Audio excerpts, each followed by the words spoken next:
Raku lived what appeared to be a normal high school life until he was forced into a fake romantic relationship with Chitoge in order to prevent a serious conflict between their families. While pretending to be in love, Raku became trapped in a complicated romantic situation as several girls connected to a forgotten childhood promise began to appear in his life, each of them holding a key tied to his past. Pulled between obligation, slowly growing feelings, and a promise he could barely remember, Raku struggled to discover who truly held the key to his heart. 10 years earlier, Raku had made a promise with a childhood friend. Before they were separated, they each wore a pendant. Raku kept a pendant shaped like a keyhole, while his childhood friend carried the key. The locket was meant to be opened only when they met again, and the key would reveal what had been locked inside. They had promised to marry in the future. 10 years passed, and Raku grew into an ordinary teenager. On that day, Raku began his morning routine by preparing breakfast. He started by sautéing spices for the meat, cooking pasta, and finishing the dish carefully. Once the food was ready and tasted good, Raku called over the people he casually referred to as troublemakers to eat together. The men, who had intimidating appearances, immediately turned toward him and addressed him respectfully as the young master. They all ate together, genuinely enjoying the meal Raku had prepared. They praised him as a worthy heir. Raku stated that he had no interest in becoming the successor to a Yakuza organization. He explained that he wanted to attend a top university, become a civil servant, and live an honest and upright life while moving forward with purpose. The group reacted enthusiastically. Raku's father, Issei, soon arrived, and the Yakuza members immediately showed respect to him as their boss. Issei mentioned that he would discuss something important with Raku in the near future. Every day, Raku was escorted to school by his father's subordinates. Other students felt uneasy when they passed by the Yakuza members. As Raku walked toward his school, one of the subordinates warned him that an unfamiliar gang had been causing trouble in their territory and advised him to be careful. Raku could not understand why his world was always surrounded by conflict. He even thought about leaving his family behind and living a peaceful life elsewhere. Raku studied diligently so that he could be accepted into a prestigious university, which was why he never had a girlfriend. The only time he had been close to a girl was during his childhood. He often looked at the keyhole pendant as a reminder of that promise. Despite the many challenges he faced in life, that day marked a turning point in Raku's fate. A girl was running toward the school in a hurry. She attempted to climb over the fence and jump down, but unexpectedly landed directly on top of Raku. The impact caused Raku's pendant to be thrown aside. The girl apologized and quickly left the scene. Raku was left confused by what had just happened. Raku then entered his classroom, where Shu and Onodera were surprised to see him. Onodera noticed that Raku's nose was bleeding and showed concern, but Raku reassured her that he was fine. He explained that a girl had accidentally landed on him earlier. Shu was confused, wondering what kind of person would climb a fence and cause such an incident. Raku asked Shu to believe him. Onodera gently handed Raku a bandage to stop the bleeding. Raku was surprised by how close he felt to Onodera at that moment. He even felt that enduring the mishap was worth it just to be near her. Raku felt relieved and happy that he could talk with Onodera, even though he had expected the day to continue going badly. That morning, their homeroom teacher, Hyoko, informed the class that they would be welcoming a transfer student. She then introduced the new student. The transfer student turned out to be the same girl who had collided with Raku earlier that morning. She introduced herself as Chitoge, a transfer student from America with Japanese and American heritage. She spoke Japanese fluently and quickly captured the attention of the class with her bright personality. Her appearance and confidence impressed many of the students, and the classroom atmosphere became lively. Hyoko instructed Chitoge to take a seat in the back row. When Chitoge and Raku locked eyes, both of them were visibly surprised. Raku internally labeled Chitoge as a fierce and troublesome girl, while Chitoge appeared equally displeased. Raku still felt unsettled by the earlier incident, while Chitoge believed she had already apologized sufficiently. The students were shocked by the obvious tension between them. Chitoge was confused as to why Raku continued to dwell on the incident, while Raku felt that the situation had been more serious than she realized. Chitoge grew irritated and viewed Raku as overly sensitive, while Raku responded with equal frustration. Their exchange escalated into visible hostility, startling the surrounding students. Although Raku and Chitoge were seated next to each other, it was clear that the two did not get along at all. Raku was confused because it was his first time ever meeting a girl as annoying as Chitoge. Her personality was completely different from Onodera's and also very different from his childhood friend from long ago. Up to that point, Raku still had not reunited with his childhood friend, and deep down he wished that Onodera could have been his first love. Raku then realized that his keyhole pendant was no longer with him. He remembered that the pendant most likely fell earlier that morning when Chitoge accidentally landed on him. During the school break, Raku asked Chitoge to help look for the missing pendant. Chitoge was puzzled about why she had to help him search for it. Raku explained that the pendant was probably lost when Chitoge accidentally kicked his face earlier. Onodera approached Raku and asked what was going on. Raku told her that he was just trying to find something very important to him. Onodera offered to help, but Raku said that since the pendant was lost because of Chitoge, then Chitoge should be the one helping him look for it. Chitoge reluctantly agreed and asked what kind of pendant she was supposed to find. Raku explained that it was his pendant with a keyhole. Upon hearing that, Onodera looked surprised, as if she recognized the object. Chitoge agreed to search for the pendant on one condition. As a trade-off, Raku was not allowed to talk to her at school ever again, because she disliked boys who complained too much about trivial matters. Suddenly, a teacher showed up and asked Raku to help introduce Chitoge to the school environment. The teacher also assigned them the task of taking care of the school's pet. Raku did not understand why all of this kept happening to him. Chitoge reminded him not to talk to her, but Raku thought it would be difficult to complete their task without communicating, especially since they were not even inside the school grounds at that moment. That day, they ended up spending all their time taking care of the school pet, leaving them with no opportunity to search for the pendant. The next day, during class, Chitoge struggled to keep up with the lesson. Noticing this, Raku gave her his Japanese language notes during the school break because he knew she probably did not have enough time to finish copying everything. Chitoge once again reminded him not to talk to her at school and not to interfere in her business.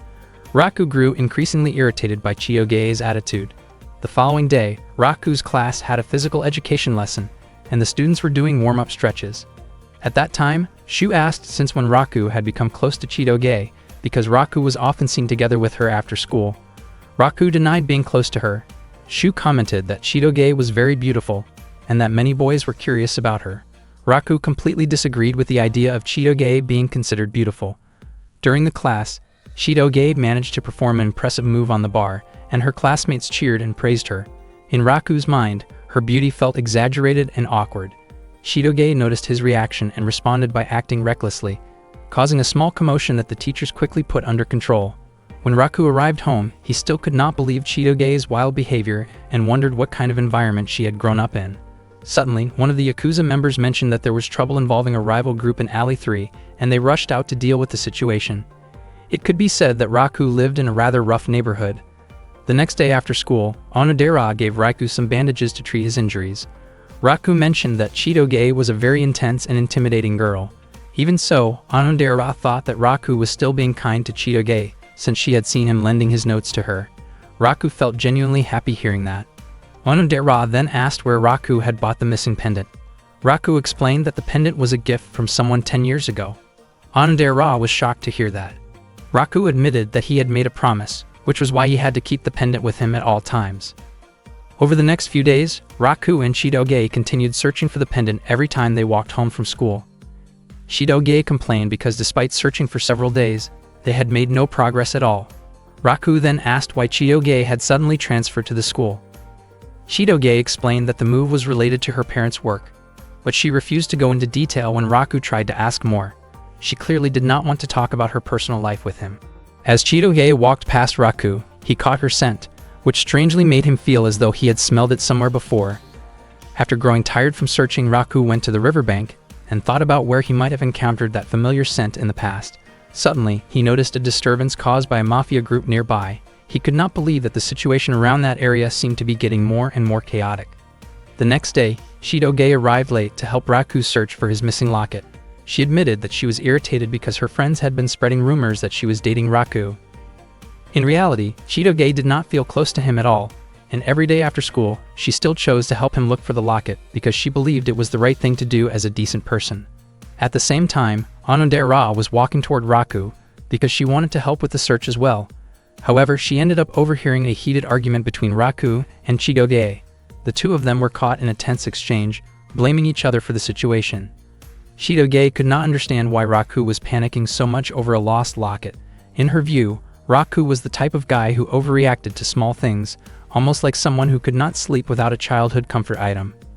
Chitoge acknowledged that it made sense if the locket had been given to Raku by a girl he cared about, but she still could not understand why he kept clinging to such a childish memory from the past. She believed that the girl who gave him the locket had probably already forgotten about it. Chitoge continued to speak harshly, which eventually made Raku lose his temper. He told her to leave if she truly did not want to help anymore. Heavy rain began to fall, and Chitoge immediately walked away after Raku raised his voice at her. Raku never expected that he would end up seriously scolding a girl, and the realization left him shaken. The following day, Raku continued searching for the missing locket on his own. From a distance, Chitoge quietly watched him. At that moment, Raku recalled Chitoge's words about how his childhood friend might have already forgotten him. Those words frustrated him deeply. Suddenly, Onodera approached and informed him that Chitoge had been looking for him. Raku waited, confused about why Chitoge wanted to meet him. Not long after, Chitoge threw the locket toward him. Raku was stunned that she had managed to find it. Onodera later explained that even after their argument, Chitoge had continued searching for the locket in secret. Chitoge did not want Raku to know that she had been doing so all along. Chitoge had also slipped a short note inside the locket, stating that her task was finished and that Raku should no longer speak to her while they were at school. Raku realized that although Chitoge was often irritating, she also had a genuinely kind side. He also understood that some of the things she had said to him were not entirely wrong. It truly might have been time for him to let go of his childhood promise. Suddenly, Onodera expressed that she did not agree with Raku's decision to forget the promise. She believed that if the other person still remembered making that promise, then that person would surely feel hurt if Raku abandoned it, even if it was a promise made by two children. The fact that it existed meant that the person who made it cared deeply about him. Onodera apologized for saying something that might have sounded strange, but Raku did not mind at all. Instead, he felt grateful because her words helped him feel better. Onodera's face turned red as she looked at Raku. Raku realized that whether or not he would ever meet that person again, he should never forget the promise and must continue to keep it close to his heart. He thanked Onodera and then left. Onodera remained standing there, her face still flushed as she watched him walk away. She felt nervous, and once again, she could not bring herself to say what she truly felt. In truth, Onodera was the girl who had made that promise with Raku in the past. She felt foolish for being unable to confess the truth to him. That evening, Raku returned home, where Issei was already waiting to speak with him, just as he had mentioned before. Issei explained that a long-standing conflict between powerful groups was about to reach a critical point. Raku was shocked and wondered whether it was really acceptable for the situation to continue escalating. Issei then revealed that the leader of the opposing group was actually an old friend of his, and that the man had a daughter around Raku's age. Because of this, Issei planned to pair Raku with that daughter. Raku was stunned by the idea, but it turned out to be a strategic arrangement. If the heirs of both families appeared to be a couple, their followers would hesitate to take drastic action. Raku insisted that he did not want to be involved in such an arrangement. Issei asked whether Raku already had a girlfriend, but regardless of the answer, Issei made it clear that lives were at stake and that his decision would not change. Raku could not refuse his father, especially since the relationship would only be an act and would likely last just a few days. Suddenly, Raku heard a familiar voice. Issei then asked the girl who would be Raku's partner to come forward. To Raku's complete surprise, the girl was Chitoge. In that moment, everything finally made sense to him. Why Chitoge had suddenly transferred schools, why she avoided talking about her family, and why the scent around her had always felt familiar. It was the same sharp scent he associated with gunpowder. Issei declared that starting the next day, Raku and Chitoge would be in a relationship for 3 years. The days filled with constant arguments between them were about to turn into a period of living out a carefully constructed false love. Raku was forced by his father to date the daughter of a mafia boss. He never expected that the girl in question would be Chitoge. Only then did he find out that Chitoge was the daughter of a mafia leader, and at the same time, Chitoge also never imagined that Raku was the heir of a Yakuza family. Chitoge's father, named Adult, was the boss of the Beehive Mafia gang. Issei was the one who introduced Adult and Chitoge to Raku. Adult mentioned that Issei had talked a lot about Raku before this meeting.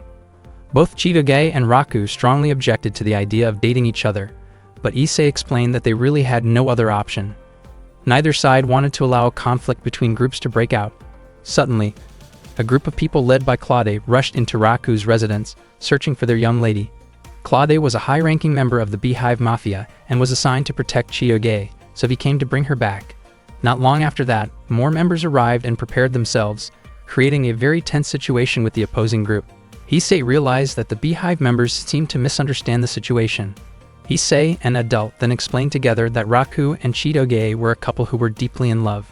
Everyone present was shocked and clearly found it hard to believe. Claude even looked to his boss for confirmation. Adelt admitted that both he and Issei had already given their blessing to the relationship.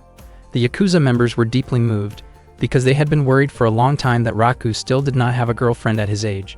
Some of them even started thinking about celebrating the news. Claude was also emotional, as he suddenly realized that Chitoge had grown up. He never imagined that the young lady he had protected since childhood would one day become a mature and independent young woman. Knowing this made him genuinely happy. The Yakuza members agreed to maintain peace for Raku's sake, and the Beehive Mafia members were also willing to support Chitoge so she could date without trouble. Raku and Chitoge both tried to deny their relationship. Raku teased Chitoge with a nickname that compared her strength to a gorilla, while Chitoge teased Raku by comparing him to a bean sprout. The tense atmosphere quickly escalated when both sides reacted strongly to the teasing, and the situation almost turned dangerous. Issei and Adelt immediately stepped in and made it clear that any harm toward either Raku or Chitoge would not be tolerated. The subordinates then asked again whether Raku and Chitoge were truly dating.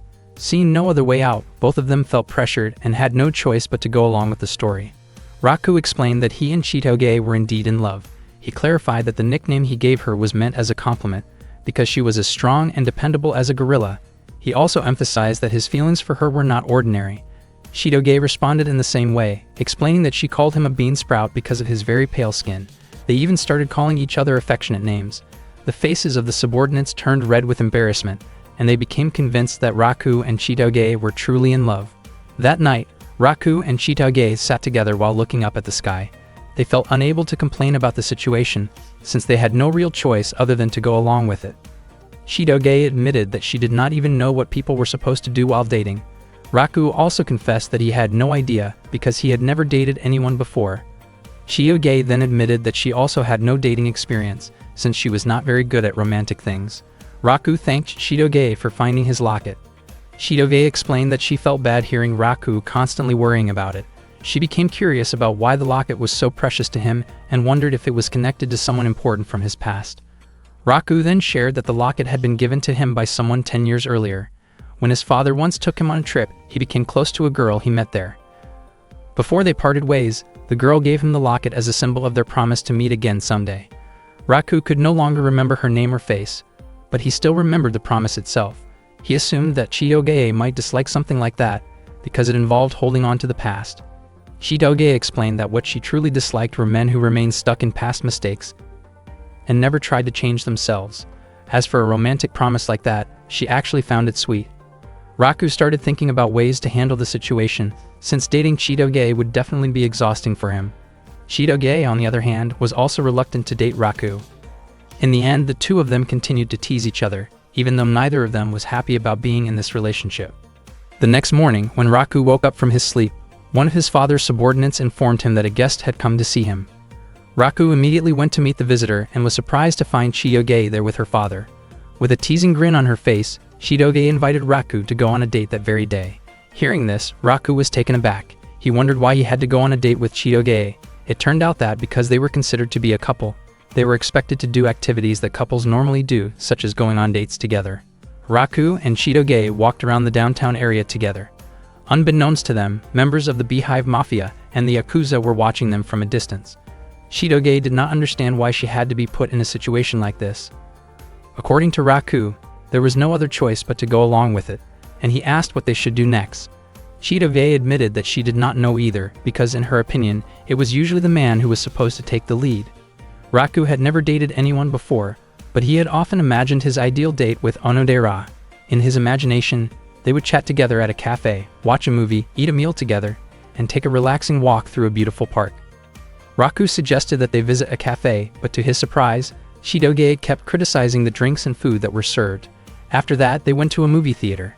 Chitoge chose an action-packed movie, while Raku preferred an emotional film that was currently very popular. In the end, they decided on a romantic movie, since that was the kind of film people usually watched on dates. However, Chitoge ended up falling asleep before the movie was over. Raku never expected that a girl like Chitoge would look much cuter while sleeping than when she was being loud and restless. After the movie ended, Chitoge asked Raku to buy her some juice because she was thirsty. Raku felt irritated and realized once again that Chitoge really did not have a soft or gentle side at all. While Raku was buying the juice, Chitoge was approached by a group of rude men. She said that she was waiting for someone, but they kept bothering her. Even Claude and the others who were keeping watch from afar felt annoyed by the situation. The men continued to bother Chitoge, and she was already preparing to deal with them herself. Suddenly, Raku returned, grabbed Chitoge by the arm, and pulled her away as he started running. Chitoge was shocked and could only follow wherever Raku led her. When they finally stopped at a park bench, Chitoge wondered why Raku had stopped her, acting like a man who had just saved a girl from trouble, even though she could have handled the situation on her own. Raku explained that he only wanted to keep Chitoge away from a confrontation. He did not intend to defend the men, but he believed that if Chitoge lost her temper and caused a scene, people might end up judging her unfairly. Raku reminded her not to lower herself to that level. Hearing this, Chitoge's face turned red. She admitted that she also did not want to waste her time dealing with people like that. Raku realized that this was the first time in his life that he had held a girl by the arm. Chitoge commented that going on a date with Raku was annoying, boring, and full of unwanted advice, which completely ruined her mood. Even so, she admitted that it was not the worst experience ever, and she even added 1 extra point to the score if their date were rated out of 100. After saying that, Chitoge quickly walked away. As she continued down the street, Chitoge kept thinking about what had happened earlier. It was the first time she had ever been led by a man like that, and she felt that it was a mistake. Meanwhile, Raku did not understand what Chitoge actually wanted. He thought that if he had gone on a date with Onodera instead, his dream might have come true already. Suddenly, Onodera appeared right in front of him. She was surprised because she had just heard Raku say her name. Onodera asked what Raku was doing there, and Raku reacted in panic when he saw her. He then asked what Onodera was doing in that area. Onodera explained that she was on her way home after shopping with a friend. In truth, she had wanted to surprise Raku, but she ended up being the one who was surprised when she heard him mention her name. Onodera became curious about what Raku had been thinking. Raku's heart started beating fast as he saw Onodera looking straight at him. At that moment, Chitoge was in the restroom. By chance, she overheard her father's subordinates talking. It seemed that they were starting to suspect her relationship with Raku, because it did not look affectionate like it did back at the Yakuza house. Instead, they often saw the two of them arguing. Realizing that her situation could become risky, Chitoge quickly put on a cute act again. She approached Raku while calling him by an affectionate nickname, her face slightly flushed.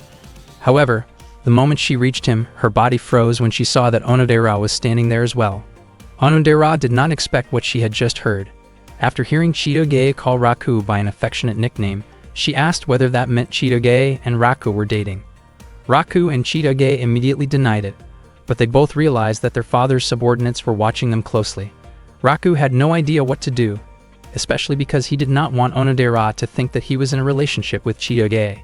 Unexpectedly, Chitoge suddenly held onto Raku's arm and claimed that she and Raku really were a couple who had just started dating. Onodera was shocked by that statement. Raku froze, unsure how to react. Chitoge then urged Raku to go along with it. She understood that Raku would feel embarrassed if their classmates found out, but at that moment, their safety was what mattered most. Maybe if it were only their classmates, Raku would not care.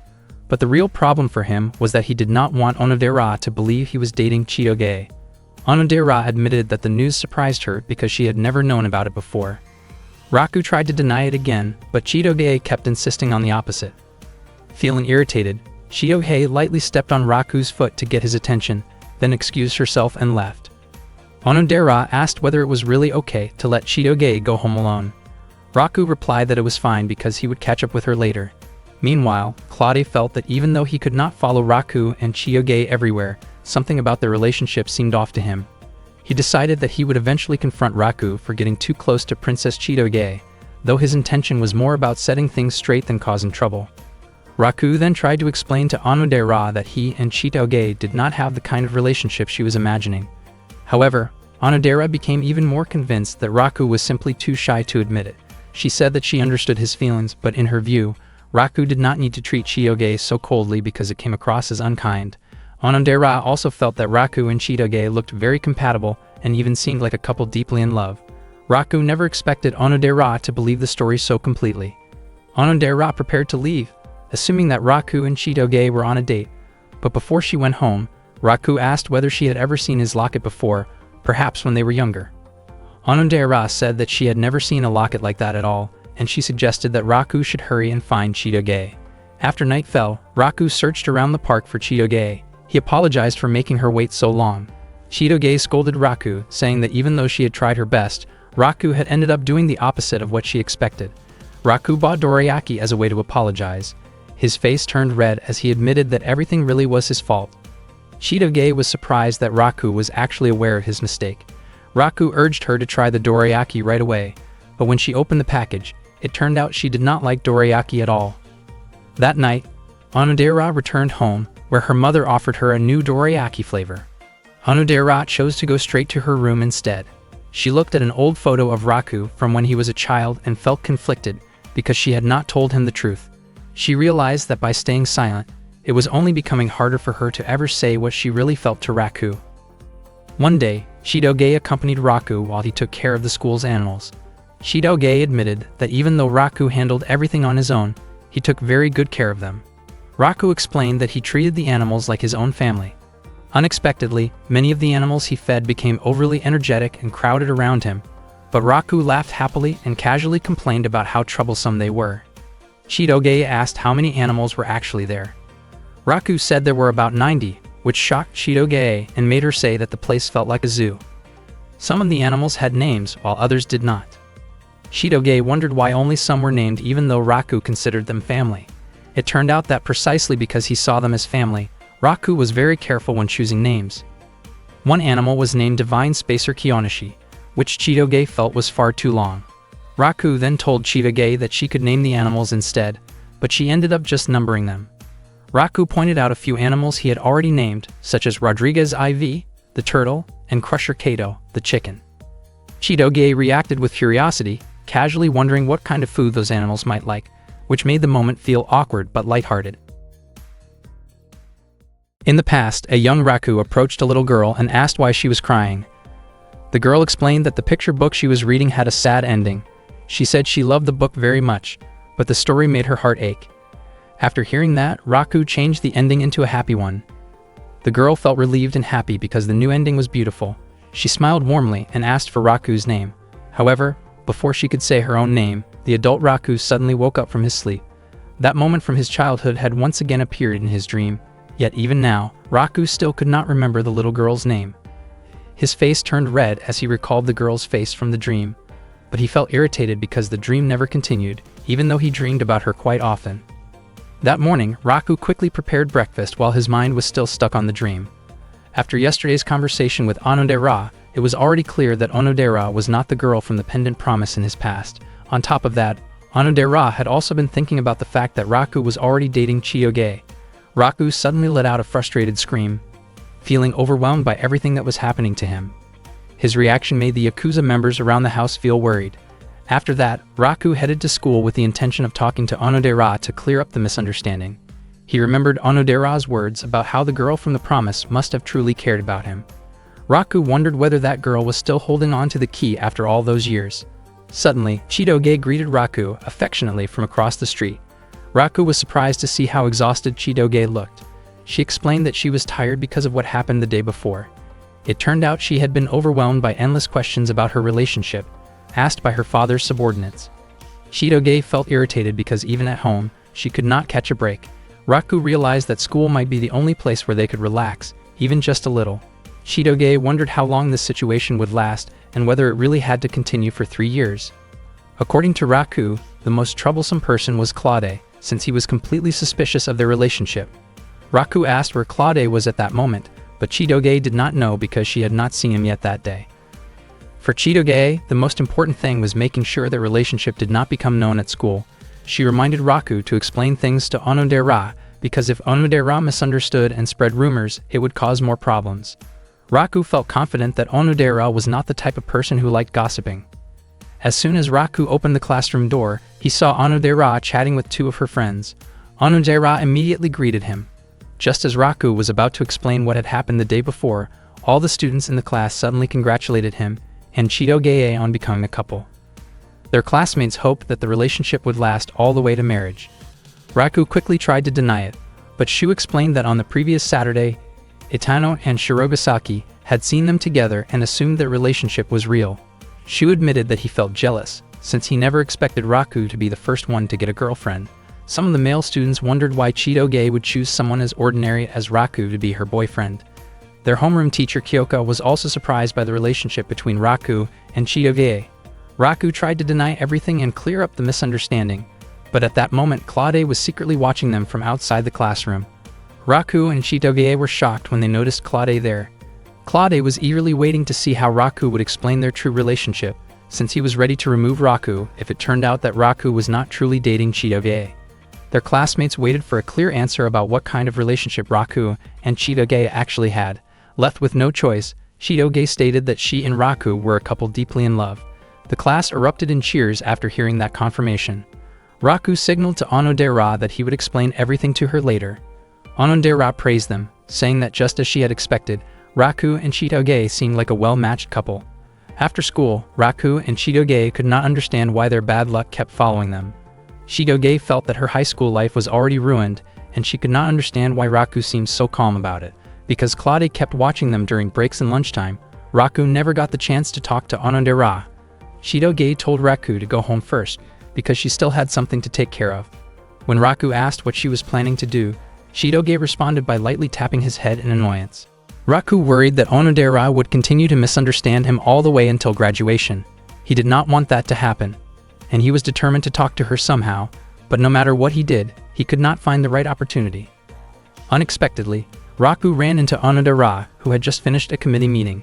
Raku realized that this was a rare chance to talk to her, so he felt that he had to act right away. He wanted to start a conversation, but he worried that Onodera might ask why she was the only one being told about this. Raku began to panic about what he should say if Chitoge ever questioned him like that. If he said that he wanted Onodera to understand his situation, it would be the same as openly confessing his feelings to her. A confession was something that needed to be prepared carefully, and at that moment, Raku felt that his heart was not ready for it. In the end, Raku said that he thought he and Chitoge did not really suit each other. Onodera reminded him that he should not say things like that while he was still in a relationship. She felt that Chitoge might have her own reasons for being able to like Raku. Raku was not convinced because he believed he had no special strengths. However, Onodera told him that he actually had many good qualities. Raku genuinely felt happy hearing that from her. Onodera mentioned several of Raku's strengths, such as the time when Chitoge struggled with studying Japanese and Raku quietly gave her his notes, or how Raku could not stand seeing abandoned animals and always felt the urge to help them. She also brought up how Raku once helped an elderly woman for hours without expecting anything in return. Another example was when Raku lied to a teacher by saying that he had also forgotten his homework, just like his classmates, so they could all be scolded together. In Onodera's eyes, Raku had many admirable qualities. Raku never expected that Onodera paid such close attention to him. From Raku's perspective, it seemed unlikely that Chitoge would be drawn to those kinds of traits, yet he felt that he finally understood why Chitoge might like him. Suddenly, another student accidentally bumped into Onodera, causing a necklace from her bag to fall out. Both Raku and Onodera were startled when they saw it, and Onodera's face immediately turned red as she noticed Raku's curious expression. Raku thought that the key attached to it did not look like a house key. He began to wonder if it might be connected to the pendant he owned. Cold sweat formed on Raku's face as he thought about the possible connection between Onodera's key and his own pendant. Onodera quickly picked up the key and nervously said that it was her house key, only to suddenly correct herself and claim that it was actually the key to a bookshelf at her home. She looked extremely flustered and hurried away. Raku was surprised that Onodera could act like that. His heart was still racing even though Onodera had said that the key was not what he thought it was. Despite that, Raku found himself hoping that Onodera might be the girl involved in that promise. He could not stop thinking about whether the key was really just for a bookshelf. Meanwhile, Onodera continued watching Raku from a distance, her face still red as she thought about him. Raku then realized that he had once again missed the chance to tell Onodera about the true nature of his relationship with Chitoge, but he believed there would still be another opportunity the next day. The next morning, Raku and Chitoge greeted each other warmly when they met in class. They were forced to act that way to avoid making Claude suspicious. Their classmates cheered happily when they saw how close the two of them looked. In reality, neither Raku nor Chitoge enjoyed keeping up the act, but they had to stay cheerful in front of everyone, especially since Claude continued to watch them from outside the classroom window. At that moment, Ruri, Onodera's close friend, admitted that she felt jealous of how close Raku and Chitoge seemed. During the lesson, Onodera kept staring at Raku again and again. When break time arrived, Raku approached Chitoge and asked why she looked so nervous. The two of them chose a quiet place to talk privately. Chitoge complained about how everything had turned out this way. Raku felt that they needed to find a way to outsmart Claude. Chitoge said that since Claude was already suspicious, he would not be willing to listen to anything Raku had to say. She also mentioned that Claude probably would not show up after school that day because he had other business to attend to. Chitoge felt that if things continued like this, nothing would change. Raku thought that it might be okay to tell the truth to a close friend who could keep a secret. He believed that if someone else knew about their situation, the burden on his shoulders might feel a little lighter. Chitoge told him that he should be the one to say it first. After that, she did not want Raku to keep talking with her. She even asked him to go home first because she had something to take care of. Raku was confused about why Chitoge suddenly started acting that way. That afternoon, Raku was heading home together with Shu. Shu had not expected Raku to open up about Chitoge to him. Raku felt confused because he believed he had not done anything wrong, yet Chitoge had acted strangely toward him. According to Shu, girls were naturally sensitive. Shu even wondered whether Chitoge's lips might feel soft, but Raku explained that nothing like that had ever happened between him and Chitoge. Shu said that he was willing to listen to Raku's worries because he was Raku's close friend. The two of them went to a spot near the river to talk. Raku explained Chitoge's behavior that day, while Shu admitted that he did not really understand the idea of keeping secrets from friends. Raku still could not understand why Chitoge had suddenly started acting that way, or perhaps she was simply in a bad mood. Shu guessed that Chitoge might be having trouble fitting in socially. Raku thought that if Chitoge had close friends, her secrets would not feel like such a burden. It seemed that Chitoge truly did not have friends. Although she had spoken with other girls before, she never acted close to anyone other than Raku. After school, when Raku turned in his assignment at the teacher's office, he asked about Onodera. Ms. Kyoko told him that Onodera had already gone home because there was no committee meeting that day.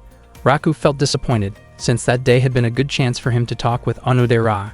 As he was about to leave, he suddenly remembered what Shu had said earlier, that Chitoge never acted close to anyone except him.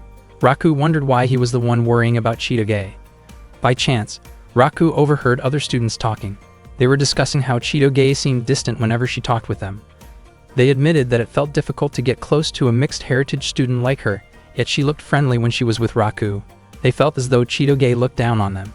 Raku immediately ran back toward the classroom. Only then did he realize that Chitoge really had been spending most of her time with him, ever since she transferred to the school. Especially when they were pretending to be a couple, Chitoge had pushed her own personal life aside. At that moment, Chitoge was making notes about the names of her classmates. Raku could only watch quietly. After Chitoge finished writing, she felt confident that she could finally start talking with them. Raku slowly approached her. Chitoge was startled when she noticed Raku and quickly covered her notebook, asking how long he had been standing there. Her face turned red with embarrassment after realizing that Raku had seen what she was doing. Chitoge reflexively tried to lash out, but Raku stopped her before it went too far. Chitoge was sure that Raku would laugh at her. She admitted that she did not know any other way to get close to people and confessed that she had no idea how to approach classmates. Claude had been protecting her since she was little. He had always been extremely protective, even escorting Chitoge to school and constantly keeping an eye on her. He also always tried to find out who she spent time with, which made it difficult for Chitoge to make friends. In truth, she wanted to live like a normal girl. She had thought that moving to Japan would mean no one would know that she was the daughter of a mafia boss, but the situation turned out to be no different. Chitoge herself wondered why she had ended up telling all of this to Raku. Raku felt that his own life was not that different from hers. He had even made similar notes before. Since Raku was little, his father had been part of the Yakuza, and every time he changed schools, people always whispered about him. Raku explained that Ueshida was actually a nice person who got really excited when talking about sports. He suggested that Chitoge ask Suzuki about schoolwork because she was smart, and he hoped that Chitoge could get closer to Maria, who clearly wanted to talk with her. Raku knew a lot about his classmates thanks to the notes he had once made, and he even offered to help Chitoge become closer with everyone. Raku admitted that Chitoge could be annoying, but he understood how she felt. Chitoge's face turned red, yet she acted as if she was reluctantly accepting Raku's help. Raku became even more convinced that Chitoge was not cute at all. Chitoge stated that she would not act sweet toward Raku, because their relationship was only pretend. Unexpectedly, that conversation was overheard by Onodera, who was standing at the front of the classroom. She was shocked and could not understand what was really going on. One morning, Chitoge headed to school together with Raku. Suddenly, two fellow students came over to greet Chitoge. At first, she looked very nervous, but moments later she started talking about sports. They seemed very comfortable chatting about a sports match from the previous night. Raku noticed that the note she had prepared earlier seemed to help a lot. From that day on, little by little, Chitoge managed to grow closer to her classmates. She was not the type of person who struggled to make friends. Rather, her natural personality allowed her to connect easily once she was given the chance. That day, Chitoge was assigned to take care of the plants at school, and she quietly sang to herself because she felt happy. Her high school life was finally going the way she had imagined. Her mood even improved whenever she saw the school's plants and animals. She proudly told Raku that she was planning to go to McDonald's with her friends later. Raku did not feel jealous, since he also went there often. In Chitoge's mind, she felt that if she were to break up with Raku, her life might become even more perfect.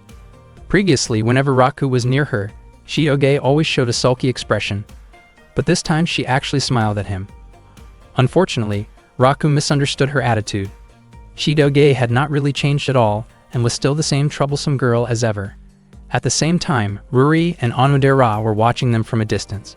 Ruri did not like how close Raku and Chitoge seemed to be. Instead, she was worried about Onodera's feelings, since she realized that her best friend had feelings for Raku. Hearing this, Onodera was surprised and tried to deny it, but Ruri was completely convinced that Onodera liked him. Onodera felt that she was nothing more than an obstacle, because Raku already had a girlfriend. Ruri confidently stated that she believed Raku also had feelings for Onodera. Onodera's face immediately turned red, and she could hardly believe what Ruri was saying. Ruri had been watching the two of them for a long time and even suggested that Onodera should try dating Raku. Onodera admitted that Ruri's words were painfully honest. Ruri gently patted Onodera's head and reminded her that there was no rule saying Onodera could not get close to someone just because that person liked someone else. Onodera realized that Ruri had a point. Ruri told her not to worry and promised to create an opportunity for her. She then walked straight toward Raku, making Onodera panic and worry about what Ruri might say to him. In the end, Ruri simply suggested having a group study session in Raku's room. Raku was surprised by the idea, but immediately agreed. After school, Raku invited Ruri, Onodera, Shu, and Chitoge to his house. They were greeted by members of the Yakuza. One of them, Ryunosuke, asked whether Raku was planning to hold a study session. Raku asked Ryunosuke to prepare some tea right away. He did not understand why Ruri had suddenly suggested studying at his place. He also never expected that Onodera, the girl he liked, would join them, which made him feel extremely grateful. Ruri then asked why Shu had come along as well. Shu explained that there was nothing wrong with him joining, especially since he and Ruri were both glasses-wearing classmates. Raku wondered if this had all been Onodera's idea and tried to get Ruri to admit it. At that moment, Raku and Onodera accidentally made eye contact, but Onodera quickly looked away. Her face turned red, and she could not bring herself to look at Raku. The group then headed toward Raku's room. Raku tried to calm his racing heart, but suddenly Chitoge started moving around excitedly in front of him, prompting Raku to wonder what was making her so nervous, or rather, so cheerful. Chitoge admitted that it was her first time ever studying in a group with friends, and wondered if it was wrong for her to feel that happy. When they arrived at Raku's room, Ruri was amazed by how spacious it was. Shu mentioned that it had been a long time since he had last been there. Chitoge, on the other hand, commented that the room felt small and had a strange smell. Raku felt irritated that Chitoge would say something like that in front of Onodera. Onodera's face turned red when she noticed the familiar scent of Raku's room, making her feel even more embarrassed. Once again, Onodera and Raku accidentally locked eyes, but she quickly turned her face away. She was truly too shy to look at him directly. Not long after, Ryunosuke arrived with tea for everyone. Raku picked up the tea tray, and Onodera hurried over to help him. However, when their hands accidentally touched, Onodera panicked and ended up tossing the tray into the air. Ryunosuke immediately became flustered and asked whether Raku was all right, while Onodera, overwhelmed with embarrassment, quickly apologized. At that moment, Raku felt so restless that he did not know what to do. He tried to calm himself down and focus on his assignment. Onodera asked Ruri to help her with a problem she found difficult, but instead, Ruri told Raku to help Onodera. Onodera was surprised and wondered why Ruri had pointed her toward Raku instead. Ruri admitted that she was not good at that particular subject. Onodera found it strange because Ruri had been able to solve even harder problems the day before. Worry then asked Onodera not to question her any further. Onodera quickly approached Raku, looking nervous as she asked for his help. Their faces both turned red because they were standing so close to each other. At that moment, Raku's heart was beating extremely fast, not only because Onodera was right beside him, but also because he was not confident in math. He did not know what to say to her and even worried that she might be able to hear how fast his heart was pounding. Raku tried to calm himself, but the math problem truly was difficult. Suddenly, Chitoge suggested that they should align the variables first. Raku told Chitoge that she should just focus on her own assignment. Chitoge replied that she had already finished it, which Raku could hardly believe since the homework that day was 3 full pages. Chitoge then showed the completed assignment to him. Raku was shocked and realized that Chitoge was actually smart, even though he had assumed he was better than her. It turned out that when Chitoge studied in America, she consistently earned straight A grades. She was also willing to help Onodera. Onodera felt very happy because Chitoge explained everything in a clear and easy-to-understand way. Hearing the praise, Chitoge laughed cheerfully and looked down at Raku with confidence. Raku felt extremely annoyed and silently wished she would stop acting so smug. Not long after that, Chitoge suddenly asked whether there was a guy that Onodera liked. Both Raku and Onodera were caught off guard by the question. Raku wondered why Chitoge would bring up something like that, but to Chitoge, it was a normal topic among girls. Onodera admitted that she did not have feelings for anyone yet. Hearing that, Raku smiled to himself because it meant he still had a chance. Chitoge also admitted that she did not like anyone at the moment and hoped she would experience something romantic someday. Their classmates felt confused by Chitoge's statement, and realizing the awkward atmosphere, Chitoge claimed that she was only joking. Raku immediately played along to help smooth things over. They continued acting close so their classmates would not grow suspicious. Shu suddenly asked how far Raku and Chitoge's relationship had progressed. Chitoge panicked upon hearing the question. Raku quickly stopped Shu from continuing and led him outside, clearly uncomfortable with the topic. Raku warned Shu not to talk about things like that. He then explained the fake dating situation and asked Shu to keep his secret. However, Shu revealed that he had known from the start and had only pretended not to know so he could enjoy the situation. Raku was surprised that he had ended up telling Shu everything. Shu advised Raku not to let Onodera misunderstand anything and suggested that Raku should be honest and confess his feelings to her. Shu even offered to help, as he believed that Onodera had feelings for Raku as well. Raku was shocked and felt that such a possibility was hard to believe. Raku and Shu then returned to the others. Raku kept thinking that if Onodera truly liked him, his life would become incredibly happy. Unbeknownst to him, several Yakuza members were watching from a distance. They were suspicious because there seemed to be no progress in Raku and Chitoge's relationship. Even inviting Chitoge to his house required bringing other friends along. The Yakuza members decided to help Raku grow closer to Chitoge. They asked Raku and Chitoge to retrieve some expensive tea stored in the warehouse. Ruri felt relieved because she had been feeling awkward around Onodera at the time. When they arrived at the warehouse, Raku asked Chitoge to go inside with him, but she refused and chose to wait outside. Suddenly, someone pushed them both inside and locked the door from the outside. It turned out that the Yakuza members had done it on purpose to give Raku and Chitoge time alone together. Raku repeatedly knocked on the warehouse door, but it was no use. He wondered why the Yakuza members would go that far, especially after they claimed they could only help up to that point. Despite the situation, Raku remained calm because he believed they would eventually find a way out, especially since there was a ladder and a window inside. He apologized to Chitoge for the Yakuza members' actions. Unexpectedly, Chitoge held on to Raku tightly from behind. She was extremely frightened and reacted defensively when she realized how close they were. Chitoge admitted that she felt uncomfortable in dark, confined spaces due to a past experience where she had been stuck inside a washing machine for several hours. She asked Raku to stay still because holding on to him helped her feel calmer. At that moment, Raku realized that there was another side to Chitoge he had never seen before. Being so close to her, he became aware of her shaky breathing and her teary eyes, and he could sense the warmth of her presence. Raku admitted to himself that Chitoge truly had a gentle and charming side. However, he quickly pushed those thoughts away, reminding himself that he had already decided to give his heart to Onodera. Chitoge noticed a ladder and wondered whether they could get out through the window, but her condition at the time made it impossible for her to climb. She asked Raku to go out first and look for help, yet he could not bring himself to leave her alone in the storage room. He believed the Yakuza members would eventually open the door, so he chose to stay and keep her company.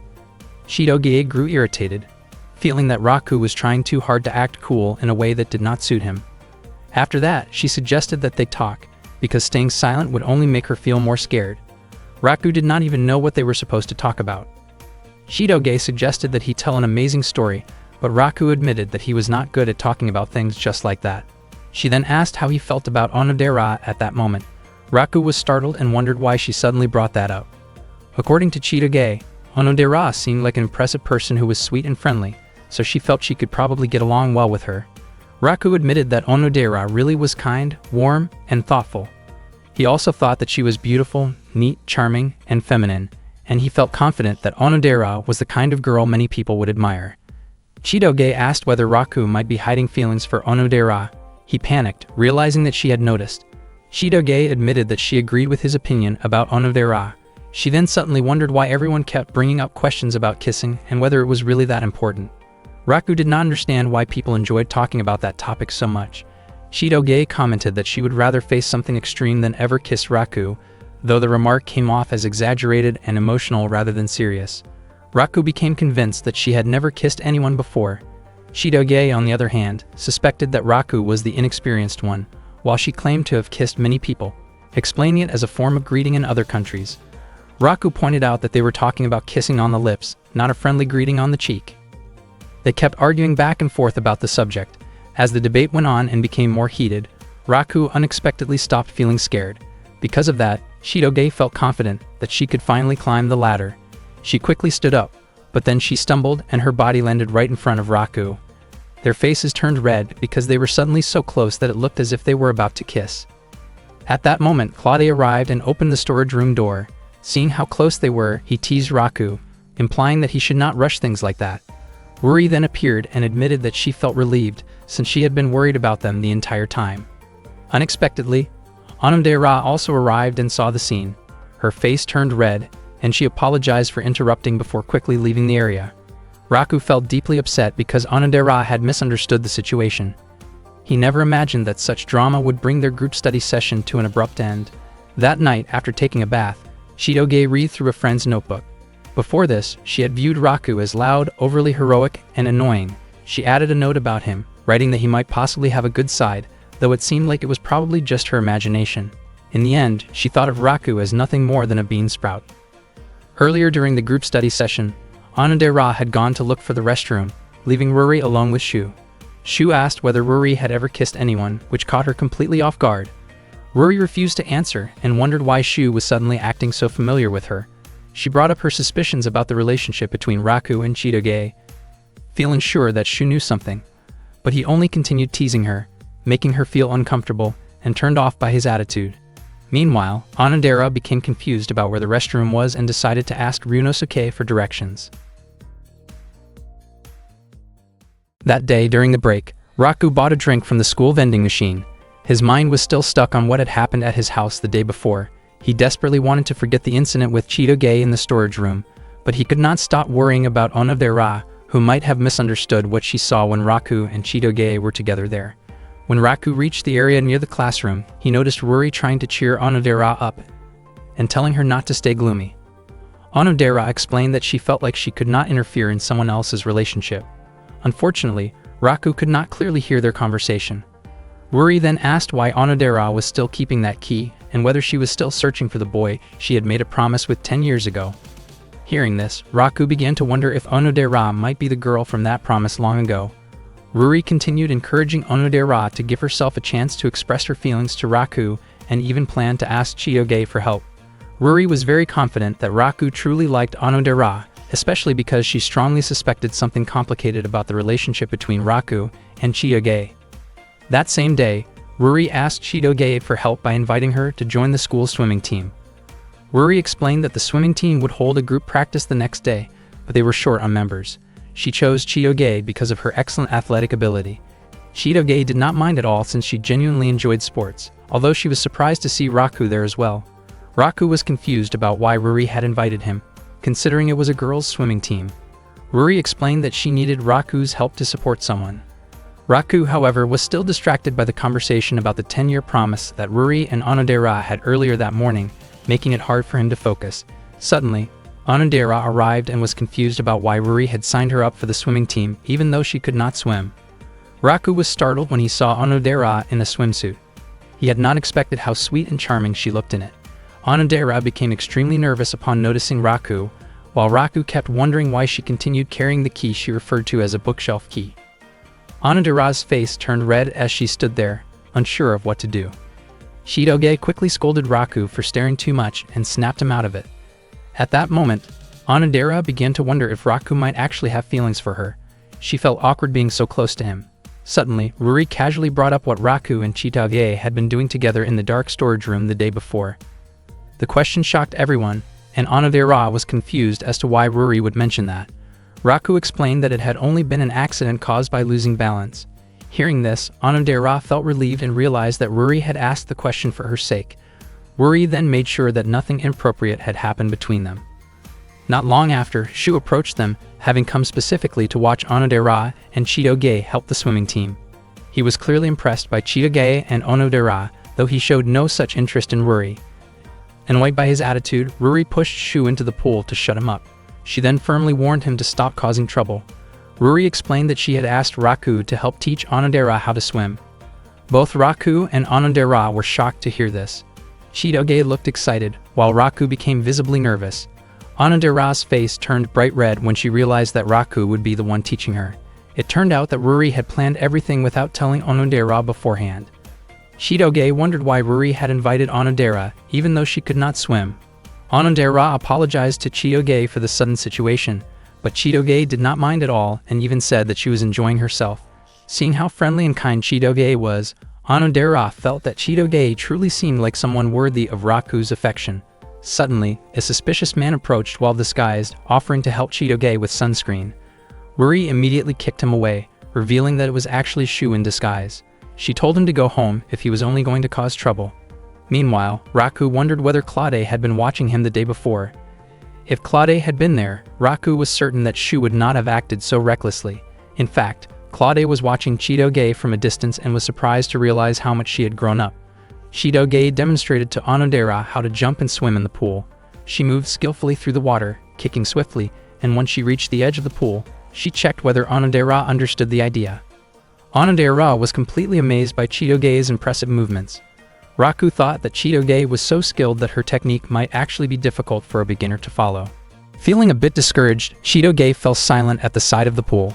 Raku then stepped in and began teaching Onodera the basics, starting with simple leg movements. Raku felt genuinely happy to be able to teach Onodera privately, especially since she was standing so close to him. He did not expect to be guiding her so closely, even holding her hand to help her balance. Onodera's hand felt warm and soft, and with a flushed face, she asked him not to let go. Unfortunately, Raku became too nervous and accidentally loosened his grip, causing Onodera to fall into the pool. Raku immediately apologized, but Onodera realized that it happened because she was still inexperienced. Raku suggested taking a short break, but Onodera refused, saying that since Raku was putting so much effort into teaching her, she wanted to stay motivated. Onodera's bright smile made Raku's face turn red, and he became flustered, running off while shouting in embarrassment. Onodera looked incredibly sweet, leaving a strong impression on Raku's heart. Onodera herself looked shy as well and soon went to buy a drink as a small gesture of thanks to Raku. In the end, Raku felt more motivated than ever to continue teaching Onodera how to swim. Padasae 2. Raku noticed Onodera's key lying there. He slowly moved closer to it, thinking that if the key really was the one from 10 years ago, and if Onodera was the person who had made that promise with him back then he could end up marrying Onodera. For now, the most important thing was to confirm whether the key could open his locket. Raku then tried to insert the key into the keyhole of his locket. Unexpectedly, the key would not fit at all, and he suspected that it was a different key. Suddenly, Onodera arrived carrying tea together with Chitoge and Ruri. Raku was startled by their sudden appearance. Onodera looked confused and wondered why Raku was holding what appeared to be a key from the girls' changing room. The situation quickly escalated, and they restrained Raku, completely misunderstanding what was happening and assuming the worst about his intentions. Raku desperately tried to explain the misunderstanding, but they did not listen. He himself was confused about why the changing room key had such a strange design. Ruri explained that the principal had designed it and that the principal's taste seemed old-fashioned. Onodera believed that everything was just a misunderstanding and that Raku was not the type of person who would do something inappropriate. Hearing Onodera defend him like that deeply moved Raku. Because of Onodera's trust, Ruri released Raku and asked him to continue teaching Onodera how to swim again the next day. Raku thanked Onodera sincerely for believing in him. Ruri then apologized to Chitoge for having to borrow Chitoge's boyfriend to help Onodera practice swimming. Chitoge became flustered when Ruri mentioned the word boyfriend, and her reaction made Ruri even more suspicious. The next day, Raku returned to the swimming pool to teach Onodera again. Not long after that, Chitoge came over to them. Raku felt curious about why Chitoge was not wearing the same swim outfit as before. Chitoge explained that everything had been rushed the previous day and that she had not prepared a proper school swim uniform. She teased Raku by implying that he seemed very curious, which led Raku to comment that things would be easier if her behavior were calmer. Hearing that, Chitoge immediately got upset and lashed out at him, then asked about Onodera's progress. Raku explained that as long as Onodera used a flotation device, she would be able to manage. Chitoge was shocked, thinking that meant Onodera still could not swim properly at all. Raku felt that this was normal, since no one could master swimming with just one day of practice. They continued arguing back and forth until Onodera arrived with Ruri. Raku asked if Onodera was feeling okay. Onodera said that she had practiced swimming techniques in the bathtub. Raku told her not to push herself too hard and reminded her that all she needed to do was swim until the finish line. Seeing this, Chitoge wondered why Raku treated Onodera differently compared to others. Raku responded that there was no reason for him to be especially considerate toward Chitoge. Chitoge felt hurt by the difference in how Raku treated her compared to Onodera. Because of that, they ended up arguing intensely once again. Ruri found it strange and wondered whether the two of them were fighting because they were close or because they truly disliked each other. Their public behavior toward each other was very different from what she was seeing now, which only made her more curious about what kind of relationship they actually had. The swimming competition then began. Raku reminded Chitoge to warm up first, but she refused. Only Onodera wore a flotation device, since she was still unable to swim on her own. She encouraged herself to make it to the finish line. When the signal was given, all the participants jumped into the pool. Raku apologized to Ruri, feeling that just one day of practice was not enough to make Onodera skilled at swimming. Ruri was surprised that Raku took it so seriously, since she had only been joking. Still, Onodera was able to keep going and did not sink during the swim. Suddenly, Chitoge began to sink because both of her legs cramped up due to not warming up beforehand. Raku immediately jumped into the pool to save her. He managed to reach Chitoge and support her, and everyone there praised Raku for his quick action. He quickly brought Chitoge to the edge of the pool. Shu rushed over and asked about Chitoge's condition. Raku said that she had not swallowed much water, but after Shu checked her, he realized that Chitoge was not breathing. Everyone panicked. Shu told Raku that emergency breathing assistance was needed, which shocked Raku. He thought that this was not something he was prepared to do and wondered why it had to be him.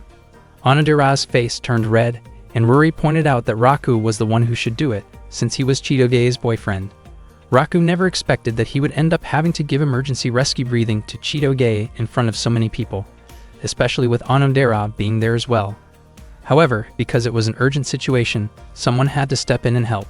In his mind, Raku could not stop thinking about how giving rescue breathing felt no different from putting his lips close to hers. He felt extremely conflicted and hesitant, but in the end, he decided that helping her was the right thing to do. Just as his face moved closer to Chitoge's, she suddenly regained consciousness and reacted in shock, causing Raku to be sent stumbling back in surprise.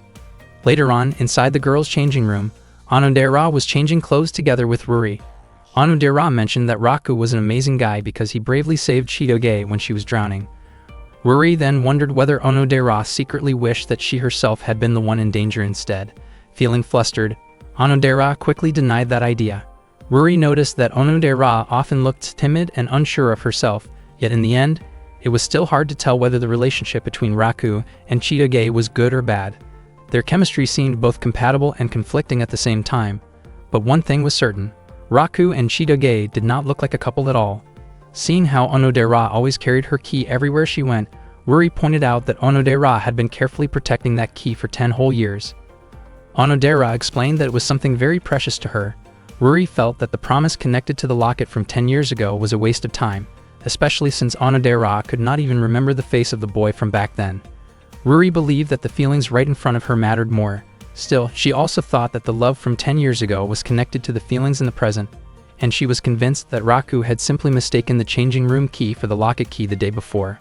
Meanwhile, Raku was waiting outside while the girls were changing clothes when Shu suddenly approached him and brought up the incident at the swimming pool earlier.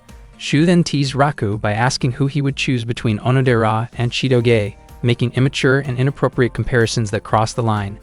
Hearing that careless conversation, Chidoge reacted immediately and, in her frustration, pushed both of them back into the pool to put a stop to it. Back when Chidoge was still in middle school, she once made chocolate for Valentine's Day. The subordinate members of her father's mafia group were asked to try it. The chocolate she made was actually quite bitter and tough to chew, but because they were intimidated by Claude, they forced themselves to praise it and said that Chidoge's chocolate was the best they had ever tasted. Later, on the way home from school, Shu asked Raku whether he had received any Valentine's chocolate. Raku said that he had received far too many, as it turned out that all the Yakuza members had given chocolate to him. Meanwhile, Onodera never found the courage to give her Valentine's chocolate to Raku, even though she had made it herself. Ruri noticed the chocolate and asked who it was meant for. Onodera said that it was not for anyone in particular, so Ruri asked if she could have it instead. Unexpectedly, after eating it, Ruri ended up feeling unwell because Onodera's homemade chocolate did not turn out right. During the New Year's celebration party, Chidoge was invited to Raku's residence. The Yakuza members asked Raku to show his talent and skills in front of everyone. Raku then sang a song beautifully, surprising everyone who listened. At that moment, Chidoge realized that Raku was actually very talented when it came to singing. One day during the lunch break, Chidoge had lunch together with Ruri and Onodera inside their classroom. She opened the lunchbox she had brought from home, and the moment the lid was lifted, Ruri and Onodera were stunned by what they saw. Inside were fish roe, foie gras, caviar, lobster, fried pork cutlets, shark fin spring rolls, and even a filet mignon steak. Onodera became curious about what kind of job Chidoge's parents actually had. Chidoge looked nervous and said that she came from a normal family. Ruri found it hard to believe and realized that Chidoge was actually from a wealthy background. Chidoge herself noticed that the lunch she brought did not look ordinary at all. The three of them were getting closer and agreed to call each other by their first names only. Nearby, several male students looked delighted while watching the friendly interaction between the three beautiful girls. Chidoge apologized because she had been disqualified from the swimming practice match, even though she was supposed to help Ruri's team. Ruri said it was not a problem, especially since she had been the one who pushed Chidoge too hard from the start, and she was just relieved that Chidoge was still okay. Even though Ruri had done it for Onodera's sake, she still felt deeply guilty. Chidoge explained that the reason she had sunk was because of Raku, since everything he had said before the practice match had annoyed her. She even felt that, while she was unconscious, Raku had still tried to startle her, and in her eyes, he was nothing more than someone beneath her. Onodera then told Chidoge that the person who saved her was actually Raku. Chidoge's face instantly turned red, as she could not believe that the soft and unreliable Raku had helped her. Onodera said that Raku's actions the day before had been impressive, especially when he suddenly dove in to save Chidoge. Onodera also felt uncomfortable hearing Chidoge describe Raku in such a demeaning way. Chidoge began to feel bad for having lashed out at Raku twice. Ruri said that it was not too late for Chidoge to apologize and thank him properly. Chidoge insisted that she could never do something like that, but Onodera encouraged her and even offered to help. Chidoge eventually went to see Raku. She looked nervous about bringing up what happened the day before, but Raku misunderstood and thought she was talking about Shu's comment about her stomach looking a bit round. He promised he would never tell anyone about it. Chidoge was shocked, since that was not what she meant at all. Raku was also confused about why Chidoge had been so rough with him the day before, even though he had not said anything offensive. He even suggested that she might feel better if she balanced her diet by eating more vegetables and less meat. Chidoge became irritated and reacted harshly toward him again. After that, she tried once more to apologize, this time asking about Raku's favorite food. Instead of understanding her intention, Raku suspected that she might be planning something unpleasant and wondered what she was actually trying to do. Earlier, Onodera had suggested that Chidoge give Raku something as an apology. Chidoge handed him a peanut butter bread as a way to thank him for what happened the day before, but Raku said that he preferred chunky red bean paste instead. Chidoge grew annoyed once again and responded sharply toward him. Chidoge still did not give up and tried to meet Raku again later. She brought up the incident from when she had sunk in the pool and said that she had only just learned that Raku was the one who saved her. She admitted that she never expected Raku to be someone who could act so bravely. Raku's face turned red after being described as brave by Chidoge, and it was a relief to him that she did not feel uncomfortable about his attempt to help her breathe. Raku admitted that he had panicked because Chitoge had stopped breathing. Chitoge was surprised and wondered if Raku had truly been worried about her. Raku then asked why she did not seem bothered by it, even though it had been a first-time experience for him. Chitoge misunderstood and thought he was talking about saving her from drowning. She said that it did not scare her at all and that she actually felt happy about it. Raku was confused about why Chitoge felt that way and did not see it as a serious issue. He became even more surprised and confused by what seemed like hidden feelings from her. The misunderstanding continued until Raku finally mentioned the attempt to help her breathe, which made Chitoge angry and caused her to react strongly once again. At that point, Chitoge seemed exhausted and decided that she would never properly thank someone as annoying and foolish as Raku. Onodera tried to calm her down. Ruri remained unsure whether Raku and Chitoge were actually a good match or not. She asked whether Raku and Chitoge were truly dating. Chitoge was startled by the question, but she remembered that Raku had once said that secrets could be shared with close friends. In the end, Chitoge chose to be honest with them. Ruri and Onodera were shocked to learn that Chitoge and Raku were not actually dating. Chitoge explained that their parents had a unique relationship, and because of that situation, she and Raku had been forced to pretend to be a couple. She added that if the circumstances were different, she would never choose to be with someone like Raku. Hearing that, Ruri asked what Chitoge would do if another girl developed feelings for Raku. Chitoge said that she would not mind at all. She asked Ruri and Onodera to promise to keep the secret, because if it ever leaked out, the consequences would be disastrous. Ruri became curious about what Chitoge's family was really like. But Chitoge once again insisted that she came from an ordinary family. After that, Chitoge excused herself, saying she had to go take care of the animals. After Chitoge left, Ruri suggested that Onodera should finally confess her feelings to Raku as soon as possible. However, Onodera felt that doing so would be too sudden. Ruri warned her that if she did not act soon, someone else might take Raku away. Onodera admitted that she had almost given up on expressing her feelings to him, but she realized that this was a rare and valuable opportunity. She did not want those emotions to keep weighing on her heart, so she decided that she would try her best to confess her feelings to Raku. Onodera had no idea how she should do it, and even imagining the moment already made her feel embarrassed. Ruri encouraged her to be brave, and reminded her that she needed to keep trying no matter how difficult it felt. Meanwhile, Raku still did not understand the way girls behaved, especially Chitoge, whose actions often came across as rough and unpredictable. Because of that, the pendant Raku treasured now had several scratches. He really wanted to replace the chain, since if he left it as it was, it might completely break before he ever reunited with the girl connected to the promise behind that pendant. Raku wondered what that girl was doing now. He would not even be surprised if he turned out to be the only one who still remembered the promise, since 10 years had already passed. Suddenly, Raku accidentally bumped into someone carrying items, causing his pendant to fall and the chain to snap. Later, Raku arrived at the animal shed to help take care of the pets together with Chitoge. Because he arrived late, Chitoge scolded him for it. Raku then casually asked whether Chitoge had been about to thank him earlier. Chitoge was caught off guard and nervously denied it, insisting there was no reason for her to do so. She then asked why Raku had saved her and wondered if he did not actually dislike her. Raku felt that of course he would help her, since he did not have time to think about things like personal grudges in that moment. He explained that his body had moved on its own without him realizing it. Raku believed there was some kind of hidden connection between the two of them. Even though their relationship was only an act, they were still technically a couple. Chitoge stayed silent, which made Raku think she had not heard him. Her face slowly turned red as she quietly expressed her gratitude for him saving her, and she also apologized for how harshly she had treated him before. After that, Chitoge said she was heading home. Raku stopped her because he had not heard her clearly, but her reaction once again came across as clumsy and defensive. Although Raku had not heard her words clearly, he was sure that Chitoge had thanked him. He wondered why she could not be a little gentler with him.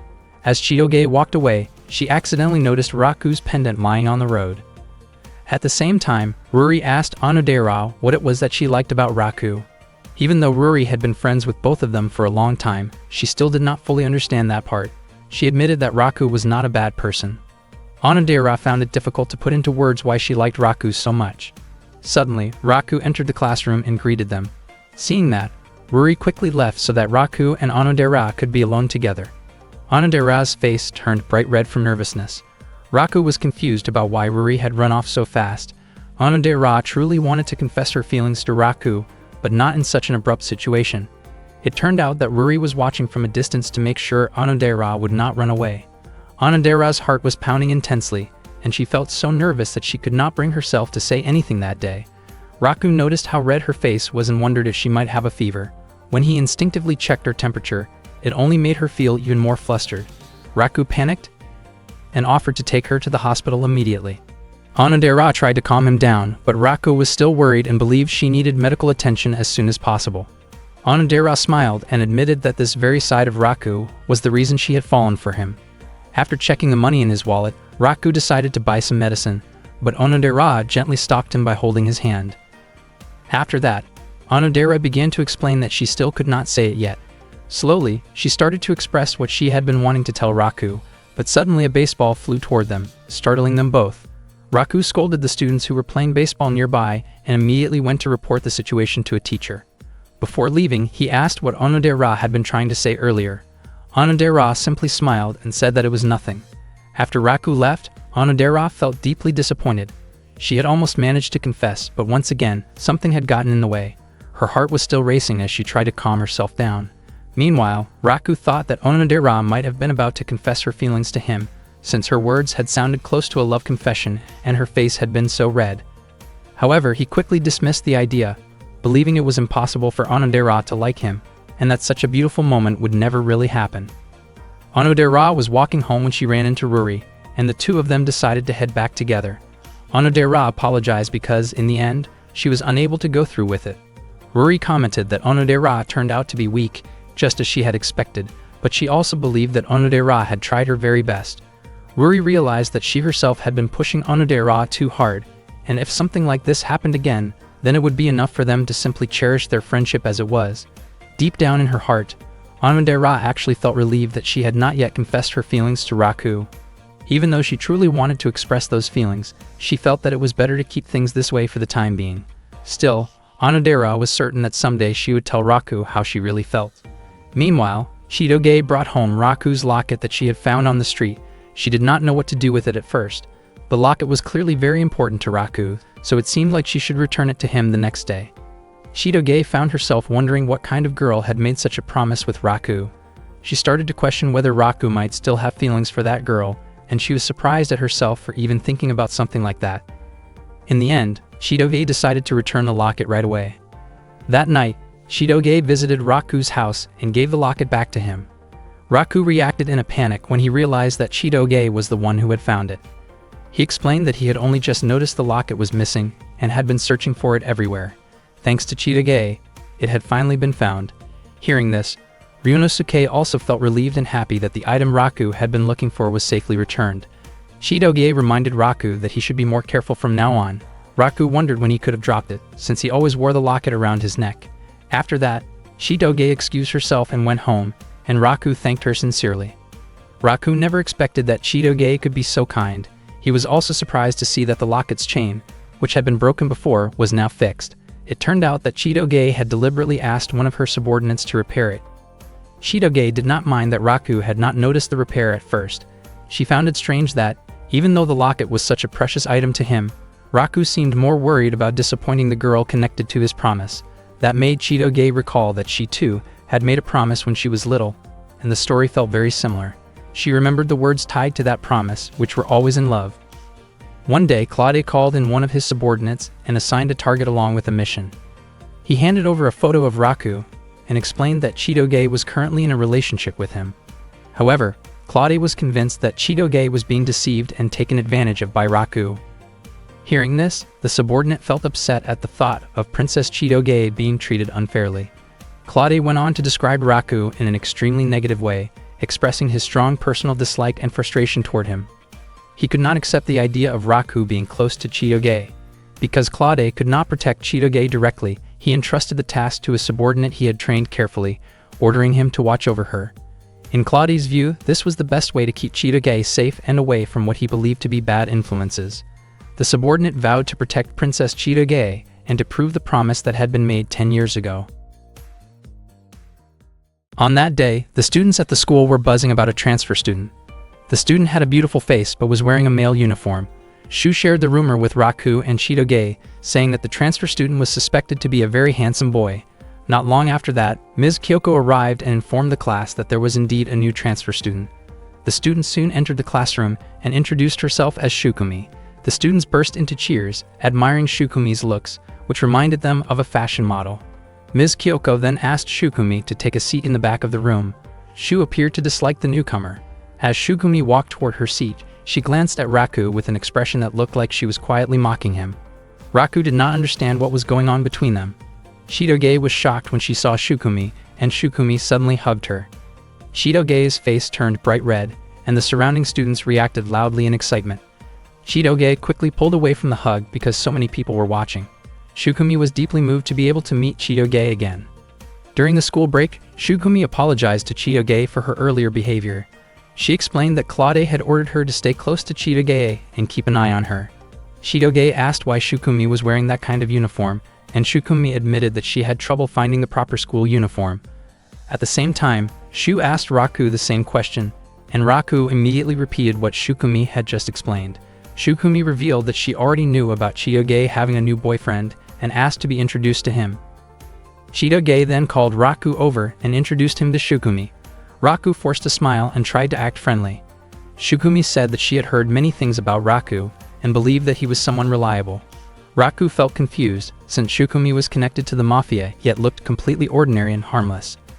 Shukumi formally introduced herself and mentioned that she and Chitoge had been friends since childhood. She also admitted that she had been thinking about Chitoge a lot lately. Without thinking, Raku accidentally referred to Chitoge using a teasing nickname. Chitoge quickly tried to cover his mouth and brushed it off as a joke. Raku felt puzzled, since Chitoge had previously claimed that she did not have any close friends. When lunchtime arrived, Shukumi tried to take care of Chitoge by offering her food, but Chitoge refused. Shukumi kept persuading her, recalling how they used to share meals when they were younger. Chitoge became irritated and asked Shukumi to behave more appropriately. Shukumi even brought Chitoge her favorite assam tea. She simply smiled and commented that Chitoge had become even more beautiful. Raku watched all of this in confusion, while Shu asked him if he was really okay, since his rival seemed quite strong. Chitoge finally snapped at Shukumi and told her to stop pampering her so much. Shukumi looked confused by Chitoge's reaction, as they used to be extremely close in the past and spent almost all of their time together. Frustrated, Chitoge walked off toward the restroom. Soon after that, Shukumi asked Raku to talk with her privately. Shukumi led Raku up to the rooftop so they could talk alone. She wanted to know whether Raku truly loved Chitoge sincerely. Raku was taken aback and nearly let the truth slip out. He insisted that he loved Chitoge very much, but Shukumi did not believe him and questioned how deep his feelings really were. Shukumi declared that she loved Chitoge deeply and was willing to give up everything for her. In a tense moment, Shukumi revealed just how serious she was by showing how far she would go to protect Chitoge, which left Raku completely confused and shaken. Shukumi felt disappointed, believing that Raku lacked the awareness and quick judgment needed to protect someone like Chitoge. She became convinced that someone like Raku would never be able to keep Chitoge safe. Shukumi suspected that Raku might be deceiving Chitoge and dragging her into a false relationship. She even questioned whether Raku had hidden motives related to territory or power. At that moment, Raku realized that Shukumi was far more dangerous than she appeared. Shukumi could not understand what made Chitoge fall for someone like Raku. And even if Chitoge was not being missiled, Shukumi did not want her to be drawn to someone she considered weak. She was simply too devoted to Chitoge to accept that. Shukumi believed that someone insignificant like Raku could never compare to her, and she was determined to take Chitoge away from him. She wanted to prove someday who truly deserved to be by Chitoge's side. At first, Raku did not care much, since he claimed that he did not like Chitoge at all. However, he knew he could not allow Shukumi to take Chitoge away, because it could trigger a major conflict. Raku stated firmly that he was the one who belonged beside Chitoge, and that he would not let Shukumi take her away from him. Unbeknownst to him, Chitoge overheard everything. Her face turned red as she listened to Raku's unexpectedly bold words. Raku himself could not believe that he had said something so embarrassing. Shukumi began to give off an intimidating presence, and sensing that things were getting out of hand, Chitoge rushed over to stop the confrontation. She asked Shukumi and Raku to get along peacefully. Shukumi refused to back down and asked whether Chitoge still remembered the promise they had made 10 years ago. Shukumi tried to become stronger so she could protect Chitoge. She went through countless intense training sessions and difficult challenges to sharpen her skills and push her limits. She trained so hard that she sometimes ended up injured, yet in reality it was someone as physically weak as Raku who stayed by Chitoge's side. Shukumi could not accept that fact, especially because Chitoge was the daughter of the powerful Beehive Mafia family. Feeling conflicted and frustrated, Shukumi wanted to test Raku's worth. She decided to challenge Raku to a duel. If Raku managed to defeat her, Shukumi would acknowledge him as Chitoge's boyfriend. However, if he failed, Shukumi planned to make his life extremely difficult. Raku was terrified and asked her to talk things through first, but Shukumi immediately told him to meet her after school in the school courtyard. She made it clear that running away would not be tolerated. Neither Raku nor Chitoge could stop Shukumi once she had made up her mind. Chitoge felt irritated that things had escalated this far, though she had expected it. Shukumi had no parents and had been taken in by Claude, who raised her with strict discipline and specialized training. Because of that background, Shukumi grew up with skills meant for dangerous assignments. Chitoge also recalled an incident from the past when Shukumi single-handedly dealt with people who had caused her trouble. Raku looked extremely uneasy. He wondered if explaining the situation about their relationship might stop Shukumi, but Shukumi was simply not the kind of person who could be talked out of something once she decided. Chitoge ended up blaming Raku for provoking Shukumi in the first place. Raku then realized that Shukumi had devoted nearly 10 years of her life to becoming strong solely to protect Chitoge. At first, Raku assumed Chitoge wanted Shukumi to win. However, Chitoge instead urged him not to lose because if he did, something truly bad could happen to both of them, especially after everything they had gone through to maintain their fake relationship. Raku realized once again that Chitoge did not really have a gentle or sweet side, which she immediately proved through her actions. With no other option left, Raku accepted that he had to face Shukumi. After classes ended, Raku went to the courtyard to meet her. Shukumi praised him for not running away.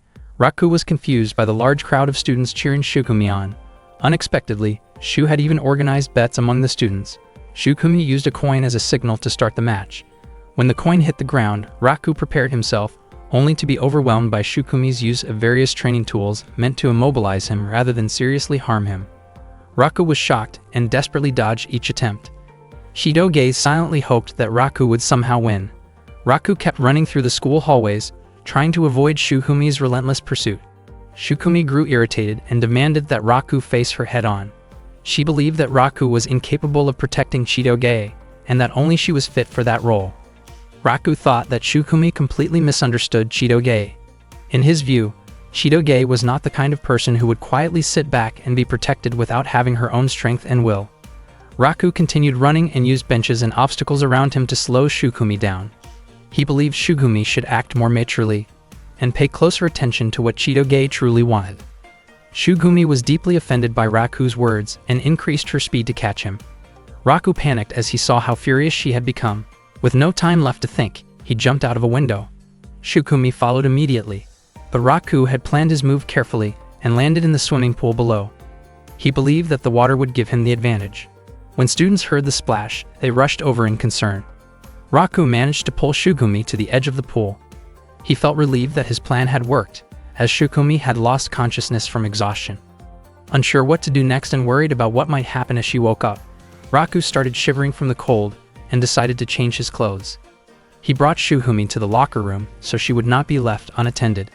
As Raku tried to help her dry off and remove her soaked outer clothing in a non-intrusive way, Shukumi suddenly woke up, startling him.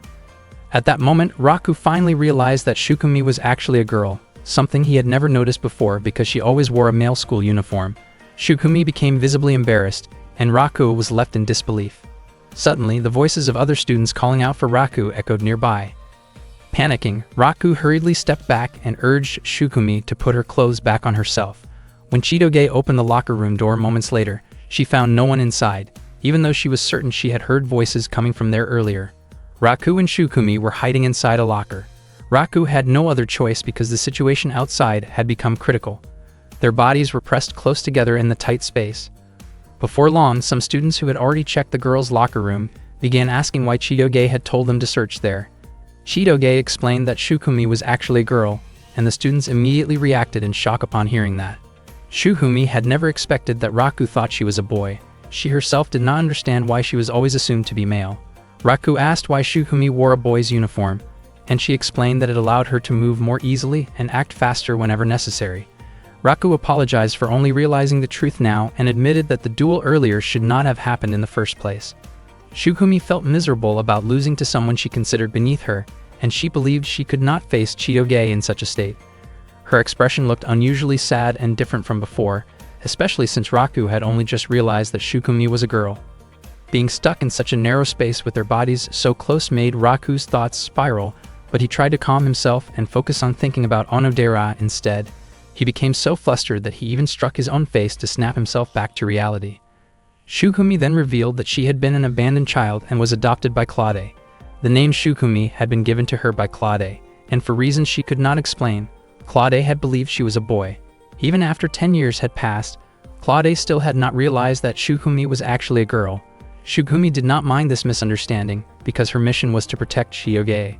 She had long since cast aside her femininity and trained herself to be strong enough to stand against any man. She could not imagine what she would do if she ever failed to protect Chitoge. Raku felt that this burden must have been incredibly heavy for Shukumi, especially since she was actually kind and gentle by nature. Shukumi's face turned red when Raku described her that way, particularly because no one had ever said such things about her before. Suddenly, Chitoge opened the locker. She was irritated and struck Raku in frustration. It was then that Chitoge realized Raku had also believed Shukumi was a boy. Chitoge asked about the duel earlier, and Shukumi immediately insisted that she had not truly lost. From the beginning, the duel had been meant to test whether Raku was capable of protecting Chitoge, so Shukumi considered the match invalid.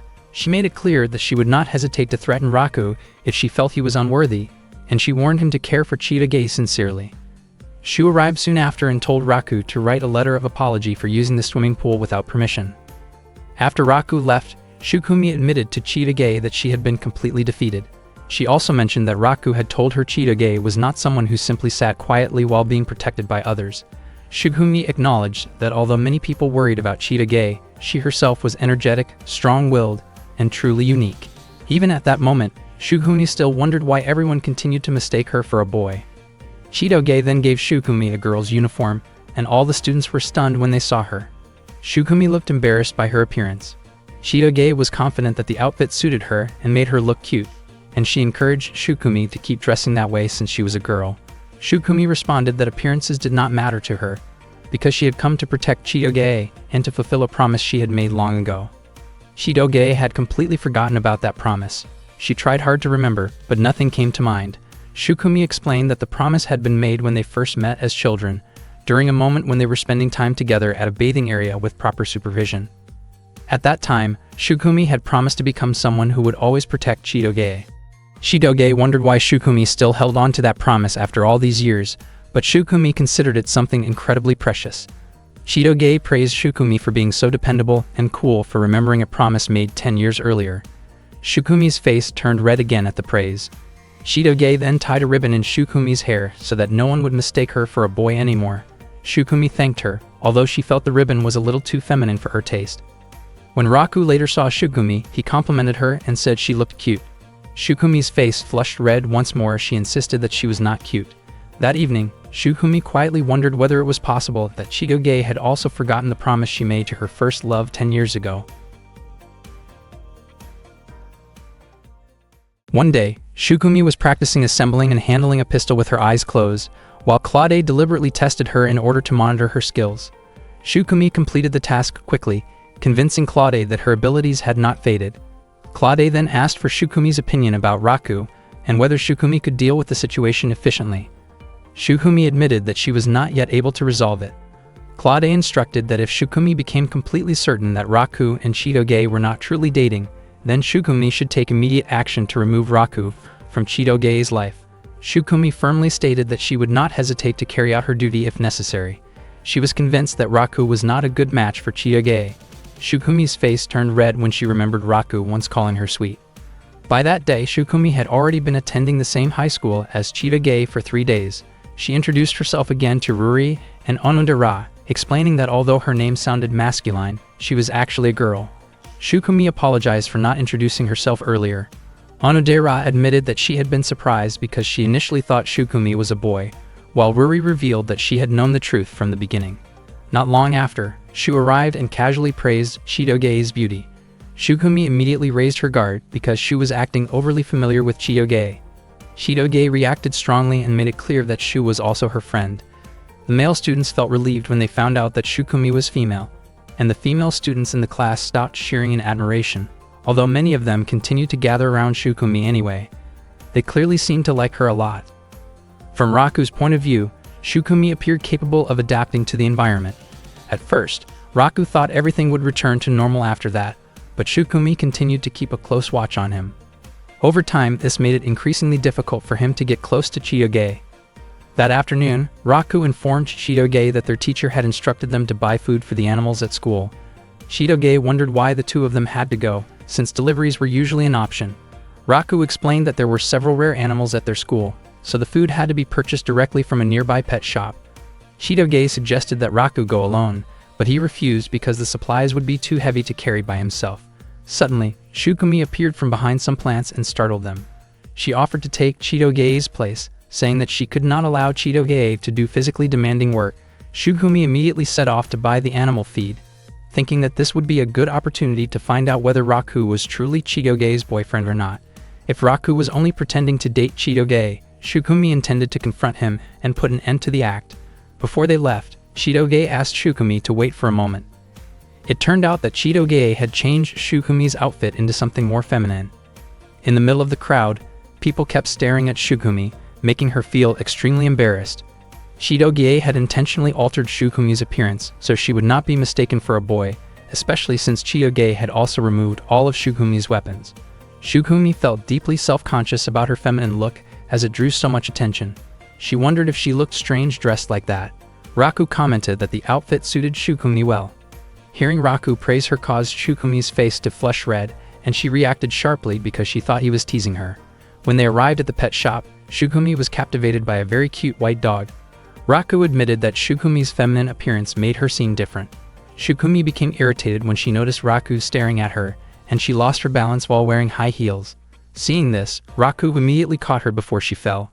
Shukumi scolded Raku for holding her so suddenly, and Raku sincerely apologized to her. On the way back, Shukumi's feet were badly scraped because of the high heels. When Raku noticed how severe the injuries were, he wondered why Shukumi had not said anything earlier. Shukumi believed that if she could not endure minor pain, she could not truly call herself Chitoge's bodyguard. Raku thought that enduring pain in silence was not a wise thing to do. With no other option, he carried Shukumi on his back. Shukumi was shocked and asked to be put down, insisting that she could walk on her own. Raku refused, saying that he could not simply leave her like that, and he asked her to stay quiet and let him help. Along the way, Shukumi wondered why Raku was willing to help her, even though she considered him an enemy. She also reflected on how Raku was kind to her and even complimented her. Raku asked how long Shukumi had been with Chitoge. Shukumi explained that she and Chitoge had been together since they were 5 years old, which meant 10 years ago. She shared a story about how Chitoge once met her first love and happily talked about it. Raku was confused because Chitoge had told him that she had never fallen in love before. Hearing this, Shukumi laughed and assumed that Chitoge did not fully trust Raku. Raku then asked about Shukumi's own first love. Shukumi admitted that she had never experienced such feelings. She believed that she would never fall in love because her mission was to serve Princess Chitoge, and that alone brought her happiness. She felt that she had already set aside her femininity, and for her, seeing Princess Chitoge happy was more than enough. Raku thought that if Shukumi showed loyalty to someone the way she was loyal to Chitoge, then one day someone would surely fall in love with her. He concluded that Shukumi's first love simply had not appeared yet, and he found himself curious about what Shukumi's expression would look like when that moment finally came. When Raku glanced back, he noticed Shukumi's face turning red. Shukumi dismissed his thoughts and told him that he was acting as if he knew everything. Later that night, Shukumi returned to training with Claude. When Claude suddenly asked about Raku, Shukumi's concentration instantly fell apart, and she apologized to him. Claude then asked whether there was anything unusual about Raku. Shukumi admitted that she had not found anything strange about him so far. Claude reminded her to stay focused and continue her mission. Around that time, Shukumi began to feel that something inside her did not feel quite right. The next day at school, Shukumi kept following Chitoge as usual. Chitoge scolded her and told her to stop following her everywhere, but Shukumi explained that her duty was to always stay close to Chitoge and protect her. Shukumi genuinely felt happy whenever she was with Chitoge. Not long after that, Raku arrived, and Chitoge immediately greeted him warmly. Unexpectedly, Shukumi became extremely nervous the moment she saw Raku. She asked him not to look in her direction, not to touch her, and not to talk to her. Raku was surprised and could not believe that Shukumi seemed to dislike him that much. Shukumi then urged Chitoge to leave right away. As Raku tried to help by brushing some dust off Shukumi's shoulder, Shukumi was startled and panicked, moving away in a flustered manner. Raku and Chitoge were both confused and had no idea what was going on with her. At that moment, Shukumi finally realized that something truly strange was happening to her. Shukumi later explained everything to Chitoge. She said that she was experiencing physical changes that only appeared in certain situations, something she had never felt before. Chitoge asked what kind of changes Shukumi meant. Shukumi admitted that her heart would race around a certain person, her chest would feel tight, her face would grow warm, and when that person was nearby, she could not speak properly. Chitoge suspected that Shukumi might be dealing with a serious illness and suggested that she get checked at a hospital. Shukumi refused, because she felt that what she was experiencing did not seem medical in nature. Even though these strange sensations kept happening, Shukumi felt oddly happy and could not understand why. She was confused about why her thoughts kept circling around one person, especially since she believed those feelings could interfere with her mission. Shukumi decided to ask Claude about it, but Claude admitted that he had never heard of such symptoms before. He suggested that Shukumi consult professionals and reminded her to take care of herself, stay alert, and remain healthy while carrying out her mission. Still searching for answers, Shukumi asked Shu about her condition. Shu immediately guessed that Shukumi was talking about Raku, then laughed at her, which irritated Shukumi. She continued asking other friends, including Kyoko, but the answers she received were vague and unhelpful. Eventually, Shukumi went to see Onodera and Ruri and asked them directly. Onodera guessed that Shukumi might be in love. Shukumi's face turned red, and she reacted strongly, insisting that it was impossible and that she would never experience love. Ruri then mentioned that Onodera herself was going through the same thing. Shukumi became curious about the person Onodera liked. Ruri almost revealed it, but Onodera quickly stopped her. Even though Shukumi continued to deny the feelings growing inside her, her thoughts kept drifting back to Raku. She realized that Raku was Chitoge's boyfriend, and as Chitoge's protector, she believed she should never have feelings for him. Shukumi tried desperately to push those feelings away, growing increasingly frustrated with herself. Her inner turmoil drew the attention of nearby students. Raku noticed her distress and asked what was wrong. Startled by his sudden presence, Shukumi reacted reflexively and pushed him away before quickly leaving the area. Raku was left confused, unable to understand why Shukumi acted that way. Shukumi later sat alone on a park bench, feeling exhausted and unsure of how she could properly protect Chitoge while feeling so conflicted. She felt completely lost. Chitoge came over and brought her a drink, then asked whether Shukumi had gained any clarity. Shukumi mentioned that people kept saying she was in love. Chitoge said that idea made sense, because Shukumi's symptoms matched what people often experienced when they fell in love. Shukumi asked whether Chitoge felt the same way. Chitoge admitted that she had never really felt what falling in love was like. Shukumi found that strange and pointed out that Chitoge had a boyfriend. Chitoge quickly corrected herself, surprised at how careless she had been with her words. Shukumi then brought up Chitoge's first love from 10 years ago.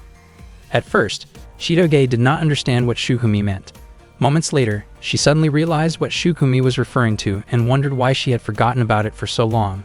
Shukumi laughed and mentioned that Chitoge used to sneak out of the house back then to meet a boy. Chitoge was certain that the boy was the one who had made a promise with her 10 years ago, but she could not remember what that promise was. She also admitted that she could not recall his face or even his name.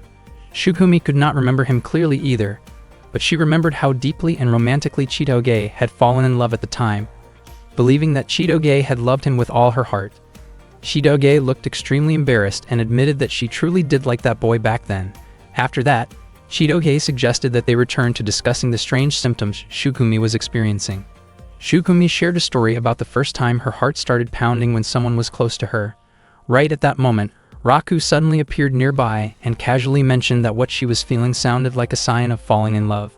Shukumi was caught completely off guard and reacted on instinct, aggressively aiming her weapon toward Raku before anyone could stop her. The situation quickly settled down, but it left Chitoge lost in thought, wondering whether she herself had ever felt the same kind of feeling in the past. Chitoge was convinced that the boy from back then probably did not remember anything about the promise they once made. Still, she could not ignore the fact that Raku continued to hold on to a promise from 10 years ago. Driven by curiosity, Shitoge tried to look for an object or keepsake that might help her remember.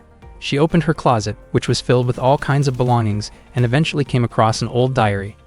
She found it strange that the diary was written in Japanese and began to wonder if she had once lived in Japan.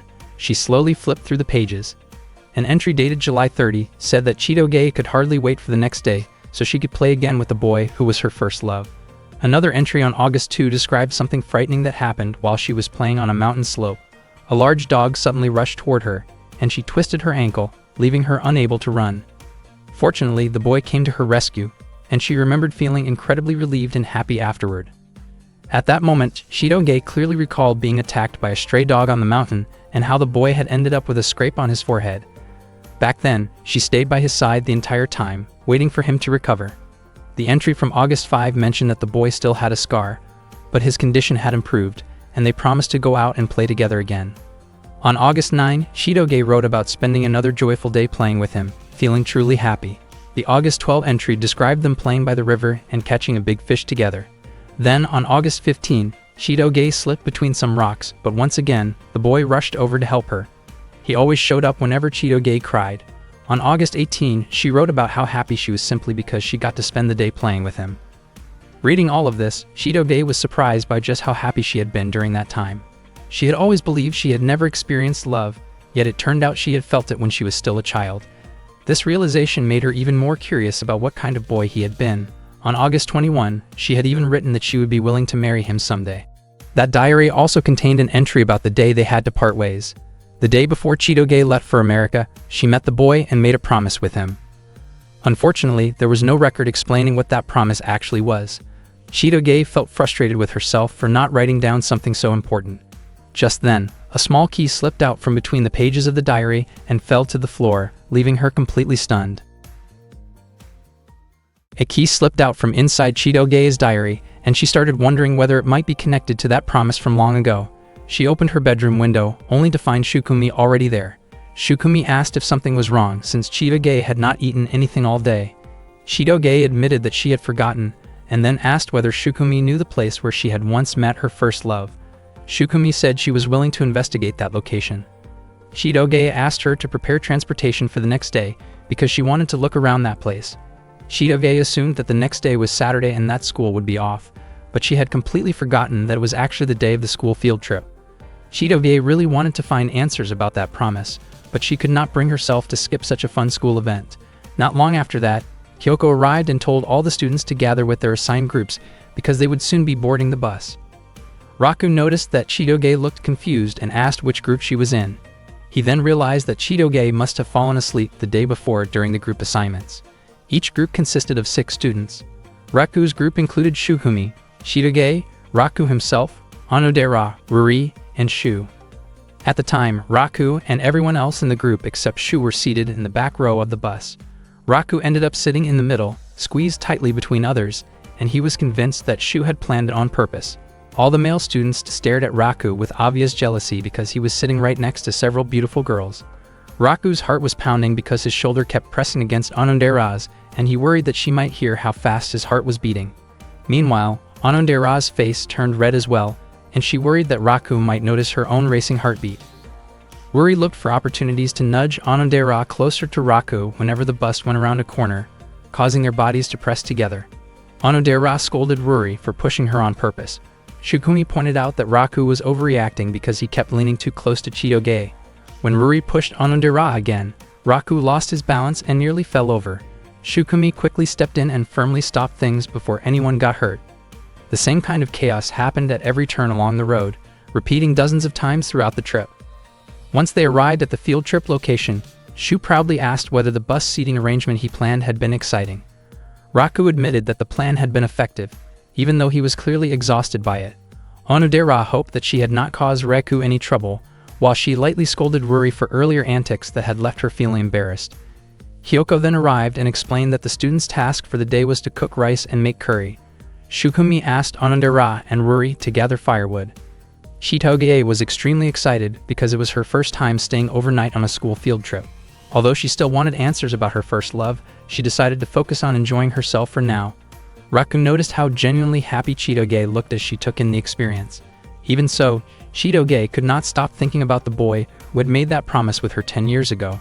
She was certain that he had a scar on his forehead, and that detail felt like her only clue. At the same time, Raku was also thinking about the person who had made a promise with him in the past, and he still did not understand the purpose of Onodera's key. Shidoge returned carrying hot water, but she tripped and accidentally spilled it onto Raku's head. She quickly apologized. Raku looked annoyed and reminded her to be more careful. As Raku brushed his hair aside, Shidoge froze when she noticed a scar on his forehead that looked exactly like the one she remembered from her childhood. She asked about it, and Raku explained that he had had the scar since he was little, although he could not remember how he got it. He guessed that it might have been caused by one of his old pets. Shidoge immediately thought of the boy who had once saved her from a dangerous dog. She was not fully convinced that Raku was that boy, but she also noticed that he carried a key-shaped pendant, just like the one tied to the promise from 10 years ago.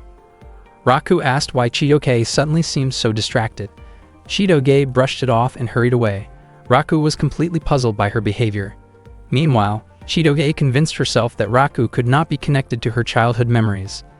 After finishing their tasks, Raku and his friends went into their lodging rooms. They were thrilled to see how spacious the accommodations were. Shu became overly emotional when he noticed that a sliding door separated the boys' and girls' rooms, joking that it almost felt like they were all staying in one room. Ruri immediately told Shu that he could sleep on the porch or in the hallway instead. Raku's face turned red when he realized that he would be sharing a room with Onodera, and just imagining it made him nervous. Onodera mentioned that the hotel had a hot spring bath, and invited everyone to go together later. Raku became flustered the moment he heard that. Shidoge could not wait to try the hot spring, while Shugumi looked uneasy since she was not used to bathing with a large group. Raku reflected that Shidoge had been acting strangely earlier, but he concluded that he was probably just worrying too much.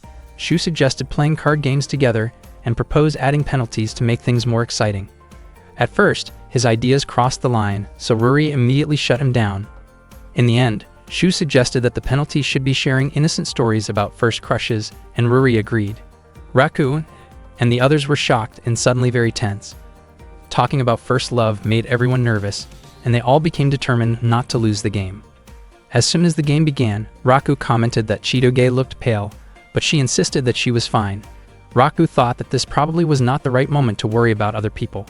Onodera's face lit up with excitement when she drew her card, and Raku was convinced that she must have picked up the Joker. When it was Raku's turn to take a card from Onodera's hand, her expression kept changing every time his fingers brushed against the cards. Raku admitted to himself that Onodera's expression looked incredibly sweet. Because of that, he was able to guess which card in Onodera's hand was the Joker. After that, it was Chiyoge's turn to draw a card from Raku's hand. She showed an adorable expression while choosing, and Raku felt sure that she did not want to lose. He suggested that she should probably keep a straight face instead. The game continued until only Raku and Chiyoge were left for the final round. Everyone else who had already finished felt relieved that they had avoided the punishment. Raku could tell where the Joker was just by looking at Chiyoge's expressions.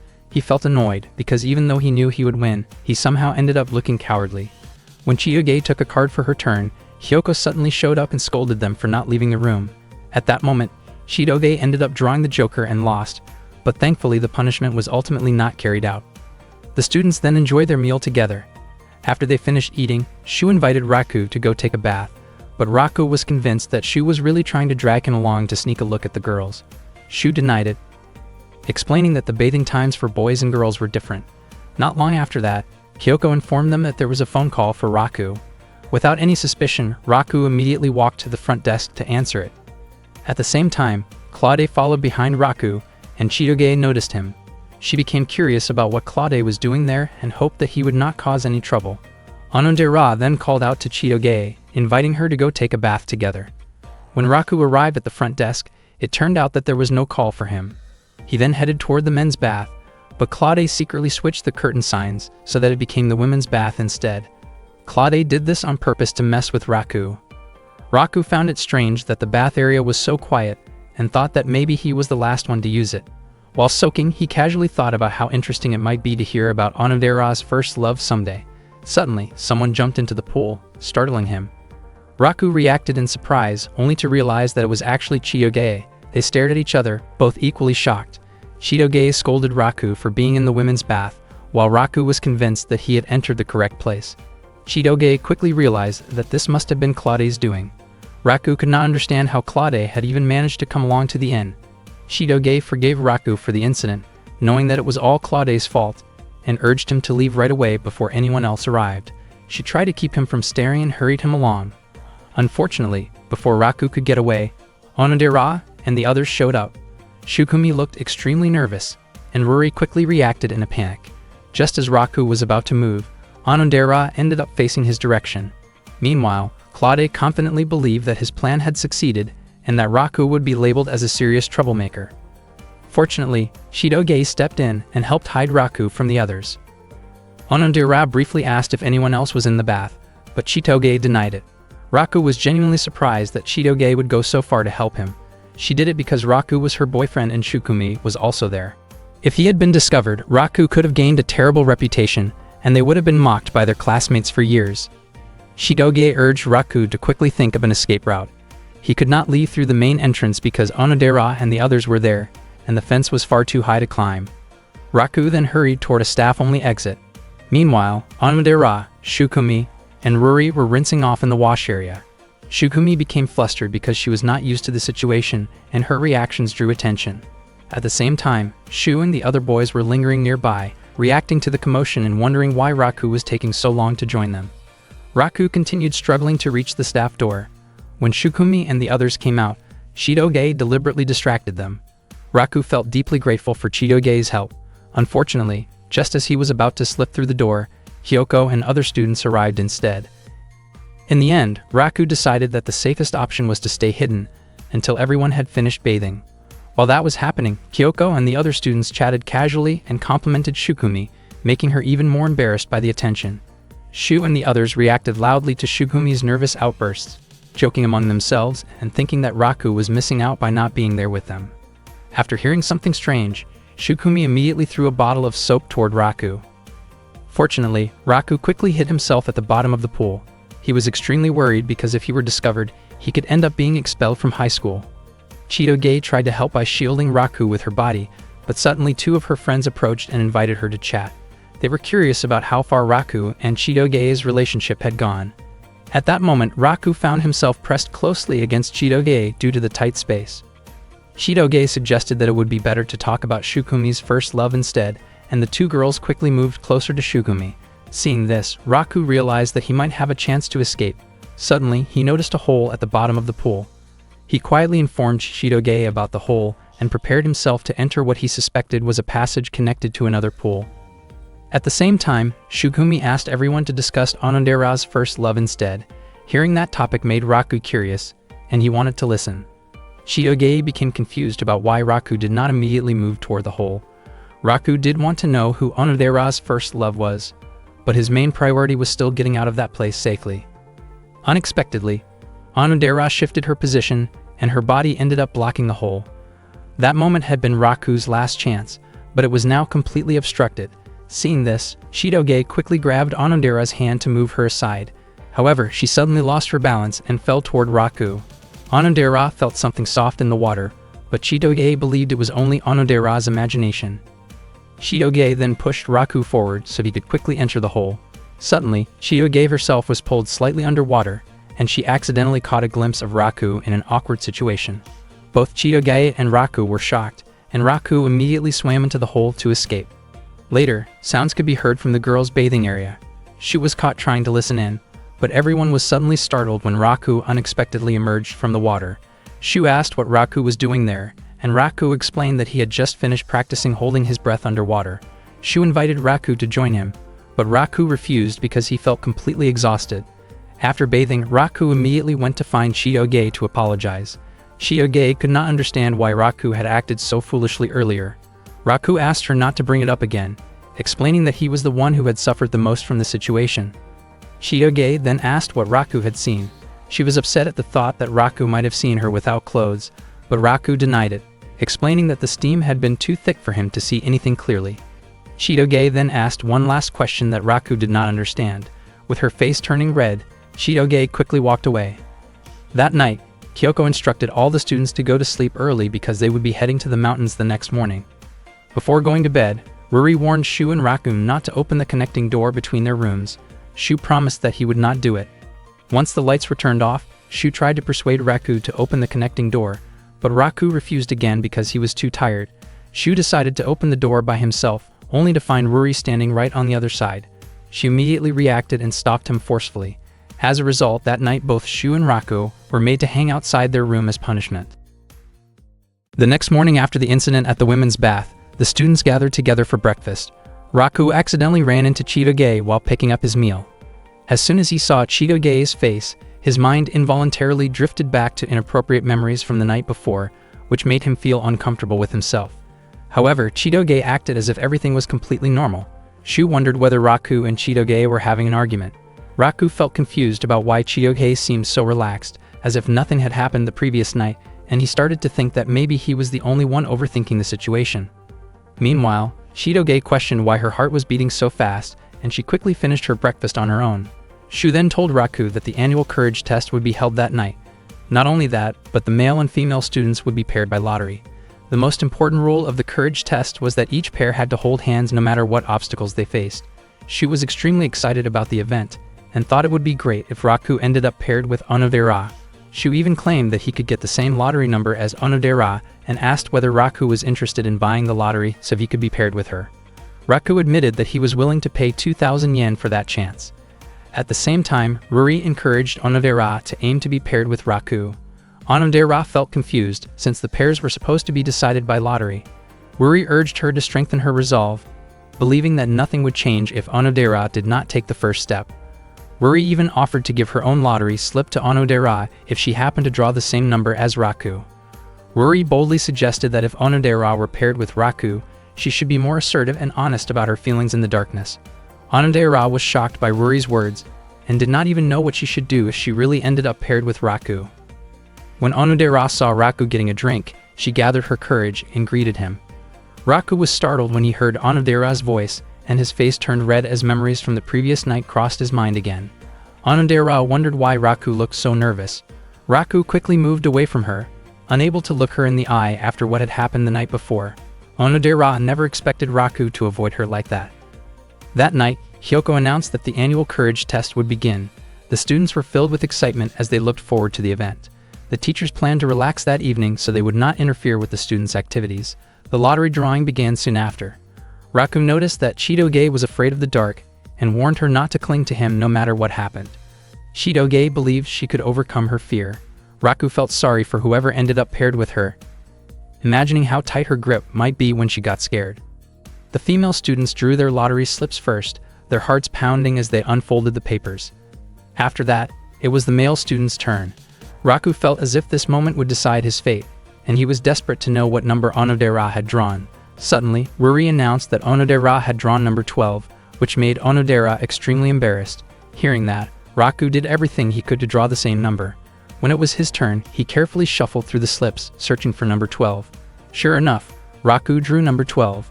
He was overjoyed, and Onodera could hardly believe that she would be paired with him. Meanwhile, Shukumi took on a male role due to a shortage of male participants and was paired with Ruri. Shu was paired with Chitoge and was more than willing to support her if she got scared. Raku, on the other hand, could barely believe his good luck. His eyes sparkled when he saw Onodera walking toward him, but once again his thoughts betrayed him and he became flustered.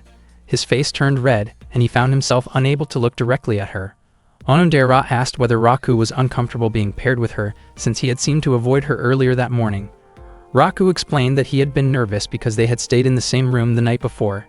Hearing this, Onodera felt relieved, as she had worried that Raku might dislike her.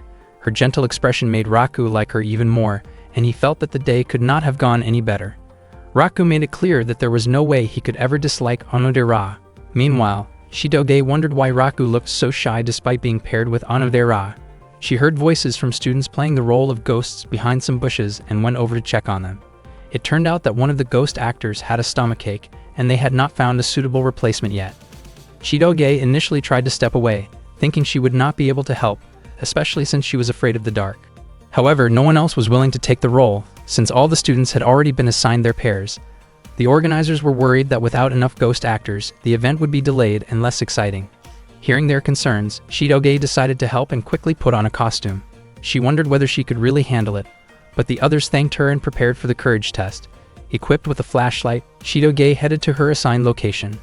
At the same time, Shu found himself confused as he searched for Chitoge. Chitoge walked toward the spot where she was supposed to scare other students, believing that nothing bad would happen as long as there was some light nearby. She never expected that she would end up handling the task alone, since the other ghost actors had scattered to different areas.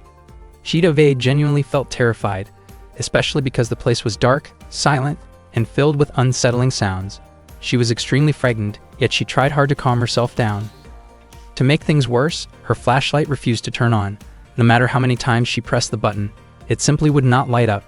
Chitoge kept trying to fight her fear, but when a small lizard suddenly crawled across her foot, she was startled beyond control. She panicked completely, overwhelmed by her bad luck, and wondered whether anyone would come to help her. At that moment, Raku's face unexpectedly crossed her mind. Chitoge felt completely helpless in her fear, unable to do anything but endure it. Unbeknownst to her, the teachers had deliberately asked Chitoge to cover their duties while they relaxed elsewhere, leaving her alone with the responsibility. Meanwhile, Shukumi and Ruri began walking through the forest, while Shu was still confused after being left behind by Chitoge. At the same time, Raku asked Onodera not to misunderstand his situation. Before long, it was time for pair number 12 to start their walk. Raku invited Onodera to go with him, and the two of them shyly held hands as they moved forward. Both of their hearts were pounding rapidly. Raku could feel how soft and warm Onodera's hand was, and he knew she was extremely nervous. At the same time, Chitoge was trembling in fear elsewhere. Raku's face turned red from embarrassment, and he felt incredibly tense, convinced that a moment like this would never come again. He tried to steady himself and gather his courage. His hand was sweating heavily, and he worried that Onodera might feel uncomfortable because of it. Raku could barely contain his nervousness when he suddenly noticed that Onodera's face was deeply flushed. He began to wonder whether her heart was also racing because she was holding his hand. Suddenly, Shu appeared and called out to him, disrupting the moment. Raku felt annoyed that the atmosphere had been ruined. Shu had come to ask about Chitoge's whereabouts, unable to understand why she had suddenly disappeared. One of their friends mentioned seeing Chitoge enter the forest while wearing a ghost costume. She had taken over for another ghost actor who was not feeling well. Raku found it strange, knowing that Chitoge was extremely afraid of the dark, yet she had still volunteered to help. Soon after, Ada-chan, who was also acting as a ghost, could be heard searching for Chitoge. She explained that she had asked Chitoge to fill in, but had forgotten to replace the batteries in Chitoge's flashlight. She assumed Chitoge would return once she realized the flashlight was not working. The forest was pitch black without a flashlight, but everyone believed that Chitoge would manage. Ada-chan apologized to Raku and reassured him that the forest was not very large and that there were no dangerous animals. The others teased Raku, encouraging him to go check on Chitoge in her ghost costume. Raku and Onodera immediately headed into the forest together. Raku kept thinking about Chitoge's condition, though he tried to believe she would be fine since she had chosen to take on the role herself. However, remembering how frightened she was of the dark, Raku decided he needed to help her. He gently let go of Onodera's hand and apologized, leaving her to continue on her own. Raku then ran as fast as he could into the deep, dark forest. Meanwhile, Chitoge was trying to calm herself by counting sheep in her head. Even so, her fear of the darkness would not fade. She desperately wanted to go home. Her body continued to shake, and she felt weak all over. Chitoge slowly realized that she had experienced a similar moment long ago, back when she was still a child. Meanwhile, Shukumi was extremely frightened when she came face to face with a fake ghost. She clung tightly to Ruri, while Ruri tried to calm her down, but Shukumi truly could not hide her fear. All of a sudden, Raku ran past them without either of them noticing. In the dark and silent forest, Chitoge was reminded of a time long ago when she had fallen into the gaps between large rocks. Back then, young Chitoge had been so scared that she could only cry. There was nothing she could do except cry and hope that she would somehow get out. After that, a boy appeared. That boy always showed up whenever she was in trouble. Suddenly, Chitoge flinched when she heard the sound of bushes moving. She quickly turned toward the source of the noise, and her mind drifted back to an entry in her old diary. On August 15, 10 years earlier, she had been careless and fallen between rocks. She had cried because the space was extremely narrow and dark. Then the boy came and saved her. That boy always appeared whenever Chitoge cried. Unexpectedly, Raku came over to her and mentioned that ghosts were not supposed to cry. Chitoge felt deeply moved when she saw him arrive.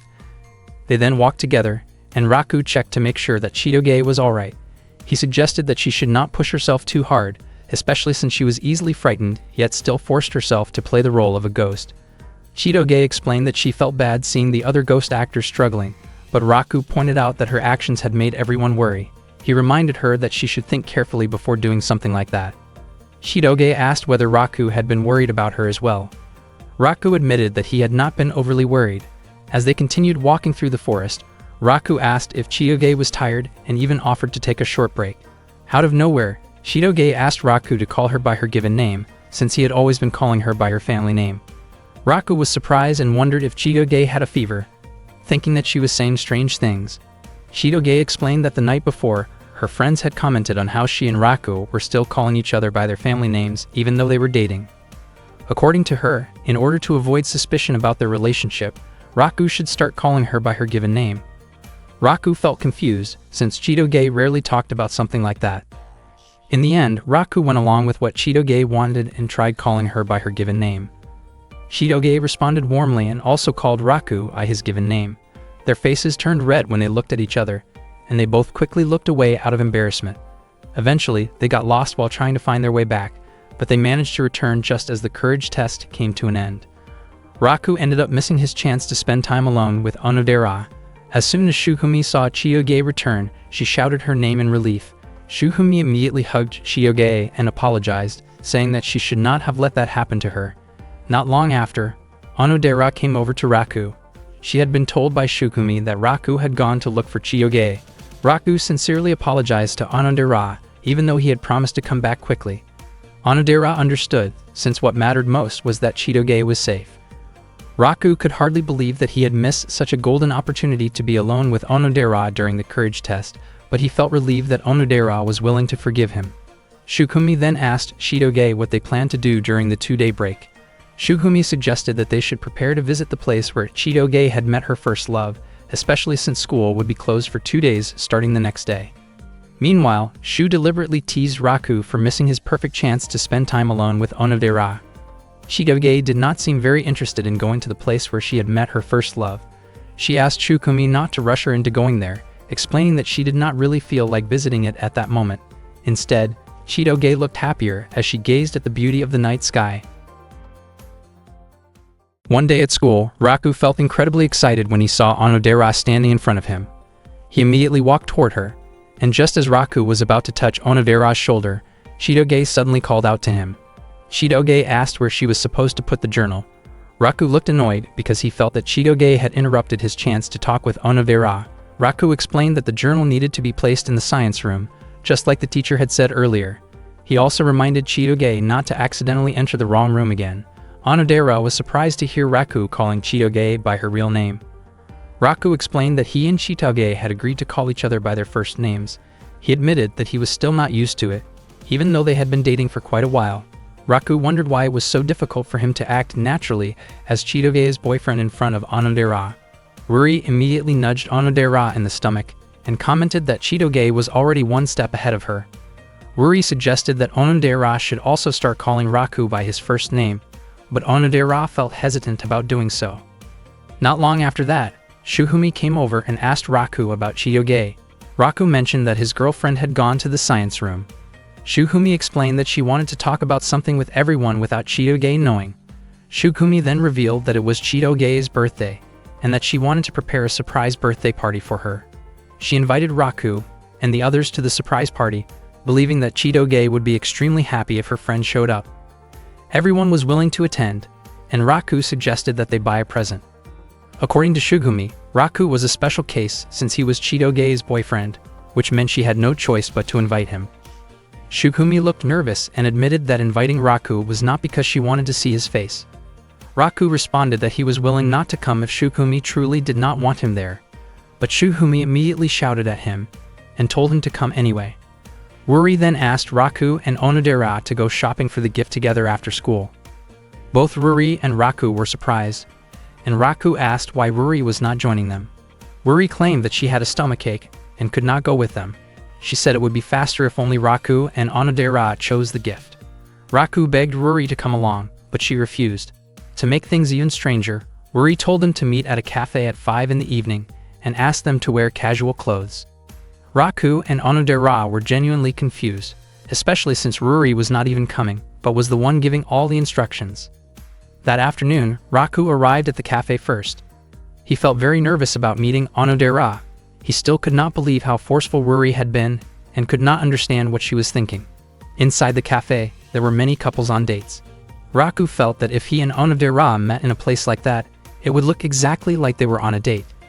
He then realized that aside from the fake date in the past, that day might actually be his first real date with Onodera.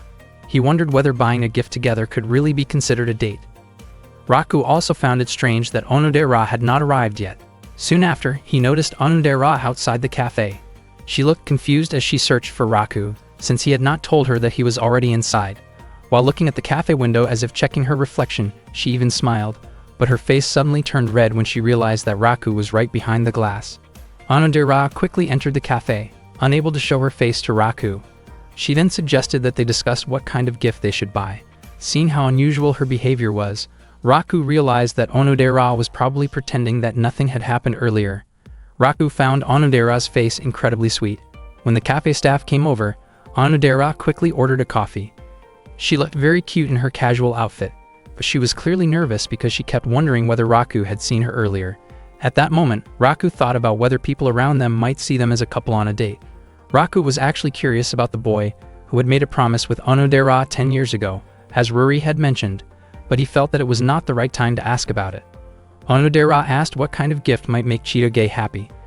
At that moment, Raku instead found himself thinking about when Onodera's birthday was and how he might want to buy her a birthday present someday. Onodera then suggested that they check nearby shops so they could find something more quickly. Raku wanted to ask about Onodera's birthday, but he did not have the courage to bring it up yet. Before long, they found the gift they were looking for. Raku felt like a coward for not being able to ask what he truly wanted to know, and he realized that their time together was about to end. Seeing Raku fall silent, Onodera asked whether he was happy going shopping with her. She worried that Raku might not have enjoyed it, especially since he had come along because Ruri pushed him to do so. Raku denied that idea and explained that he truly enjoyed spending time with Onodera. Hearing that made Onodera feel relieved. She then asked Raku to take a short walk with her. They walked along the road together, passing through a narrow street, and before long they arrived at a spot where the entire city view could be seen clearly. Raku instantly fell in love with the place. He never imagined that there could be a roadside location with such a beautiful view. He was sure that no one else knew about it. As it turned out, the place was Onodera's secret spot, which she had discovered by accident. Raku wondered whether it was really okay for Onodera to show her secret place to him. He asked whether Ruri also knew about it. Unexpectedly, Onodera said that she had not told anyone else and asked that the place remain a secret shared only between the two of them. Raku was surprised to hear that. Onodera admitted that she felt incredibly happy that day, and she considered sharing that secret place her way of thanking Raku. Raku felt genuinely happy to be seen as someone special by Onodera, and he promised that he would not tell anyone about the place. Onodera smiled sweetly while calling Raku by his real name. Raku fell silent as he looked at her smile, which reminded him of someone from his past. Onodera felt embarrassed for calling him by his real name, and at that moment, Raku began to wonder whether Onodera might be the girl who had made a promise with him 10 years earlier. Raku stayed quiet, which made Onodera think that maybe he did not like being called by his real name. Raku then gathered his courage to ask Onodera something, since the atmosphere felt just right. He hesitated, unsure whether it was appropriate to ask about her birthday and invite her to celebrate it together. Unfortunately, the words that came out of his mouth were not what he intended. Instead, he asked whether the girl who had made a promise with him 10 years ago was Onodera. Raku was shocked at himself for suddenly being so straightforward and emotional.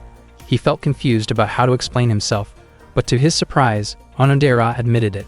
Raku's face turned red in disbelief when he realized that Onodera was the girl he had been searching for all this time. Onodera then showed him a key and explained that she had also been looking for the person who made that promise with her 10 years ago. The memory was vague in her mind, but she recalled that 10 years earlier, when she was 5 years old, she had befriended a boy. When they parted ways, the boy gave her a key.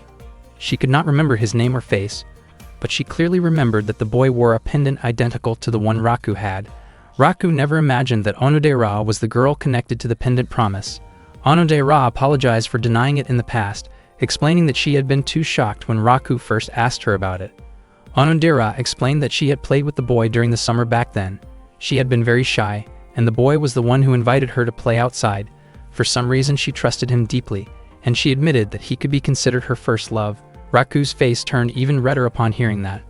Onodera said that she had been extremely surprised the first time she saw Raku's pendant, which made her suspect that he might be the boy who made the promise with her 10 years ago. Raku finally understood why Onodera once said that even though it was just a childhood promise, she was sure that the person who made it truly cared about her. Onodera admitted that she had always hoped that the boy was Raku. Both of their hearts raced as Onodera slowly leaned closer to him, leaving Raku flustered and overwhelmed. Suddenly, the moment was interrupted by the sound of a phone ringing. Shukumi called Raku and asked him to come to the party immediately. In the end, Raku and Onodera stopped their conversation and hurried away. They got on the bus together, and throughout the ride, neither of them spoke. Raku kept thinking about whether the girl he had been searching for all this time was truly Onodera. There was an easy way to confirm it, which was by opening the pendant. Soon they arrived at Shidoge's house. Shu, Ruri, and Shukumi were already waiting in front of the gate. Shidoge's house was enormous, leaving everyone in awe. Ruri even became curious about what kind of job Shidoge's father had. Ruri worried that their gifts might not be good enough for Shidoge, but Shukumi reassured her that Shidoge was not the type of person who judged others based on the gifts they gave. Shukumi was puzzled as to why Shu had come along even though she had not invited him. Not long after, Shidoge arrived and was shocked to see her friends standing in front of her house. Shukumi explained that she had secretly invited everyone to Shidoge's birthday party. Shidoge was stunned and quickly pulled Raku inside. She panicked because she had never told her friends that her family was part of a mafia organization. Raku found it strange that Shidoge was still so bothered by something like that. Shidoge admitted that her family background had always troubled her, and that was the reason she had not had friends before. Raku then told everyone that Shidoge's family was essentially a mafia group, similar to the Yakuza in Japan. Onodera was surprised by the revelation, as she had always seen Shidoge as an amazing and extremely wealthy girl. Shidoge was shocked to hear Onodera praise her and realized that it did not become a problem for their friendship after all. Shukumi led everyone into a room inside Shidoge's house. As soon as Shukumi opened the door, the members of the Beehive had already prepared a lively surprise party for Shidoge. That day was Shidoge's 16th birthday, and it was the first time she had ever invited her friends over. The Mafia members greeted Shidoge's friends as well. They were surprised to see how happy Shidoge looked, since that kind of expression felt unusual for her. Not long after that, Claude arrived and greeted everyone. Claude then started teasing Raku, and was convinced that Raku must have prepared a special gift for Shidoge. Raku realized that Claude was becoming more open and straightforward when making fun of him. As the party went on, Onodera gave Shidoge a set of stationery, while Ruri gave her a novel. Shidoge felt genuinely happy with the gifts they gave her. After that, the Beehive Mafia members presented their gift, which was a 1-year supply of bananas and 1,000 Enka CDs. They chose that gift because they knew how much Shidoge loved those things. Meanwhile, Claude wanted to show off his own gift for Shidoge, but he deliberately acted humble by saying that his present could not compare to what Raku had prepared. It turned out that Claude had bought a luxury car with the newest and coolest model. However, Shidoge did not need it, since she did not have a driver's license yet. Next, the Beehive members pressured Raku to finally show his gift to Shidoge. Raku did not expect that giving a birthday present could feel this difficult. In the end, he revealed a gorilla plush doll that looked exactly like him. The Beehive members immediately protested, unable to accept why Raku would give such a gift. Raku admitted that the moment he saw the doll, he really liked it and thought it was a good plush. Unexpectedly, Shidoge ended up liking the gift very much. The Beehive members could not understand why Shidoge reacted that way. Raku was left staring in surprise at Shidoge's cute expression. While the party continued, Shidoge approached Raku on the balcony. She mentioned that Raku's taste in choosing gifts was terrible. Raku did not expect that her earlier reaction had only been an act, and he told her that she could just throw the gift away if she did not like it. Shidoge replied that since they were dating, she would not throw it away and said that she would keep the gift. Raku started to think that Shidoge actually liked his present, but she kept denying it. Raku was confused as Shidoge began to show a sweeter side of herself, making his heart race. Raku wondered why his heart was pounding just from looking at Shidoge, especially since he had only recently realized that he had found the girl who made a promise with him 10 years ago. Thinking about it all made his head spin. Shidoge then asked whether Raku still liked the girl who made that promise with him 10 years earlier. Raku was surprised by the question, but he also found himself wondering if Onodera was truly the girl from that promise long ago. Raku admitted that he still liked that girl. After hearing that, Shidoge asked whether Raku had ever heard of the term "zossing in love." That night, Chitoge asked whether Raku had ever heard the phrase "Zasen in love." Raku was startled and wondered where Chitoge had learned that phrase. He did not understand why his heart kept pounding so hard. Raku remembered that "Zasen in love" was a line he and a certain girl had once spoken as part of a promise. Chitoge explained that she had been reading her old diary, and it brought back many memories. She recalled meeting a boy 10 years ago while playing together during the summer. They became close friends, and when the time came for them to part ways, she and the boy made a kind of promise. Raku was shocked because the story matched the promise he remembered exactly. What made it even more unsettling was that he had just talked about this very thing with Onodera the day before. Chitoge admitted that she did not remember the boy's face or his name, but she clearly remembered the words of the promise. She also found a key tucked inside her old diary. Raku's heart started racing again. He had seen that key before. He had always believed that the girl from his memory was Onodera, but now it turned out that Chitoge also had a key and knew the same phrase. Raku explained that if he and that girl were ever to meet again, they were supposed to open a locket together. If the girl still remembered the promise, she would definitely have the key. Both of them looked nervous as they stared at each other. Even so, they soon felt that it was almost impossible for them to have made such a promise together, especially since Chitoge insisted that she did not remember ever meeting Raku back then. Raku also pointed out that Chitoge felt very different from the girl who had lived in his memories all this time. Chitoge was convinced it was just a coincidence, because Raku was nothing like the boy described in her diary. In her mind, that boy was kind, amazing and cool, nothing like Raku. Raku, in turn, said that the girl from his promise was gentle, sweet, and feminine. Chitoge grew annoyed at the idea that she might have been the one who made a promise with Raku. At the same time, Raku was not convinced at all that the girl was Chitoge. Raku then asked Chitoge to prove it by trying her key on his locket. If the locket did not open, it would clearly mean they had no connection in the past. Neither of them truly believed it would work. Chitoge was especially sure that Raku was not that boy, because to her, that boy was like a prince who could do anything and always came to her rescue. Raku wondered what Chitoge would do if he really were that boy. Chitoge went so far as to say that she would do anything if Raku truly turned out to be him, precisely because she was convinced that person could not possibly be Raku. Raku and Chitoge prepared themselves to find out the truth. Raku hoped the locket would not open, because it felt impossible for Chitoge to be the girl he had been searching for. Chitoge was just as certain that Raku was not the boy from her past. She was too nervous to start right away, and both of their hearts were pounding intensely. When the key actually slid into the keyhole of the locket, their faces grew even redder. Then, unexpectedly, the key snapped as Chitoge turned it. Raku was stunned when he saw the broken key and could not understand how Chitoge had managed to break it. Chitoge explained that it was an accident, and that her nerves had caused her to twist the key too forcefully. Raku became frustrated when the broken piece got stuck inside the locket. Chitoge was at a loss, unsure of what to do. Raku was upset because this meant he could no longer try opening the locket with Onodera's key. Chitoge asked Raku to forget about it, especially since they both felt they had never truly shared a promise together. She quickly ended the conversation. Raku tried to stop her, but Chitoge ignored him and walked away. Raku was confused by her behavior and could not stop wondering what might have happened if the locket had actually opened. Meanwhile, Chitoge continued watching Raku from a distance. Raku walked down the hallway, still lost in thought about Onodera and Chitoge, who both seemed to have made promises 10 years ago, and both possessed similar keys. He convinced himself that it had to be nothing more than a coincidence. Raku concluded that one of them had to be the girl who made that promise with him, which meant he had definitely met one of them back then. If he could solve that mystery, he would finally know who that girl was. Suddenly, a man called out to him and thanked him for coming to Chitoge's birthday party. Raku felt like he had seen the man before, and then he realized it was Adelt. Adelt asked whether Raku was close to Chitoge and apologized for forcing him into the difficult role of pretending to be her boyfriend.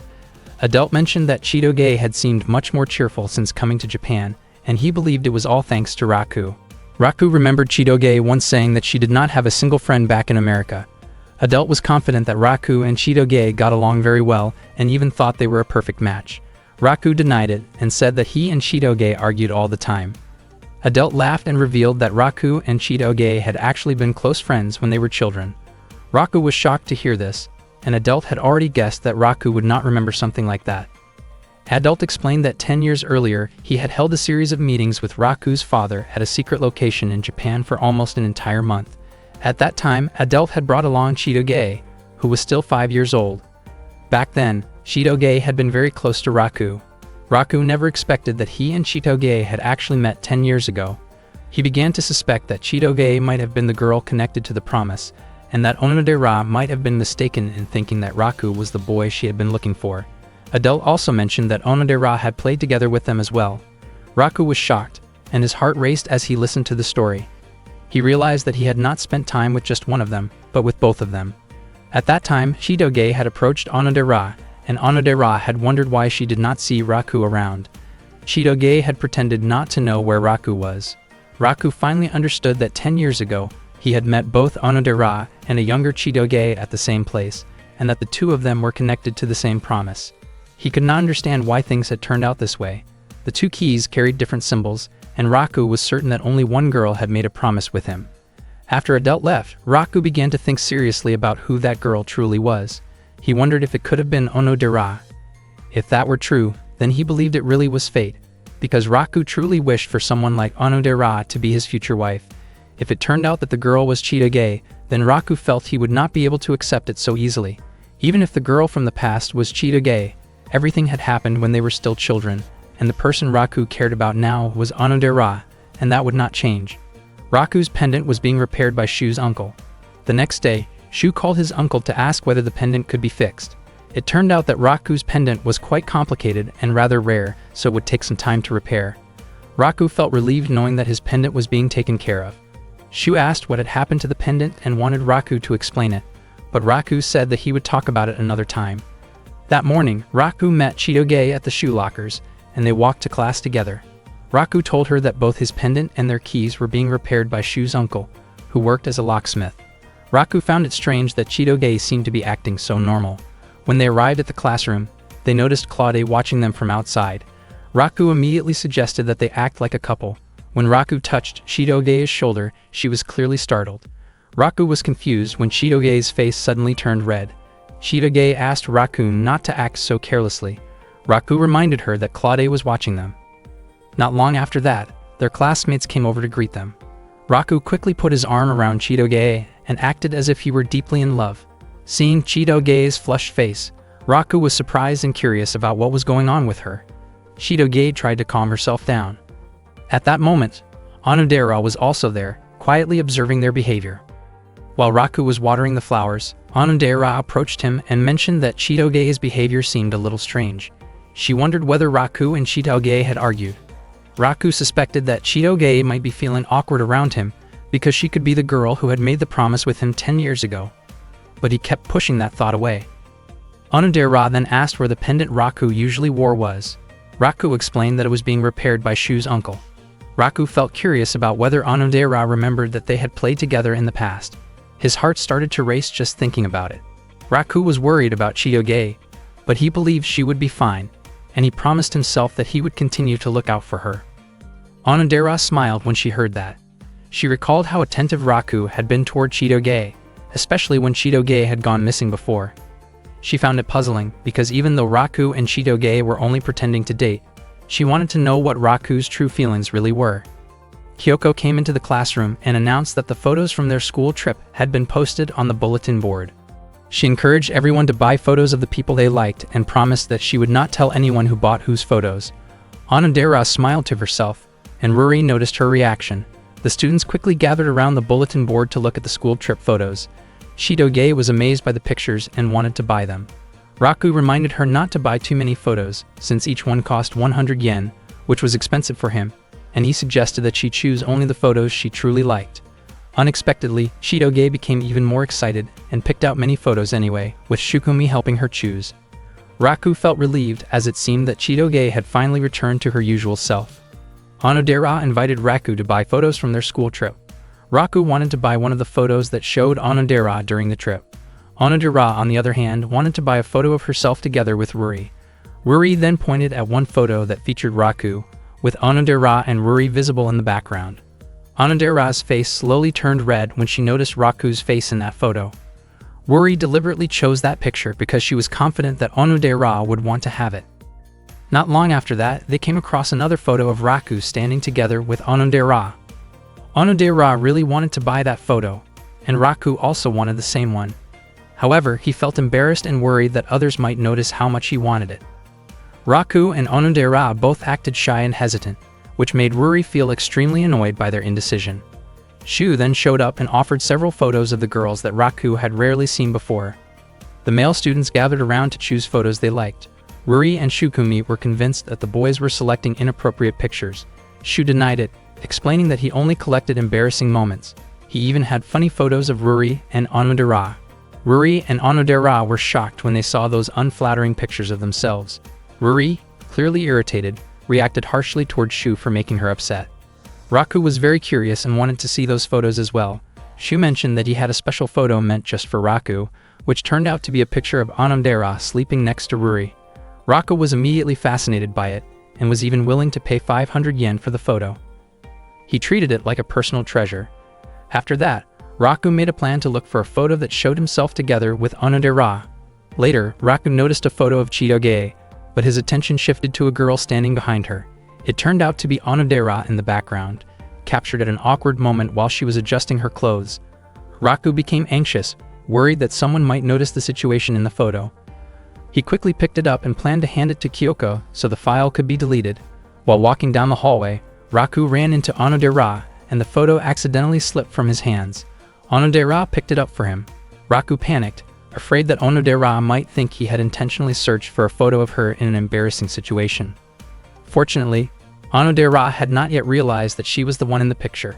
Raku quickly took it back and hurried away. Onodera felt confused about why Raku had taken a photo with Chitoge's face on it. She started wondering whether Raku might actually like Chitoge. That thought lingered in her mind as she kept questioning his actions. After returning home, Raku immediately went into the kitchen while quietly looking at the photo of Onodera. He then began preparing dinner. He still did not know the identity of the girl who had made a promise with him 10 years ago, and he kept thinking about how to find her. He wished he had a photo that could serve as a clue. Suddenly, Issei mentioned that he might have the photo Raku had been searching for. Raku became curious about where Issei had kept it, since he had already searched the entire house without any luck. It turned out that the photo was stored in the back storage room. Issei asked whether Raku was looking for the photo they had taken during their trip 10 years earlier, explaining that there was still one copy left in storage. Raku was shocked to realize that this photo could bring him closer to the truth.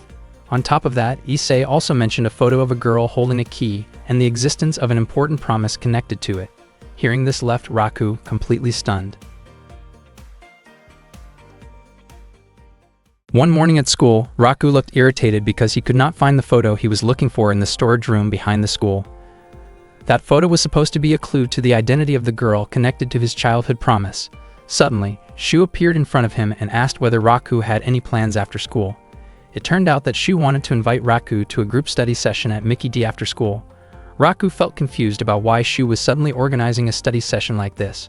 Shu explained that the final exams were coming up soon, so he believed Raku must already have a solid strategy to deal with them. Raku looked uncomfortable hearing Shu address him so casually. He replied that he had already been studying hard every day, and especially that day he needed to look for something important, so he refused the invitation. However, once Shu mentioned that Onodera would be joining, Raku immediately decided to take part in the study session. After school, Raku went together with his friends to study. Chitoge looked extremely excited as she went out with everyone. Raku felt annoyed because he believed Shu had tricked him. Chitoge, who was in high spirits, kept shouting about how happy she was to go to Mickey D with her friends. In fact, Raku had once dreamed of going to Mickey D together with Onodera. At the same time, he felt that he was already close to finding the answer to who the girl from his promise really was. His memories were still vague, whether the girl had blonde hair or black hair, and what her defining features were. The more he thought about it, the more unsettled he became. After they finished ordering and picking up their food, they began arranging their seats. Ruri suggested that Onodera sit next to Raku so she could ask him for help studying like before. Onodera looked nervous and refused, instead asking Raku to sit near Chitoge, since the two of them were officially dating. Raku felt confused because Onodera seemed colder than usual. Ruri glanced at Onodera and wondered if something had happened between them, but Onodera shook her head and smiled. Even so, Ruri was convinced that something must have happened. They soon started their second group study session.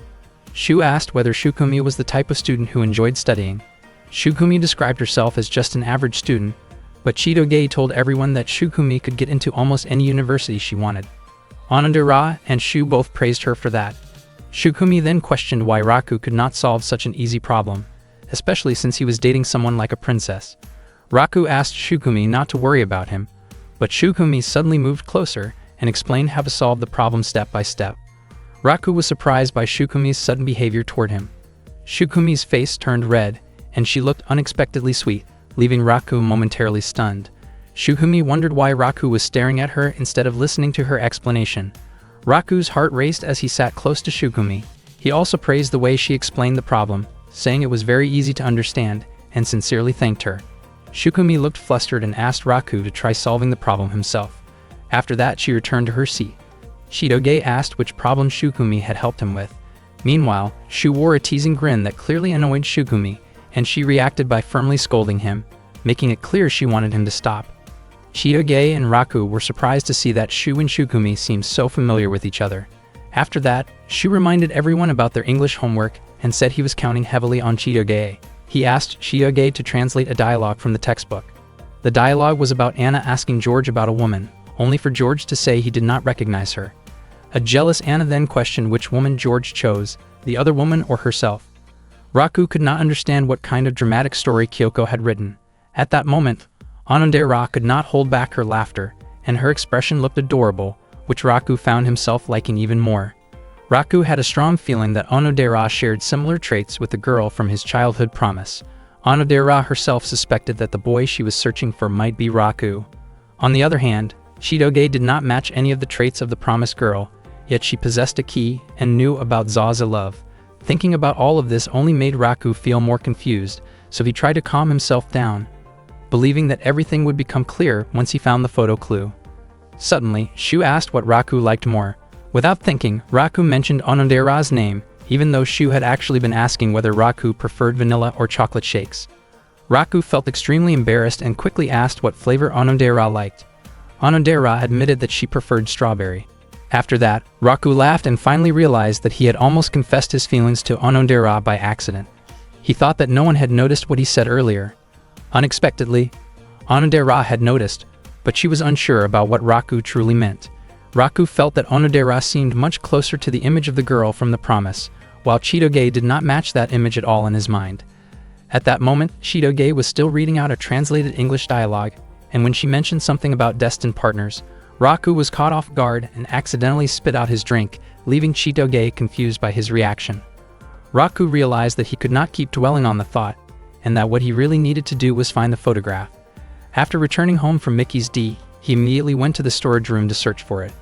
Raku found a box that looked exactly like the one his parent had mentioned before. He carefully took it down and placed it on the floor. He was certain that the box contained a photograph from 10 years ago, and once he opened it, he would finally learn what the girl he had been searching for all this time looked like. His heart raced as he wondered whether the girl would turn out to be Onodera or Chitoge. Unable to hold back his anticipation, he slowly opened the box, only to be completely stunned by what he found inside. The photograph showed Raku as a child together with Issei and a young girl. The image only deepened his confusion. The girl in the photo was neither Onodera nor Chitoge, and Raku realized that he did not recognize her face at all. In the photograph, the young girl was holding a key in her hand, which meant that she was the one who had made the promise with him 10 years earlier. Feeling unsettled by the discovery, Raku immediately tried to find Issei to confirm the truth behind the photograph. One of the Yakuza members informed him that Issei had just gone out. Meanwhile, Issei herself was still thinking about the girl Raku had mentioned, and she seemed to recognize the girl in the photo. The next day at school, Raku was still preoccupied with thoughts about the girl from the promise. He had assumed that everything would become clear once he found the photograph, but instead, the situation only became more complicated. Not long after, Kyoko arrived to distribute the school trip photos that the students had ordered. Raku remained lost in thought, realizing that the promise he made in the past was likely not with Onodera or Chitoge. He struggled to remember anything clearly about the girl. Curious, he wondered whether Onodera or Chitoge might recall something about her. But it seemed that neither of them remembered ever meeting Raku during their childhood. Without him noticing, Shu quietly placed a photograph on Raku's desk. That day, heavy rain poured down. Chitoge was still at school because she had forgotten to bring an umbrella. Before long, Raku approached her. Chitoge was eager to go home because she did not want to miss her favorite television show. Raku offered to share his umbrella with her. Chitoge immediately refused and chose to walk through the rain instead of standing under the same umbrella with him.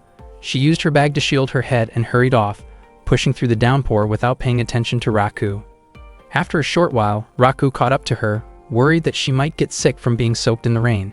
Chitoge's face flushed when she noticed how concerned he was. As the rain grew even heavier, they eventually walked together under the umbrella. Both of them looked awkward and shy, especially when a few students noticed them and teased them playfully. When rain began to soak Chitoge's shoulder, she instinctively moved closer to Raku so they could both stay dry. She explained that staying close was the only practical choice in that situation. Raku found himself confused by Chitoge's recent behavior and was unsure how to respond to it. Seeing Raku's troubled expression, Chitoge asked him not to misunderstand the situation. Raku insisted that his thoughts were completely innocent. Chitoge felt that she was already being considerate by acting that way for his sake. Raku reassured her that he had no strange intentions and that he had never asked her to do anything like that. Their exchange continued with lighthearted bickering, though Chitoge became irritated when Raku teased her with an unflattering nickname. Just as her frustration peaked, a loud clap of thunder echoed nearby, startling both of them. Raku was surprised by how close the thunder sounded. When he looked over, he saw Chitoge crouching down, clearly shaken by fear. He had never realized that she was so frightened of thunder. Raku remarked that she had more weaknesses than she let on. Chitoge warned him that she would not forgive him if anyone else found out about it. Raku promised to keep it a secret. Since the thunder continued and the rain showed no sign of stopping, they decided to stay sheltered there for a while. To help calm her nerves, Chitoge asked Raku to talk about something else so she would not feel so scared anymore. Raku invited Chitoge to look through the field trip photos they had bought. Chitoge suggested that they show each other the photos. She had purchased a total of 80 pictures. At that moment, Raku had already separated Onodera's photos from the rest beforehand. As Chitoge went through the stack, she was startled when she found a picture of herself asleep. Raku was surprised as well because he was sure he had never taken or kept a photo like that. He immediately became convinced that Shu must have slipped it in. Raku tried to explain the situation so Chitoge would not get upset, but it turned out that she understood he would never intentionally keep a photo like that. Raku was confused and a little amazed by how understanding she was. Chitoge continued flipping through the photos, while Raku felt that something about her behavior seemed different than usual. He praised her for being willing to spend so much money on the field trip photos, especially since she liked keeping memories and records of her friends. Chitoge said that many things had changed since she came to Japan, and that one of her regrets was spending her youth pretending to be Raku's girlfriend. However, she added that lately the fake feelings she had experienced did not seem so bad after all. Raku was completely taken in by what she said and admitted that he felt the same way. To his surprise, Chitoge revealed that she had just been teasing him. What she said earlier was nothing but a joke, and she laughed at Raku's expression when he thought she was being serious about him. Raku felt irritated and told her that she really should not tease him like that. Suddenly, a loud clap of thunder echoed nearby. Chitoge was startled and instinctively clung to Raku out of fear. Their faces ended up very close, and they locked eyes for a brief moment. Just then, Issei appeared and commented that the two of them looked unusually close for the middle of the day. Raku and Chitoge were shocked and quickly pulled apart. Issei did not expect the relationship to seem this serious, especially since he had only told them to pretend to be a couple. Both Raku and Chitoge immediately denied the idea, insisting that they did not like each other in that way. Issei simply laughed at their reaction. He had actually been looking for Raku because he wanted to talk about something important. It turned out that Raku also wanted to speak with his father, but Issei said that his own topic was urgent and that he wanted to bring it up first.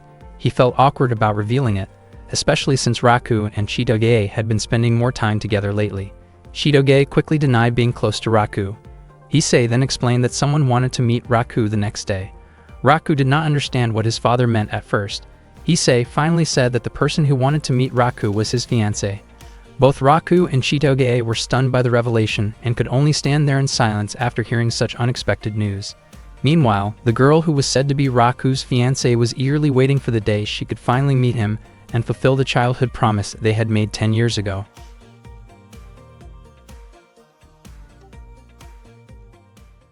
Raku still could not believe that he had a fiancé who was going to visit the next day. He questioned his father about it. It turned out that when Issei had been drinking with an old friend, that young lady had repeatedly asked about Raku, who had been her fiancé since they were both children. The young lady planned to come the next day and did not want to face rejection. Issei asked Raku to keep her company and make her feel comfortable during the visit. Raku was shocked and asked his father to cancel the arrangement. Issei explained that it was not that simple, because canceling it could cause serious trouble if the young lady felt offended. Raku said that he had never even met the girl, so he did not see how he could possibly handle the situation. Issei then mentioned that Raku actually recognized her, because she was the girl in the photo Raku had been looking for the day before. Raku and Chitoge were both stunned to hear that. Issei still could not change his decision and made it clear that he was relying heavily on Raku. The next day at school, Raku was still thinking about the girl and felt unsure whether he could handle what was coming. Chitoge hoped that things would not get any worse. That day, Kyoko informed the students that a new transfer student would be joining their school. Raku did not expect that his class would receive so many transfer students at once.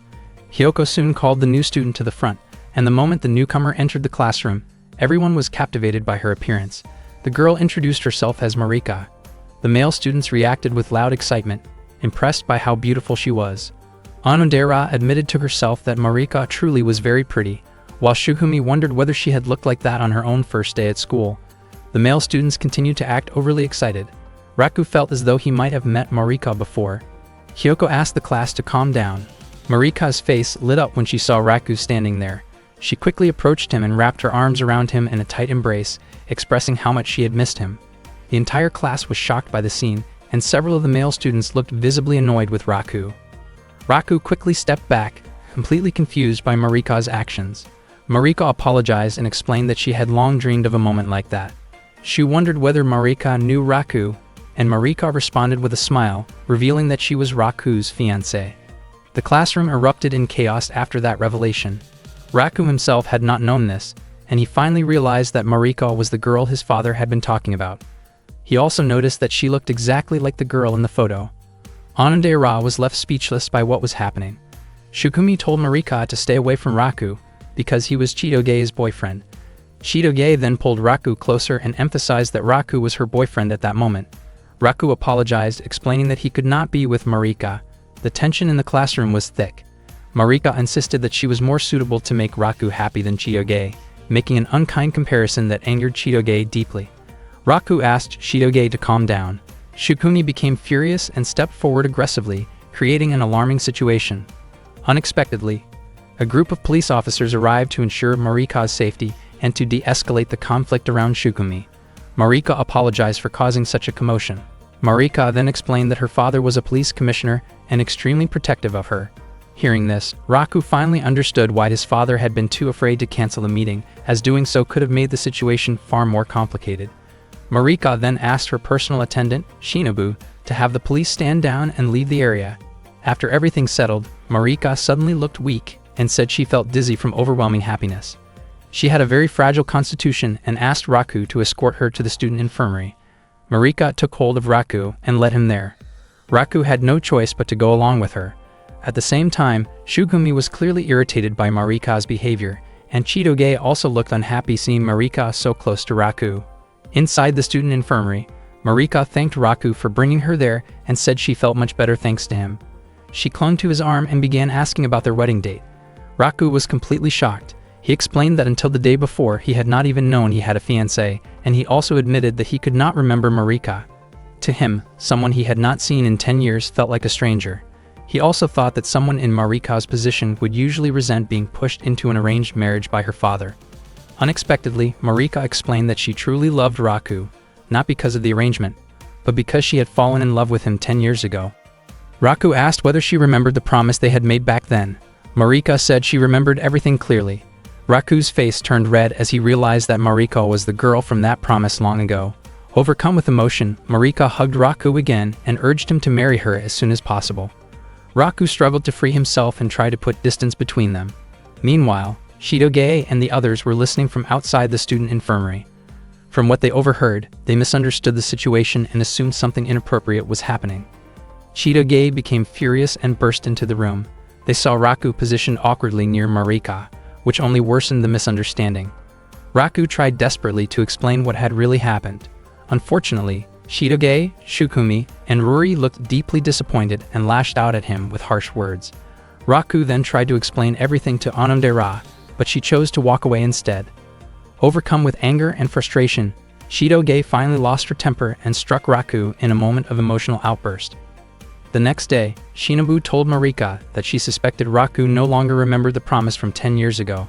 Marika did not see that as a problem, because she believed she would be the one to make Raku remember it again. Marika truly wanted Raku to marry her.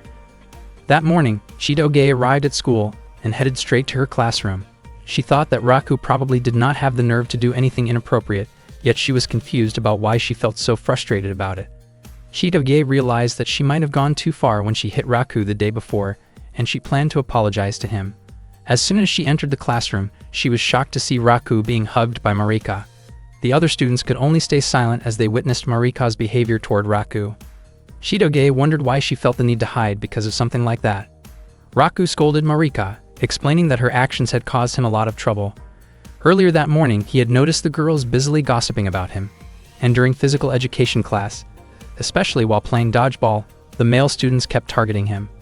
Marika was surprised to learn that Raku was actually quite popular at school. She wanted to talk with him more, so she decided to invite Raku on a date. Raku immediately refused and said that he already had a girlfriend. Marika looked deeply saddened, especially because she had been waiting for Raku all this time, and she was sure her father would be disappointed to hear about the rejection.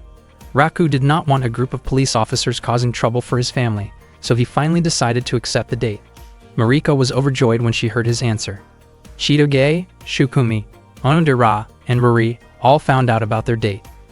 The next day, Raku waited for Marika at the shopping mall. He thought this would be his chance to ask her about the promise from 10 years ago. He left without telling Chitoge. Raku looked around for Marika, since she had not specified where they were supposed to meet. Before long, he saw several patrol cars escorting Marika. Marika greeted the waiting Raku with a bright smile, and soon after, the police officers left. Raku thought that the girl who liked him really did bring him a lot of trouble. At the same time, Onodera and Ruri were watching the two of them from a distance. Shukumi also arrived to keep an eye on Raku. She was dressed in a very feminine way, making people around her think she was a model. Shukumi wanted to monitor Raku's actions so she could report them to Chitoge. She was not doing this out of curiosity, but for Chitoge's sake. Raku suddenly approached her and asked where the nearest restaurant was. After that, Raku and Marika headed straight to the restaurant. Raku complimented Shukumi on how beautiful she looked, without realizing that she was actually Shukumi. Shukumi became irritated because Raku did not recognize her at all. Meanwhile, Chitoge was wearing a mask and dark sunglasses. She thought that with such a disguise, no one would recognize her. But suddenly 2 police officers called out to her. Chitoge immediately ran away to avoid them. At the same time, Raku and Marika were enjoying their meal at the restaurant. Suddenly, Marika tried to feed Raku, which startled him. Marika explained that this was normal behavior for an engaged couple. She then asked whether Raku was still thinking about his girlfriend, but Raku denied it. Marika could not understand why Raku chose a partner who seemed rude like Chitoge. Raku said that Marika might not be entirely wrong, but to him, Chitoge still had a good side. He was even confident that Marika and Chitoge could become good friends. Marika immediately rejected the idea, saying that she did not like girls with long hair. Raku was confused, since Marika herself had long hair. Marika then said that she really wanted to talk to Raku in private, and she pulled him along to another place. At that moment, Ruri and Onodera realized that Raku and Marika were no longer at their table. They began trying to look for them as well. Marika took Raku to a park and apologized for suddenly bringing him there. She asked what Raku wanted to talk about. Raku showed her a small photograph of the two of them. Marika was overjoyed when she saw the photo. She never expected that Raku had kept it, and that meant he still remembered her, which deeply touched her. Chitoge managed to find them and continued to secretly observe their conversation.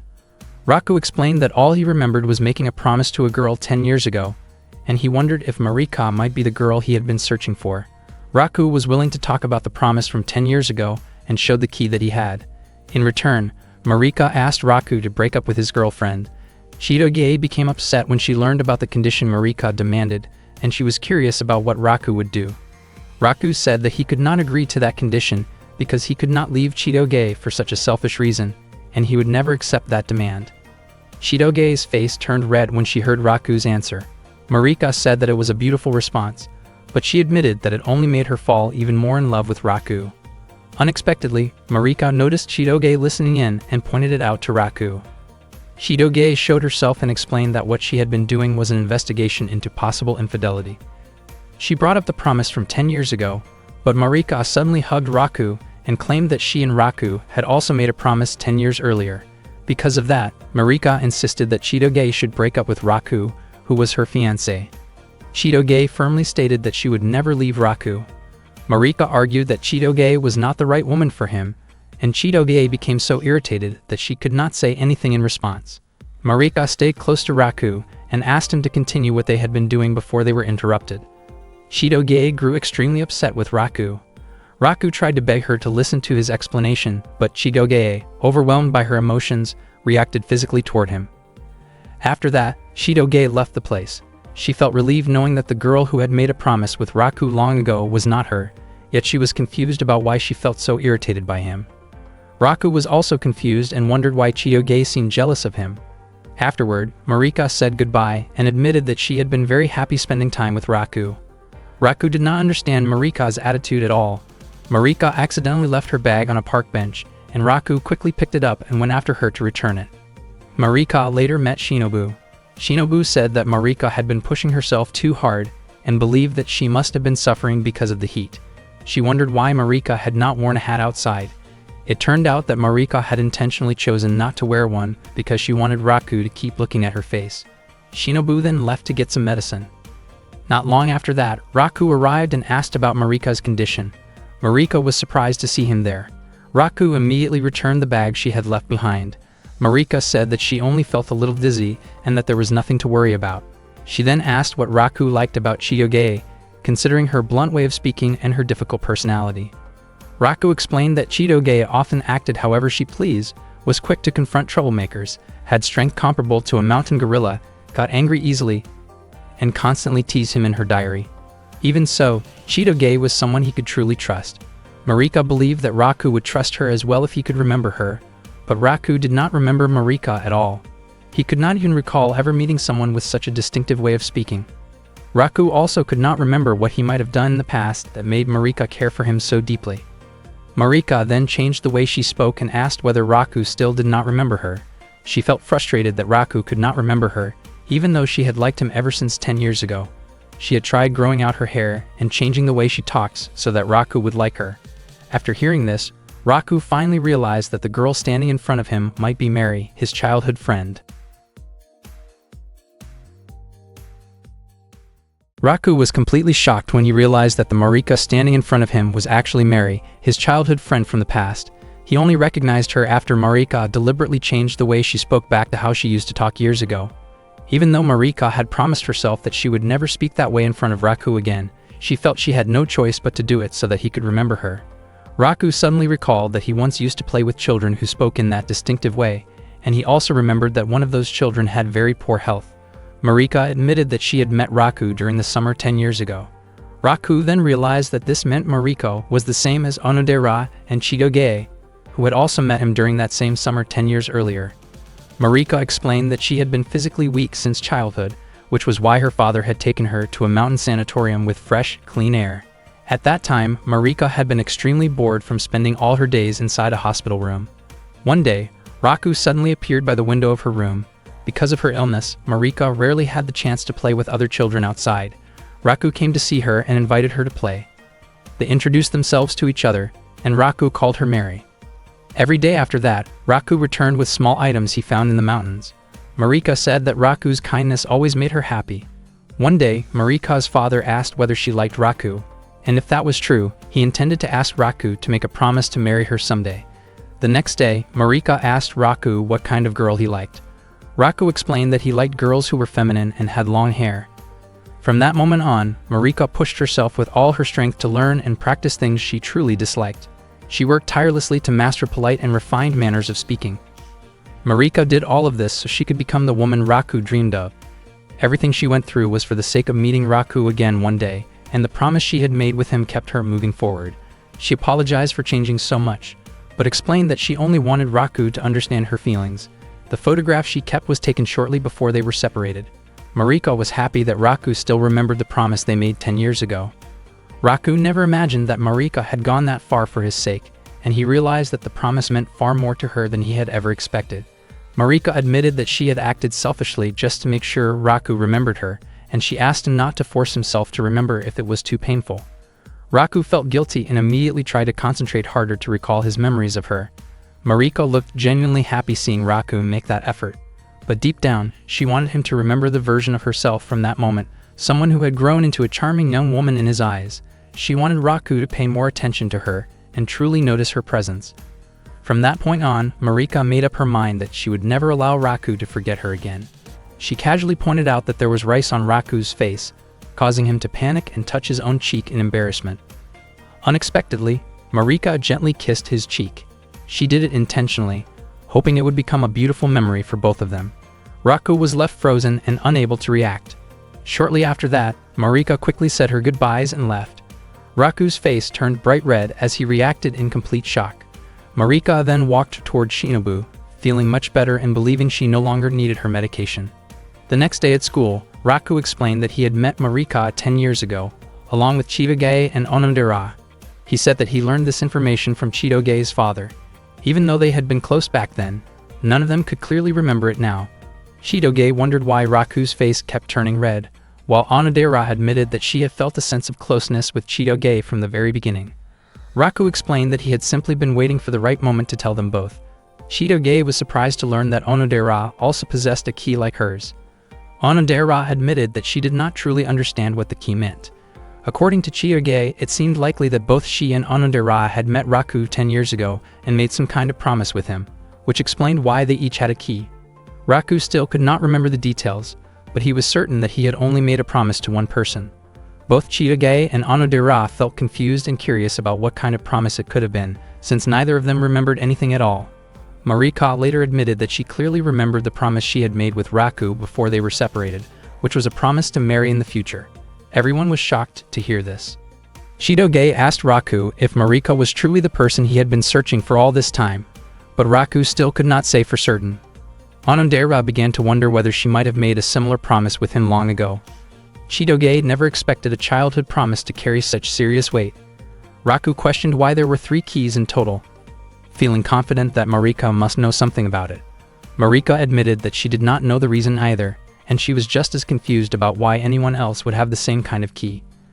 She also recalled that Raku once told her he had played with other children besides her. Marika openly admitted how deep her feelings for Raku were, which was why she had made such a serious promise in the first place. In her view, only one of the 3 keys was real, while the others must be replicas. Onodera suggested that the only thing they could do for now was wait until Raku's pendant was fully repaired. No matter what happened, the most important thing for Marika was her belief that Raku would eventually marry her, especially since they had shared an intimate moment. Chitoge immediately doubted that claim and believed it was nothing more than an exaggeration. Raku fell silent, his face turning red once again. Seeing his reaction, both Chitoge and Onodera were stunned. Raku tried to explain that the situation was not what they were imagining, and that it had happened unexpectedly. Chitoge became extremely irritated and criticized Raku harshly for being careless with someone he had only recently reconnected with. Marika stated that it was already obvious that she was the one who suited Raku the most. Chitoge responded by calling Marika a shameless girl who was trying to steal someone else's boyfriend, but Marika confidently claimed that she was far sweeter compared to someone as rough as Chitoge. The two of them continued to argue, each insisting that she was the most suitable person to stand by Raku's side. They even brought the question to Onodera, who looked startled and unsure how to respond. Marika then asked how Raku appeared from Onodera's own perspective, adding that it seemed like Onodera had once made a promise to marry him as well. Onodera was reminded of the photo of Chitoge that Raku had bought before. She admitted that she had once shared such a promise, but for her, Raku was now someone she considered a close friend. Hearing that answer, Marika invited Onodera to become her friend, but Chitoge immediately objected, saying that Onodera was already her close friend. Raku felt slightly disappointed because he was seen as nothing more than a good friend. Onodera had indeed met Raku in the past, and he might have been her first love, but she understood that at the time, Raku likely had feelings for Chitoge. Chitoge found it strange, especially since Raku did not remember anything about Marika at all. Suddenly, Marika began speaking in the same refined manner she had used before, which surprised both Onodera and Chitoge. The next day, Marika approached Raku at his desk and urged him to meet her father so they could decide on an engagement date. Chitoge was clearly irritated by this. Raku pointed out that he had not even decided who his fiancé would be, but Marika confidently said that their engagement would not be cancelled. She also tried to act overly affectionate toward him, but Raku explained that he was still too young to even think about marriage. Chitoge wondered how Marika could say such things so casually in front of someone who was supposed to be Raku's girlfriend. Marika instead thanked Chitoge for taking such good care of her future husband.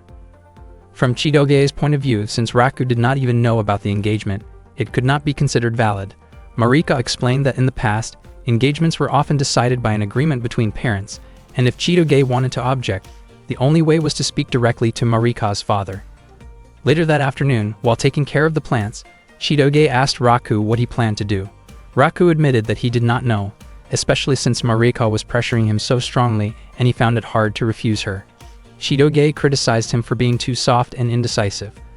She firmly stated that if Raku went to Marika's house, he would likely come back with an officially decided wedding date. Raku, on the other hand, was confused by Chidoge's behavior, which had seemed strange lately.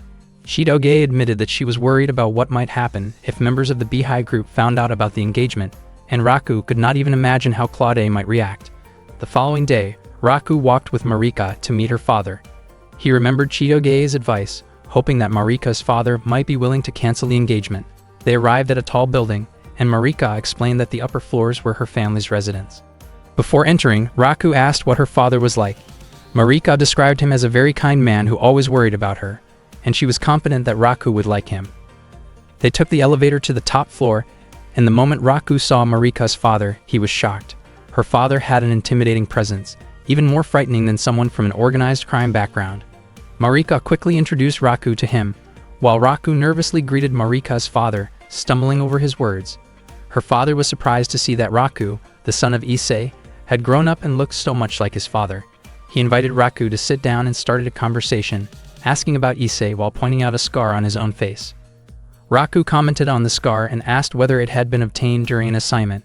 Marika's father revealed that the scar had actually been caused by Issei. He even admitted that seeing Raku, who resembled Issei so closely, stirred up old emotions.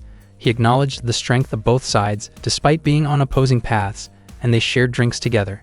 Even so, Marika's father admitted that his long-standing wish had been to see Issei brought to justice. Raku concluded that Marika's father was far more intimidating than anyone he had ever met, making it impossible for him to gather the courage to cancel the engagement. Marika's father believed that Raku must have noticed how deeply Marika cared for him. Marika then mentioned that Raku had forgotten about her entirely. Hearing this made her father visibly upset, frightening Raku even more. He realized that this was the reason Raku had never known about the engagement in the first place. Marika's father was irritated that Issei had allowed such an important promise to be forgotten. He then questioned whether Raku might be interested in another girl. Raku tried to avoid answering, but Marika openly revealed that Raku already had a girlfriend. This news made her father furious, but Marika insisted that it was not Raku's fault. She also stated that she was not bothered by it and had already resolved to win Raku over fairly, believing that only by doing so would she be worthy of marrying him. Marika's father asked whether Raku was truly that close to Marika. Overwhelmed by fear, Raku could not tell the full truth. He chose to say that he and Marika would maintain a respectful and careful relationship. However, Marika brought up their past closeness in a way that made her father even angrier, leaving Raku completely terrified. Marika then excused herself to prepare tea, while Raku was left alone, feeling deeply anxious and unsure of how he could possibly explain himself to Marika's father. Marika's father explained that Marika used to be a good girl, but back then she constantly bragged about Raku and often lied about small, trivial things. He also mentioned that Marika still kept some old scrap items that Raku had brought to the hospital long ago. Raku never expected that Marika would still be holding on to those things. Raku then admitted to Marika's father that there was someone he liked, and that person was not Marika. It was not that Raku disliked Marika, but he had already fallen for that girl a long time ago. He sincerely apologized to Marika's father for being honest about his feelings. Hearing this, Marika's father felt relieved that Raku was finally able to speak openly with him. He told Raku not to dwell too much on the matter. Marika's father then asked whether that girl was Raku's girlfriend at the time. Raku was unable to admit it, and Marika's father began to suspect that Raku might be unintentionally confusing people's feelings. Raku tried to explain that the situation was far too complicated. Marika's father did not seem concerned about the details and believed that a promise was still a promise, so he expected Raku to do his best to make the stubborn Marika happy. Some time later, Raku hurried back home, where Marika asked about his earlier conversation with her father. Raku felt that Marika's father was actually kind and truly cared about Marika, even though he came across as intimidating. Marika was pleased to hear that Raku got along well with her father, especially since she believed that her father would one day become Raku's father-in-law. Raku was shocked by that idea and also deeply impressed by how far Marika was willing to go. In Marika's view, the only way to win someone's love was to take the initiative first. She expressed herself openly and tried to become the kind of girl she thought Raku would like. She was even willing to change herself completely for Raku and follow everything he asked of her. Raku told Marika that she was already sweet just the way she was. He praised her for being amazing, since not everyone could do what she did. To him, Marika looked equally charming whether she had long hair or short hair, and whether it was the way she spoke in the past or the way she spoke now. Hearing this, Marika's face turned red and she became extremely embarrassed. She tried to avoid him and asked Raku not to look at her. Raku could not understand why Marika suddenly acted so differently. Marika then hid herself, and Raku assumed that she was simply feeling shy around him. Marika denied that assumption and asked Raku not to come any closer. Marika later complained to her father that Raku had made her uncomfortable. After hearing this, her father confronted Raku and expressed his displeasure. Raku insisted that he had done nothing wrong. Meanwhile, Chitoge was still lying alone in the sun, looking gloomy, while Claude watched over her with deep concern. One summer day, Onodera was spending time with Ruri. Ruri could not understand why there had still been no progress in the relationship between Raku and Onodera. She felt that Onodera was being too passive. All this time, Ruri had been trying to create opportunities for Onodera, so she suggested that Onodera should simply invite Raku to go out together. Feeling shy, Onodera said that Raku had actually promised to stop by her house the next day. Ruri was completely shocked when she heard that. Earlier, on the last day of school before the summer vacation, Onodera had met Raku and asked whether he had any plans for the upcoming weekend. Raku initially thought that Onodera was asking him out, but it turned out that she was inviting him to work a part-time job with her instead. One of the employees at her family's business was unable to come in, and Onodera's mother was looking for someone who was good at cooking. Onodera did not know anyone else who could cook well besides Raku. Raku was genuinely happy to receive that offer. Raku never expected that he would be able to see Onodera during the summer vacation. He had never worked a part-time job before, but he wanted to show his abilities in front of her. He soon arrived at the traditional Japanese sweets shop owned by Onodera's family. As soon as he opened the door, he saw Onodera's mother speaking angrily on the phone. Raku felt intimidated by the atmosphere, especially when she sharply questioned why a student had come to her shop. Not long after that, Onodera arrived and calmed her mother down, explaining that the boy was her friend and that he would be working there part-time. Raku was captivated by the sight of Onodera wearing the shop's employee uniform, which made her look especially sweet. Onodera's mother was surprised to learn that the person Onodera claimed was good at cooking was actually her classmate. She doubted Raku's abilities, believing that the kitchen was a serious place meant for skilled professionals, and that it was unlikely for a high school student to be truly proficient at cooking. Onodera explained that Raku cooked large meals for his family every day. Wanting to see proof, her mother asked Raku to make something for her. She implied that his skills would be judged by the taste of what he made. Raku had studied Japanese sweets before, but he had never practiced making them directly. He looked very nervous, but when he glanced at Onodera, she kept encouraging him and believed that he could do it. Raku immediately got to work. Onodera's mother watched as he carefully cleaned the water splashes from the bowl. She realized that Raku was probably not very familiar with making Japanese sweets, but she could tell that he was accustomed to cooking in general. Before long, Raku successfully completed a Japanese sweet. When Onodera's mother tasted it, she was very pleased and suddenly expressed strong approval of Raku, even suggesting that he would make a good future partner for her daughter. Raku was completely taken aback by that reaction. Onodera's mother smiled and remarked that Onodera had brought home a dependable young man. She felt that Raku had excellent skills and the potential to help manage the family business in the future. She accepted Raku as a part-time worker at the shop and asked Onodera to teach him how to make simple sweets. She decided to watch over the shop while they worked together. She also wondered why Onodera's face had turned red whenever she was near Raku, and she teased her for taking advantage of the opportunity to introduce him to her mother. Onodera felt extremely embarrassed by the teasing. Although she was flustered, Raku commented that Onodera's mother was an impressive person. Onodera asked Raku not to worry too much about her mother's remarks, and then she began explaining how to make the sweets. Onodera explained each step carefully on how to make delicious Japanese sweets. Raku continued stirring the mixture and was surprised that Onodera remembered every single step. He asked whether she often made sweets. Onodera denied it, saying that she never helped with cooking because she was not good at it.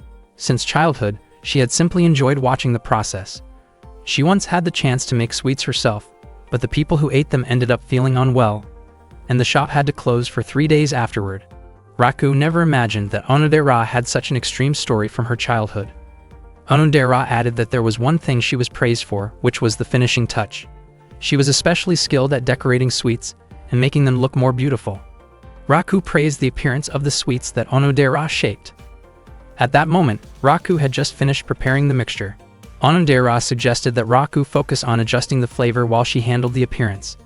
That way, they could create delicious Japanese sweets together. To Raku, her words sounded almost like a proposal meant for the future they might share.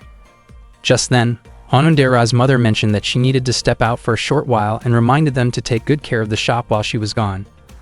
Raku felt as if a powerful tremor had struck his heart, making him want to stay right where he was and imagine building a happy family someday. Not long after that thought crossed his mind, a customer arrived at the shop. The elderly man looked genuinely delighted to see Onodera taking care of the store. The customer was Yoshino, a man who had been a regular at Onodera's family candy shop for a very long time.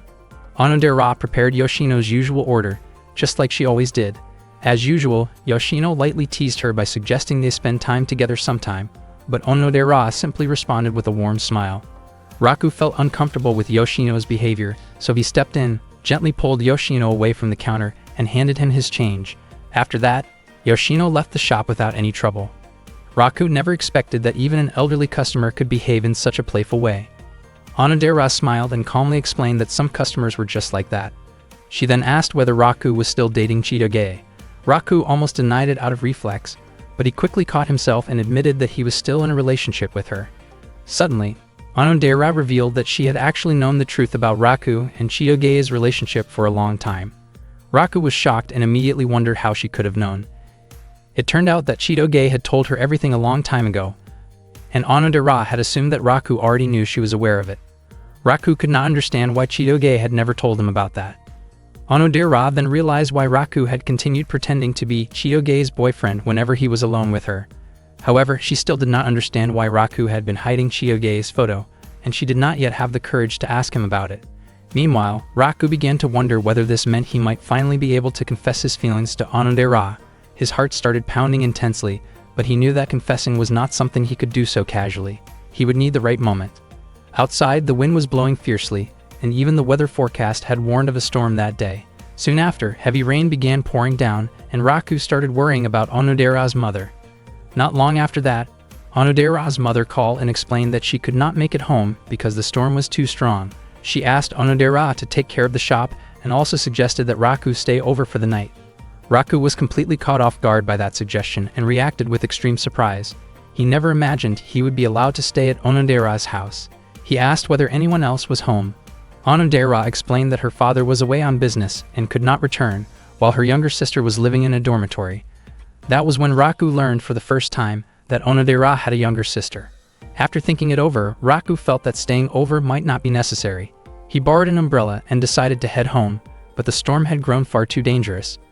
Realizing the situation was unsafe, he returned inside, feeling confused about how things had turned out this way. Raku wondered what Onodera might be feeling at that moment. She might have been nervous as well. Her face turned red, and she could not stop smiling. Her heart was beating faster than it had earlier when they were working together. Onodera tried to act normal and asked what they should do about dinner. Unexpectedly, Raku pointed out that she had been smiling non-stop. Onodera brushed it off by saying that she had just remembered a funny TV show. Still, she could not fully hide her reaction, and Raku became convinced that she was feeling nervous. Trying not to panic, Onodera suggested that they talk in her room. Raku was startled by the suggestion, and even Onodera herself seemed surprised that she had said something so bold. Raku asked whether she was really sure about letting him into her room. Looking flustered, Onodera said she needed to tidy it up first. She quickly rushed to her room to clean it as fast as she could. After that, she changed her clothes and came back out, making sure to hide the photo of Raku that had been sitting on her desk. Not long after that, Onodera's voice was heard inviting Raku to come in. Raku felt a little nervous because this was the first time he had ever entered a girl's bedroom. As soon as he opened the door, Onodera greeted him warmly. Raku took in the sight of Onodera's room, which felt cute, neat, and pleasantly scented. Onodera soon went downstairs to prepare some tea. While waiting, Raku looked around the room, from the bed to the study desk, that Onodera usually used. His thoughts briefly wandered to the idea that this was the space where Onodera spent her private daily routines, and he immediately shook his head, lightly scolding himself for letting his imagination go in an inappropriate direction. He then noticed a photo placed on Onodera's desk and guessed that it might be a picture of a boy she admired. Curious, he slowly leaned closer to take a look, but just as he did, Onodera returned with the drinks. Raku quickly stepped away from the desk. Onodera served the tea and invited Raku to chat with her. However, as time passed, neither of them managed to say a single word. The silence made the atmosphere awkward. Suddenly, Onodera suggested playing a word chain game. Raku declined because he felt that they had not actually run out of things to talk about. According to Onodera, the situation itself was making them nervous, even though they normally talked to each other without any trouble. Raku did not want to confuse Onodera any further, and he felt that, as a guy, he should take the initiative. He asked whether Onodera still had their middle school yearbook, thinking it might become a good conversation starter. Onodera immediately brought out the middle school photo album, and the two of them began reminiscing about their time back then. Even though it had only been about half a year since they graduated from middle school, they genuinely missed those days. Onodera showed a photo of herself with Ruri from a first-year class game competition, explaining that it was when she first became friends with Ruri. Raku and Onodera talked about how they had been in the same class since second year, but only really started talking during their third year.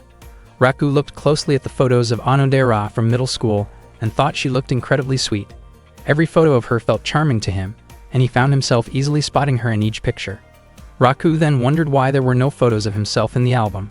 Onodera showed him several pictures where he appeared, and even though he looked younger and smaller in some of them, she had no trouble finding him. Onodera mentioned that Raku stood out and was quite popular during middle school. Raku denied it, and said that Onodera was actually the popular one. Onodera also added that Raku was a genuinely kind person. Suddenly, Onodera mentioned that she knew there had been a girl who liked Raku back in middle school. Raku was surprised and became curious about who that girl was. Onodera only smiled and kept it a secret. Raku wondered why she would not tell him and tried to persuade her, saying that he probably would not even meet that girl again. Onodera explained that she could not reveal it unless the girl herself allowed her to. Onodera then asked how long Raku had known Shu. Raku explained that he and Shu had been close ever since they were in kindergarten. Onodera was surprised to learn that their friendship went back that far. Raku looked at Onodera and realized how enjoyable it was to talk with her. He found himself wishing that they could keep talking like that forever. Onodera suddenly looked outside through the window and noticed that the rain had stopped. Raku felt disappointed that the storm was over because he still wanted to stay in Onodera's room. Even so, he decided to excuse himself, thinking it would not be appropriate for a guy to stay alone in a girl's house for too long. Deep down, Raku wished he could stay over and even hoped that Onodera might ask him to remain, but instead, she agreed that it was better for him to go home since the rain had ended. Raku felt regretful, but he had no other choice. Onodera walked Raku to the front of the house. Raku said his goodbyes and hurried off. He did not know when they would meet again, especially since it was summer vacation. After taking a few steps, Raku stopped and pointed out that they did not have each other's email addresses yet. Onodera smiled and suggested that they exchange them. Raku felt genuinely happy, and after they shared their email addresses, Onodera's face turned red. She had not expected Raku to ask for her email. That day made her truly happy, even though she had no idea when they would see each other again. Later, Onodera typed a message admitting that the girl who liked Raku during middle school was herself, but she deleted it because she was not ready to say it yet. After that, Raku finally left, his face looking bright and cheerful. He could not believe that after 2 years of friendship, he had finally gotten Onodera's email address. Raku immediately sent her a message, and Onodera replied right away, wishing him good night.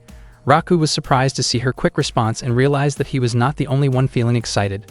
Meanwhile, Onodera got ready for bed, feeling sure that Ruri would praise her when she found out that Onodera had exchanged email addresses with Raku. That night was the night of the summer festival. A huge crowd gathered to enjoy the full lineup of festival events, and countless food stalls filled the area. At that time, Raku was busy cooking food to be distributed to Yakuza members at another stall. Raku truly was a kind-hearted guy. He did this so they would let him off for the night, since he had an important mission to carry out. That mission was to obtain a super-ultra matchmaking item, a love charm. According to rumors, the charm was incredibly effective at keeping romantic relationships strong and lasting. Because of that reputation, it was extremely popular and usually sold out right away. While walking through the festival, Raku suddenly ran into Chitoge. Chitoge mentioned that she only wanted to enjoy the festival, yet she wondered why she had to run into Raku there. Raku explained that he was helping out at his family's stall. Not long after that, one of the Yakuza members came over and asked Raku to deliver some beer. When he saw Raku together with Chitoge, he became deeply moved that Raku was still willing to help the stall, even though he was spending the festival night with her. He told Raku that there was no need to help anymore, since bringing a girlfriend to a festival was considered one of the 3 biggest dreams for a man. He hoped that Raku and Chitoge would enjoy the festival and have a great time together. Chitoge felt annoyed that she had to walk around with Raku, even though she had been excited to explore the summer festival on her own. She then asked Raku to treat her to some takoyaki. Raku took her to his family's takoyaki stall and requested the food directly, so he did not have to spend any money. He confidently guaranteed that the takoyaki tasted great. Chitoge was surprised to learn that so many people lived at Raku's place. Raku explained that the Yakuza members were running many of the festival stalls. Chitoge wondered if that meant she could eat as much as she wanted, and she even suggested going on a date with Raku so she could enjoy free food. Raku did not expect Chitoge to be that focused on material benefits. From Chitoge's point of view, Raku felt like a walking free pass during the festival. Raku found it strange, especially since Chitoge was the daughter of a very wealthy family yet acted like that. Chitoge ran off cheerfully toward the food stall she wanted to visit. At that moment, Raku felt as if he sensed Onodera's presence nearby. Onodera was wearing traditional clothing, but she was hiding because she still did not have the courage to show herself in front of Raku. She wondered if buying a love charm might be able to change her destiny. Suddenly, Marika noticed Onodera and called out to her. Marika asked whether Onodera had also come to buy a love charm, but Onodera denied it. Marika then spotted Raku walking together with Chitoge. She felt irritated seeing them, especially since Raku had turned her down the day before when she invited him to watch the festival together. Marika suggested bothering them, but Onodera stopped her. At that time, Chitoge looked extremely happy as she looked around at the various stalls. Raku often stayed close to Chitoge because from the beginning, they had been asked to pretend to be a couple. Raku felt that their relationship was very strange. Chitoge overheard some girls praising her sweetness, and her face even turned red from embarrassment. However, some boys were disappointed that Chitoge was dating someone they saw as weak like Raku. They assumed that Raku was just playing with her feelings. Raku felt very annoyed hearing those comments, while Chitoge laughed it off. Raku realized that anyone watching them would naturally assume they were a real couple. Before long, Chitoge also heard people wondering why she was not wearing a yukata. She became curious about whether a yukata would look good on her. According to Raku, a yukata always looked good depending on who wore it. Meanwhile, Marika and Onodera continued observing Raku and Chitoge from a distance. Marika thought they looked very happy together. Chitoge invited Raku to play a goldfish scooping game. She almost managed to catch a fish, but it fell back into the water because the paper net was extremely thin and easily torn when wet. Raku suggested that Chitoge stop playing, especially since she probably did not know how to take care of fish anyway. He then used the torn net himself and quickly caught many fish. Chitoge admitted that Raku was impressive. Raku explained that he had practiced that kind of thing often at home and confidently claimed that he was unbeatable at festival games. The fish stall belonged to one of the Yakuza members, and because Raku kept winning, the owner had prepared an unusually large fish. Even so, Raku managed to catch that big fish as well. Chitoge once again acknowledged how amazing Raku was. Raku only gave her 2 small fish, believing she would not be able to take care of more than that. Chitoge smiled and thanked him. At that moment, Mariko was about to cut open the plastic bag holding Chitoge's fish, but Onodera stopped her. Chitoge noticed a crowd gathering at one of the stalls and wondered what was happening. It turned out that it was time for the sale of the love charms. Marika got ready to buy one and asked Shinobu to help clear a path in front of her. Seeing that, Onodera admitted to herself that Marika was impressive, especially in how straightforward she was about her feelings for the person she liked, and that realization made Onodera feel a little jealous. Onodera then encouraged herself to do whatever it took to obtain a love charm.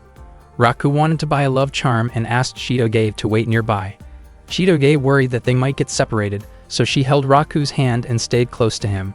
Raku felt confused about why he suddenly became nervous while holding Chitoge's hand. They kept pushing their way through the crowded area. Even though Raku had come to buy a love charm because he liked Onodera, he ended up going to buy it together with Chitoge instead.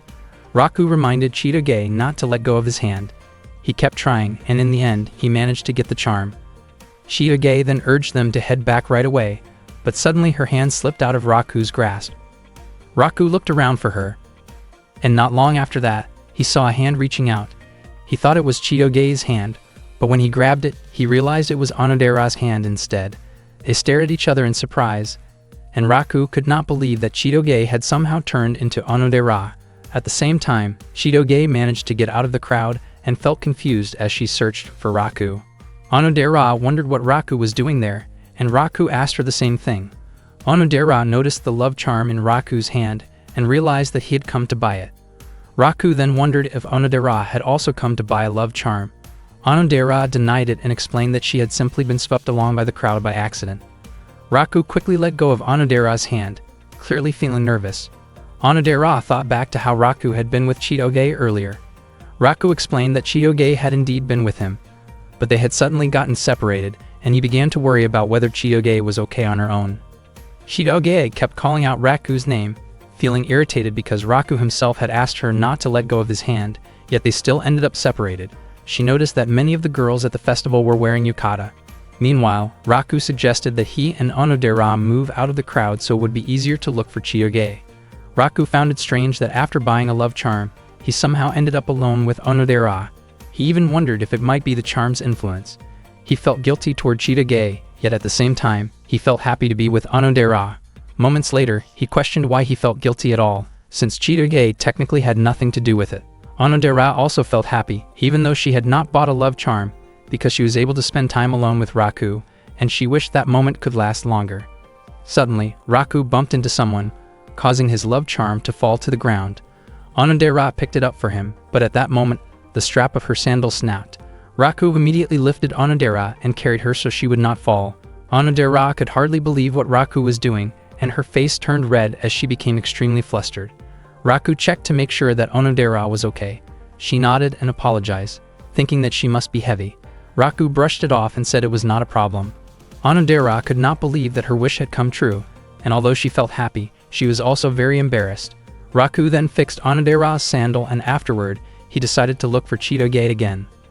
Onodera searched for Raku's love charm, which had been there just moments earlier, and realized that it had been taken by a cat. Raku immediately ran after the cat at full speed. The cat dashed away and stopped near Marika. Marika looked annoyed because she had failed to get a love charm after they had sold out. Suddenly, Raku called out to Marika. She smiled brightly as she greeted him. Raku asked Marika not to move. Marika's face lit up, thinking that Raku had chosen her over Chitoge. Raku reached toward Marika and told her again not to move. Marika's face turned red as she misunderstood his intention and thought he was about to kiss her. Raku moved even closer, and Marika closed her eyes, but instead of what she expected, Raku tried to grab the cat. The cat quickly slipped away and ran off, with Raku continuing the chase. Marika was left completely confused about what had just happened. Meanwhile, Shukumi looked gloomy at the festival. She felt frustrated because she had failed to get a love charm even though she had waited in line. She played a shooting game, but unfortunately, she missed her target. Shukumi became irritated with the toy rifle, thinking that if she had been using a real one, she would have hit the target without a problem. Suddenly, the cat that had stolen Raku's love charm crashed into her, causing the charm to fall to the ground. The cat immediately ran away. Not long after that, Raku arrived and asked whether Shukumi had seen a striped cat. Shukumi pointed in the direction where the cat had just run. Raku thanked Shukumi and then quickly hit the target in the shooting game. He gave the prize to Shukumi as a token of his gratitude. After that, Raku went back to chasing after the cat once again. Shu was at the festival with his two friends when not long after, a cat carrying a love charm suddenly jumped onto him and dropped the charm right on his head. Shu was startled as he realized what had landed on him and stared at the love charm in surprise. As he looked around, his eyes caught sight of a girl wearing a yukata who appeared attractive. He tried to tease her, only to discover that the girl was actually Ruri. The moment Ruri recognized Shu's irritating expression, she immediately reacted and pushed him away in annoyance. The love charm was sent flying into the air and landed near someone else. Raku continued searching for his missing love charm. While he was still looking around, Chitoge suddenly called out to him and handed the charm back. Raku was instantly captivated by the sight of Chitoge wearing a yukata. Chitoge reminded him to take good care of the charm. Raku asked when she had changed her outfit, and Chitoge explained that she had asked Claude to bring the yukata to her. Raku found it strange that Chitoge had suddenly changed her appearance. Chitoge said that she simply wanted to try wearing a yukata at the festival. It was Chidoge's first time wearing one, and she felt that the obi around her waist was too tight, making it difficult for her to walk comfortably. She wondered why so many people enjoyed wearing yukata in the first place, and was unsure whether it suited her or not. Feeling a bit shy, Raku told her that she looked great in it. Hearing that made Chidoge think that she might want to wear a yukata again next year. After walking for a while, Chidoge noticed a sign explaining the meaning behind the love charm. She learned that in the past, when a man gave a love charm to a woman, it symbolized a marriage proposal. Chidoge laughed, convinced that Raku would never find someone to give such a charm to. Raku, still confused about why Chidoge had suddenly worn a yukata, began thinking that it felt strange for a guy to be the one holding onto a love charm, since items like that were usually kept by girls. He then handed the charm to Chidoge. Chidoge was clearly surprised when she received it, and Raku did not understand her reaction. Chidoge wondered why Raku had chosen her to receive the charm, while Raku noticed that she seemed unusually flustered and that her face had turned red. Chidoge asked if Raku truly meant what he was doing. Raku replied that he was serious about giving her the charm. This made Chidoge even more nervous, as she started to wonder if this meant Raku was proposing to her and if he had feelings for her. Meanwhile, Raku simply thought that maybe Chidoge really wanted the charm. Chidoge asked since when Raku had started looking at her that way, and Raku answered that he had intended to give it to her from the start. Chidoge assumed that Raku had fallen in love with her and immediately proposed, leaving her unsure how to handle something so sudden. At that moment, the obi on Chidoge's yukata loosened slightly. Raku moved to help her, but Chidoge became extremely embarrassed and asked him to step back. She explained that she was not dressed properly underneath because she had misunderstood how yukata were usually worn. Chidoge assumed that Raku might be imagining inappropriate things, but Raku quickly denied it. He then carefully helped fix the obi. Chidoge asked whether Raku had truly thought through why he gave her the charm. Raku did not understand what she meant at first, but when he noticed the sign explaining the meaning of the love charm, he finally realized the misunderstanding. He was so shocked that he almost caused Chidoge's yukata to come loose again. Raku immediately explained that he had no idea about the charm's meaning and that he had no strange intentions when giving it to her. Meanwhile, Onodera, Marika, and Shukumi were spending time together. Onodera wished she could spend more time with Chidoge. Marika was still confused about why Raku had acted so harshly toward her earlier, and Shukumi happily enjoyed the snacks Raku had won for her during the shooting game. That day, Raku went to the beach with his friends. Raku praised Shu for managing to find a place to stay close to the shoreline. It turned out that Shu was able to get the accommodation at a low price because someone he knew had canceled their vacation plans. Shu wanted to spend their summer break at the beach since their holiday was almost over. Ruri suspected that Shu's real motivation was simply to enjoy watching girls in swimsuits. Onodera felt happy that everyone could go on vacation together. It was Chidoge's first time visiting a beach in Japan, while the last beach she had visited was in North Carolina. Marika mentioned that the last beach she went to was in the Maldives. Raku felt confused by the way Chidoge and Marika talked, as it sounded like both of them were celebrities. Chidoge was extremely excited and could not wait to enjoy the beach. Chidoge and Ruri immediately ran toward the water. The girls showed off their cute swimsuits and looked genuinely happy as they enjoyed their beach vacation. Shu commented on Shukumi, noting that it was unusual for her to wear something so eye-catching. Shukumi explained that she originally wanted to wear her own swimsuit, but Chidoge had chosen one for her instead, which made her feel very embarrassed. According to Chidoge, the swimsuit suited Shukumi perfectly for the beach. Shukumi felt shy about her appearance and tried to cover herself, while Chidoge insisted that Shukumi should feel confident about herself. Marika then playfully teased Shukumi by comparing their looks, making Shukumi flustered by the attention. Chidoge and Marika continued joking around, which made Shukumi feel overwhelmed and ticklish from all the teasing. Shu seemed to enjoy watching the scene, while Raku thought that they had forgotten there were boys around. Raku then noticed that Shu had been busy using his binoculars for quite some time. It turned out that Shu was openly staring at the girls around the beach, paying far too much attention to their appearances. Ruri did not hesitate to hit Shu with her stick to stop his behavior. Shortly after that, Marika called Raku and asked him to apply sunscreen for her so her skin would not get sunburned. Raku wondered why he had to do it, and why she did not ask Shinobu instead. Marika explained that Shinobu had suddenly developed an allergy to sunscreen.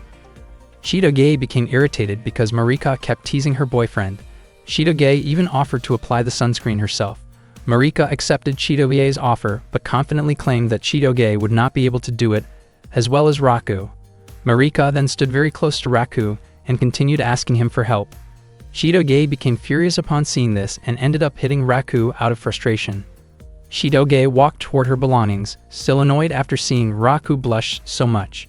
When she opened her suitcase, she found the love charm that Raku had once given her. Chitoge felt confused by Raku's actions, since he did not even understand the meaning of a love charm but still wanted to buy one. She felt foolish because of it. Chitoge did not know what she would do if giving a love charm truly meant a marriage proposal. She laughed to herself and thought that it was impossible anyway, since their relationship was just pretend. She wondered why she had not given Raku an answer back when he handed her the charm. Later, Shu decided who would be responsible for buying ingredients for the barbecue that evening by drawing lots. Raku and Chitoge ended up being chosen. Marika looked clearly unhappy with the result. Chitoge questioned why she had to be paired with Raku again. Raku and Chitoge walked together while carrying the groceries. Chitoge realized that ever since she first came to Japan, she had always been by Raku's side because they were pretending to be a couple. Raku asked Chitoge to help with the preparations, and she said she could handle it. Raku peeled the potatoes and asked Chitoge to cut them into bite-sized pieces. As they worked, their hands accidentally touched while reaching for the potatoes. Chitoge immediately scolded Raku, accusing him of touching her on purpose, while Raku insisted that it was actually her hand that touched his. Chitoge continued blaming him, and Raku chose to give in. The same thing happened again, causing Chitoge to panic and scream. She did not understand why she felt so nervous just from holding hands with Raku, even though they often held hands like a real couple during their fake relationship. Accidentally, Chitoge's finger was cut by the knife. Raku asked to see it so he could put a bandage on the wound, but Chitoge simply put her finger in her mouth and said it was nothing serious. Raku gently took her hand and checked the injury himself, knowing that Chitoge would not want a scar left behind. Raku treated her wound carefully, and Chitoge's face turned bright red. She could not say anything and simply let Raku take care of her. That evening, Raku and his friends enjoyed a barbecue together. Shu praised Raku's cooking, saying it was very different from a typical barbecue. Raku explained that the key was choosing the right ingredients and properly preparing the seasoning. Marika complimented Raku's skills, while Onodera noticed that Chitoge had gone unusually quiet. That night, Onodera approached Raku, who was sitting alone by the edge of the beach. She wondered if something had happened between Raku and Chitoge, since she had noticed that Chitoge seemed unusually low on energy. Raku himself did not really understand what might be wrong. He then asked where everyone else was. Onodera explained that the ones who lost the money game had to clean up, and Chitoge was with them, helping tidy things up. Onodera honestly did not expect to feel so nostalgic. Back when they were in middle school, she had also gone to the beach with Raku. Raku remembered that, even back then, they hardly talked to each other. He asked whether Onodera still could not swim and whether going to the beach was actually fun for her. Onodera replied that the fun part of being at the beach was building sandcastles. She then asked whether Raku was having fun. Raku admitted that he wished he could stay and play a little longer. The two of them quietly gazed at the beautiful ocean. Onodera felt incredibly calm while talking with Raku. She truly liked the atmosphere they shared and wished she could spend more time alone with him. Deep down, she wanted that moment to last forever. Meanwhile, after Chitoge and the others finished cleaning up the supplies, Shu suggested heading back to the inn. He asked where Raku and Onodera were. Chitoge immediately ran off to look for them. From a distance, she spotted the two of them and called out in their direction. At that moment, Onodera had been nervously asking Raku whether it would be okay if they could become a little closer in that quiet moment together. Hearing this, Chitoge froze in shock and stopped in her tracks. Onodera herself was startled by what she had just said. She panicked, realizing that she had accidentally voiced the thought that crossed her mind without thinking it through. She could not believe she had been so careless and worried that Raku might find her strange or feel uncomfortable around her. Onodera grew anxious when Raku did not respond at all. Unexpectedly, it turned out that Raku had dozed off, likely because he had struggled to sleep the night before. He then asked if Onodera had said something to him. Onodera quickly brushed it off and said that she wanted to rejoin everyone else. All of a sudden, she ran away from Raku, leaving him completely confused. From afar, Chitoge was still trying to process what she thought she had heard earlier. She had not heard it clearly and convinced herself that Onodera had probably been talking about kimchi, not anything serious. Shortly after that, Raku asked Chitoge what she was doing there. Feeling extremely embarrassed, Chitoge immediately left the area. The next day, while Chitoge was lying in the sun, she reflected on how things had become awkward between her and Raku since that night. Just a few days earlier, they had been talking like usual. Around the same time, Ruri asked Onodera why she had not come back with Raku the previous night. Onodera could not bring herself to answer that question. Instead, she asked what was going on with Chitoge, since Chitoge looked unwell to her. Onodera even offered to listen if Chitoge wanted to talk and gently asked whether she had fought with Raku. Chitoge replied that she and Raku were used to arguing almost every day. She then shared a story about a friend who, whenever she got close to someone, felt her heart race and her chest tighten, making it hard for her to speak. Chitoge admitted that she had been feeling that way lately but did not understand why. Onodera guessed that the person Chitoge was talking about might be Shukumi. She suggested that it sounded like that person might be in love. Hearing this, Chitoge was taken aback. Her face turned red as she thought about the idea of love. She realized that it did make some sense, but she tried her best to push the thought away. Suddenly, Onodera laughed softly to herself, wondering if 10 years ago, they might have talked about similar things. Chitoge's father had once mentioned that Chitoge, Onodera, and Raku used to play together often. As Onodera slowly began to recall those shared memories, she felt a sense of longing every time she talked with Chitoge. Chitoge felt the same way. Out of the blue, Chitoge mentioned that next time she would bring kimchi for Onodera. Onodera looked confused when she heard that, unsure why Chitoge suddenly brought it up. Chitoge smiled happily after chatting with Onodera, while the rest of their friends were busy playing together. Chitoge found herself thinking about love. She wondered why Raku kept appearing in her thoughts, and she questioned whether having these feelings toward him meant that she was actually falling in love. Her face turned red as she tried to push those thoughts away. Even so, she could not understand why her heart always beat so fast whenever she was near Raku. That night, Shu invited everyone to light fireworks to celebrate the end of their summer vacation. Suddenly, Shukumi mentioned that she could not find Chitoge. Onodera was about to look for her, but Raku offered to do it himself. Raku followed footprints in the sand, and before long, he spotted Chitoge sitting alone, looking downcast while playing with fireworks. Chitoge did not want to be near Raku because she felt nervous all the time. If things continued like this, she felt she might not be able to keep pretending to be in a relationship with him. She tried to calm herself down and waited for the fireworks to burn out.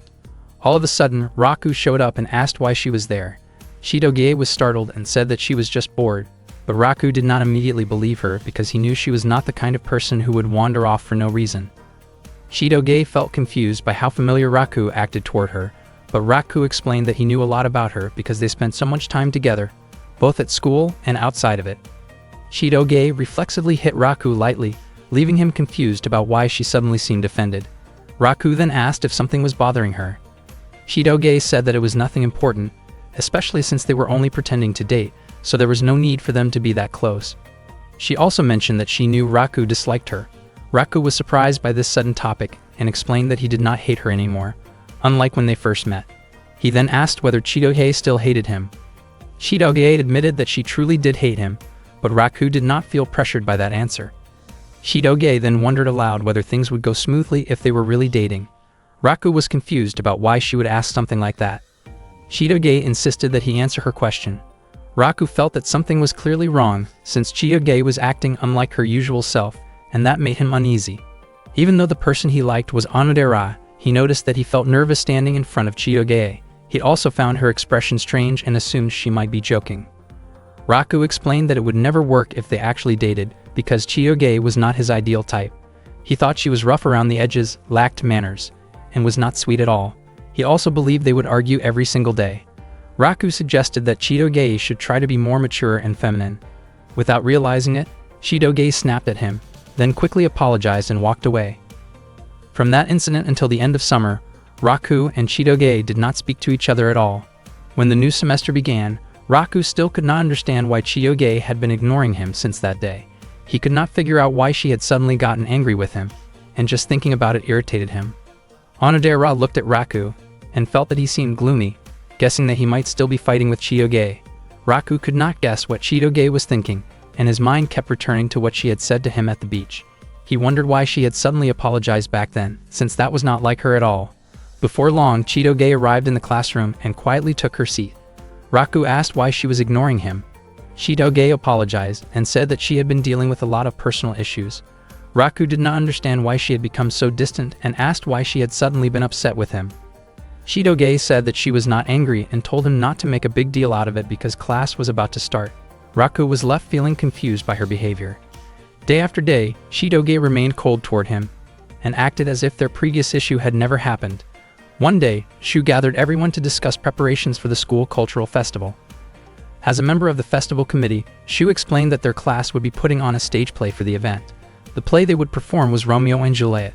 Shu immediately chose Raku and Chitoge for the lead roles, and the class agreed, but Chitoge stated that she would not participate in the play. Shu decided that Raku and Onodera would be cast as the main leads in the Romeo and Juliet drama that would be performed during the school cultural festival. Suddenly, Marika asked Onodera to give that role to her, believing that Onodera would not mind handing it over. Marika was extremely eager to play the leading role alongside Raku. She kept pleading with Onodera, hoping she would be willing to give up the part. Raku had already expected that things would turn out this way. Onodera apologized to Marika and explained that she could not give the role to her, because she also wanted to play it herself. Marika smiled and said that she would be ready to step in and replace Onodera if Onodera was unable to perform during the show. Raku asked whether Onodera had started to become interested in acting. Onodera admitted that she was a little curious about acting, and she smiled at Raku. Raku truly never expected to end up acting as a romantic partner with Onodera. Even though it was just acting, he still felt a bit nervous. At the same time, he could not stop wondering why Chitoge had turned down the role. At that moment, Chitoge was sitting alone, quietly lost in thought. After school, Raku and his friends were scheduled to practice for the play. As soon as classes ended, Chitoge quickly hurried away. Raku immediately chased after her and asked why she was in such a rush to go home. Chitoge explained that she was not participating in the drama, so she had no reason to stay at school. Raku said that they should go home together so that other people would not become suspicious about their relationship. Chitoge responded that acting that way differently for just one day should not be a problem. Raku then asked why she had refused the role of Juliet, even though they were supposed to be a couple. Chitoge said that she simply did not want to play the role, and after that, she quickly walked away. Raku wondered why Chitoge's attitude had suddenly become so strange. He questioned what had made her upset, but he could not understand what she was feeling when she chose to ignore him. Raku knew that he could not solve all of Chitoge's problems, but he still asked her to tell him what was going on. Chitoge said that it was nothing important and that she was not angry about anything. She asked Raku not to act overly familiar with her, since they were not a real couple. Because of that, she thought it would be better if they did not act close to each other when no one else was around. Chitoge then walked away, leaving Raku unable to understand why she was behaving that way, even though he was constantly worried about her. Raku returned to school afterward. Onodera invited him to start practicing, but Raku acted distant toward her. Onodera guessed that Raku might still be arguing with Chitoge. She was also still curious about the photo of Chitoge that Raku kept, and she wondered what Raku truly felt toward Chitoge. Onodera delivered a printed copy of the script to Kyoko in the teacher's office. Kyoko was surprised to learn that Onodera had been cast as Juliet and felt confident that the role suited her well. She said that she was looking forward to watching a great performance. When Kyoko opened a drawer, Onodera was shocked to see a photo of Chitoge inside. She asked what the photo was about. Kyoko explained that it was from a class trip during the previous semester. The photo had accidentally captured an awkward moment of Onodera in the background while she was changing outfits for an activity. Kyoko admitted that she had been careless and had not noticed it at first, but fortunately Raku had realized it and returned the photo to her. Kyoko was sure that no one else had seen it, so Onodera did not need to worry. Kyoko jokingly assumed that Raku had shown unexpected maturity in how he handled the situation, even though she had promised Raku that she would not tell Onodera about it. Kyoko then asked Onodera to keep the matter a secret from Raku as well. Only then did Onodera fully understand what had happened. It turned out that Raku had met her that day when he brought the photo back to Kyoko. At that time, Raku had still been thinking about Chitoge, but he tried not to dwell on it because he was with Onodera. Raku began practicing his scene, but Onodera became nervous, her face turning red when she heard Raku, as Romeo, expressing his love. Her thoughts drifted back to the photo, and she felt deeply embarrassed in front of Raku. Meanwhile, the students worked together to prepare various props for their drama performance. Raku practiced his lines as Romeo, declaring his love for Juliet, but Marika interrupted by reciting the lines along with him, which annoyed Raku. Marika did not mean to interfere and explained that she simply wanted to play Juliet. Raku was confused about why Marika kept interrupting, especially since many of her lines were incorrect. After all, Romeo and Juliet was a story about the heirs of two feuding families who fell in love, but were not allowed to be together by their families. Marika said that the story was similar to her own situation with Raku, which made her confident that she could play the role well. Raku asked Marika not to speak carelessly in public. Shugumi became irritated and scolded Marika, firmly stating that Raku was Chitoge's boyfriend.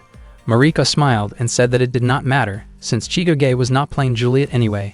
Shugumi grew even more upset by Marika's words. Raku noticed Chitoge standing outside the classroom, but he tried not to think about it and focused on the drama practice instead. Unbeknownst to him, Claude was watching the situation from afar at that very moment. The practice session for that day had finally come to an end, and Shu asked all the cast members to gather together. Raku wondered if they were about to hold a meeting, but it turned out that Shu was organizing a costume fitting for the performers instead. Raku was immediately impressed by the outfits. He never expected that they were completely hand-sewn.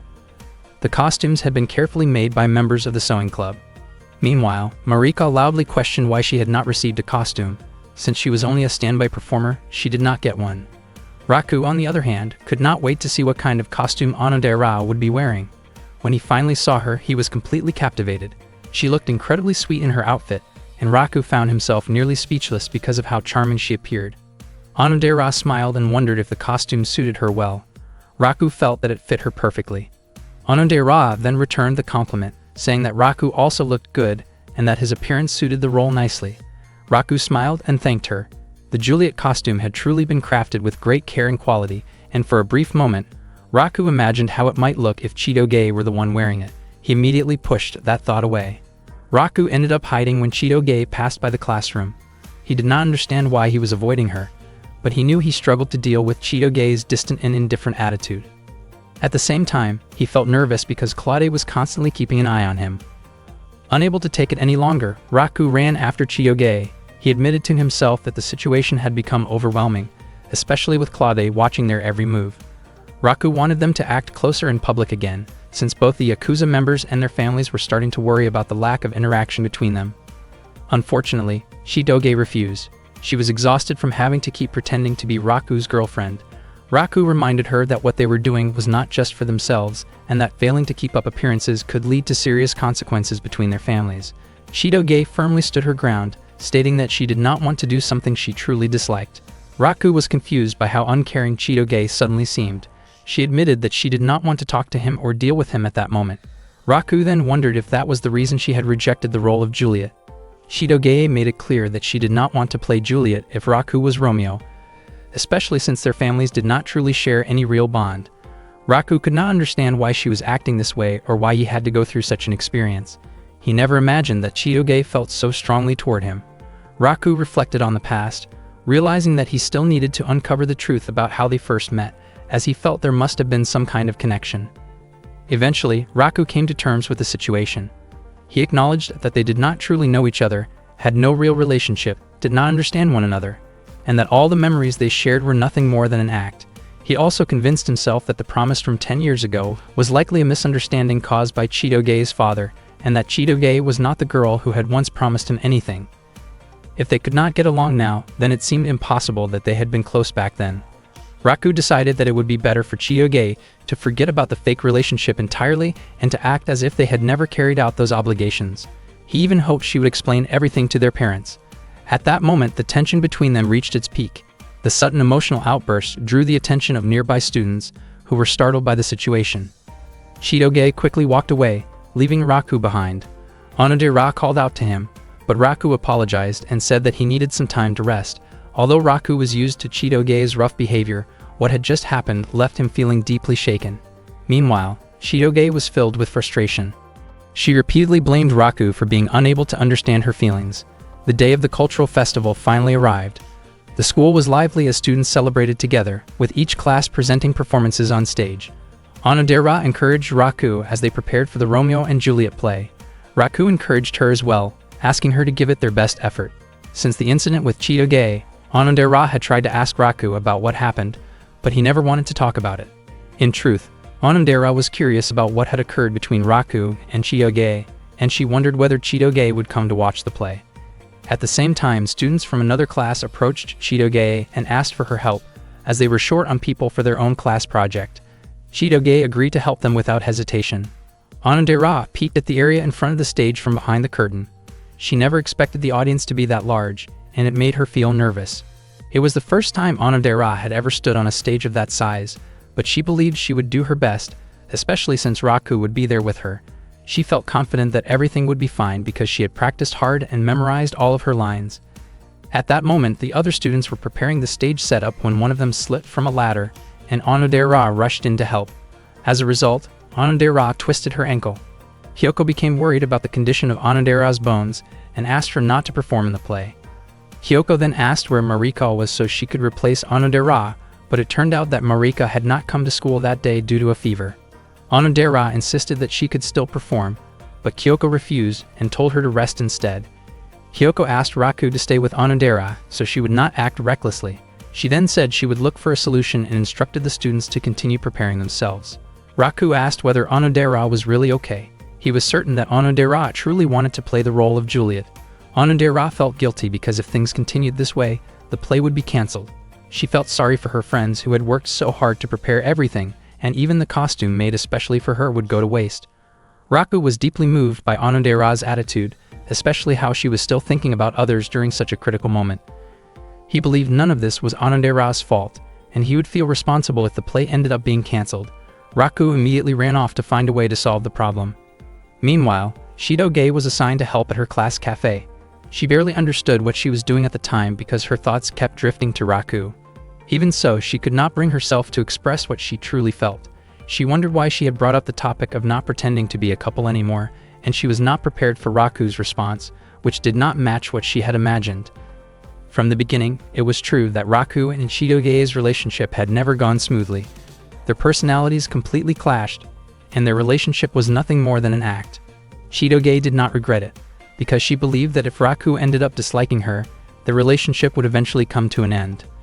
Suddenly, Raku appeared and grabbed Shido-ge by the hand, asking her to replace Onodera as Juliet. He pulled Shido-ge along with him. Shido-ge questioned the reason behind Raku's request and asked him to explain what had happened. Raku explained that Onodera had twisted her ankle and could not perform, and Mariko was absent due to illness. If no one stepped in, the play would be cancelled. Raku said that there was no one else who could play Juliet besides Shido-ge. Shido-ge felt that it was impossible because she did not even know the script. Raku believed there was still a way. He understood that Shido-ge disliked him, but he also believed she could handle the situation. He trusted that Shido-ge could rely on improvisation, since they were already used to putting on an act through their fake relationship. Raku continued to plead with Shido-ge to take on the role. Shido-ge felt confused, especially since Raku had already made his feelings clear at the beach, which made her think their relationship would never work out. She believed that Raku did not truly want to perform in a play with her. Raku began to wonder if Shido-ge was still holding on to what he had said back then. They usually tease each other, but this time felt different. Shido-ge had genuinely been hurt, and since then, she had seemed constantly upset. Raku finally admitted that he did not hate Shido-ge. He apologized for what he had said at the beach and realized how careless his words had been. He acknowledged that Shido-ge was not his ideal type, that she could be rude and rough around the edges, but that did not mean he disliked her. Shido-ge smiled as she came to understand his feelings, and she agreed to take on the role of Juliet.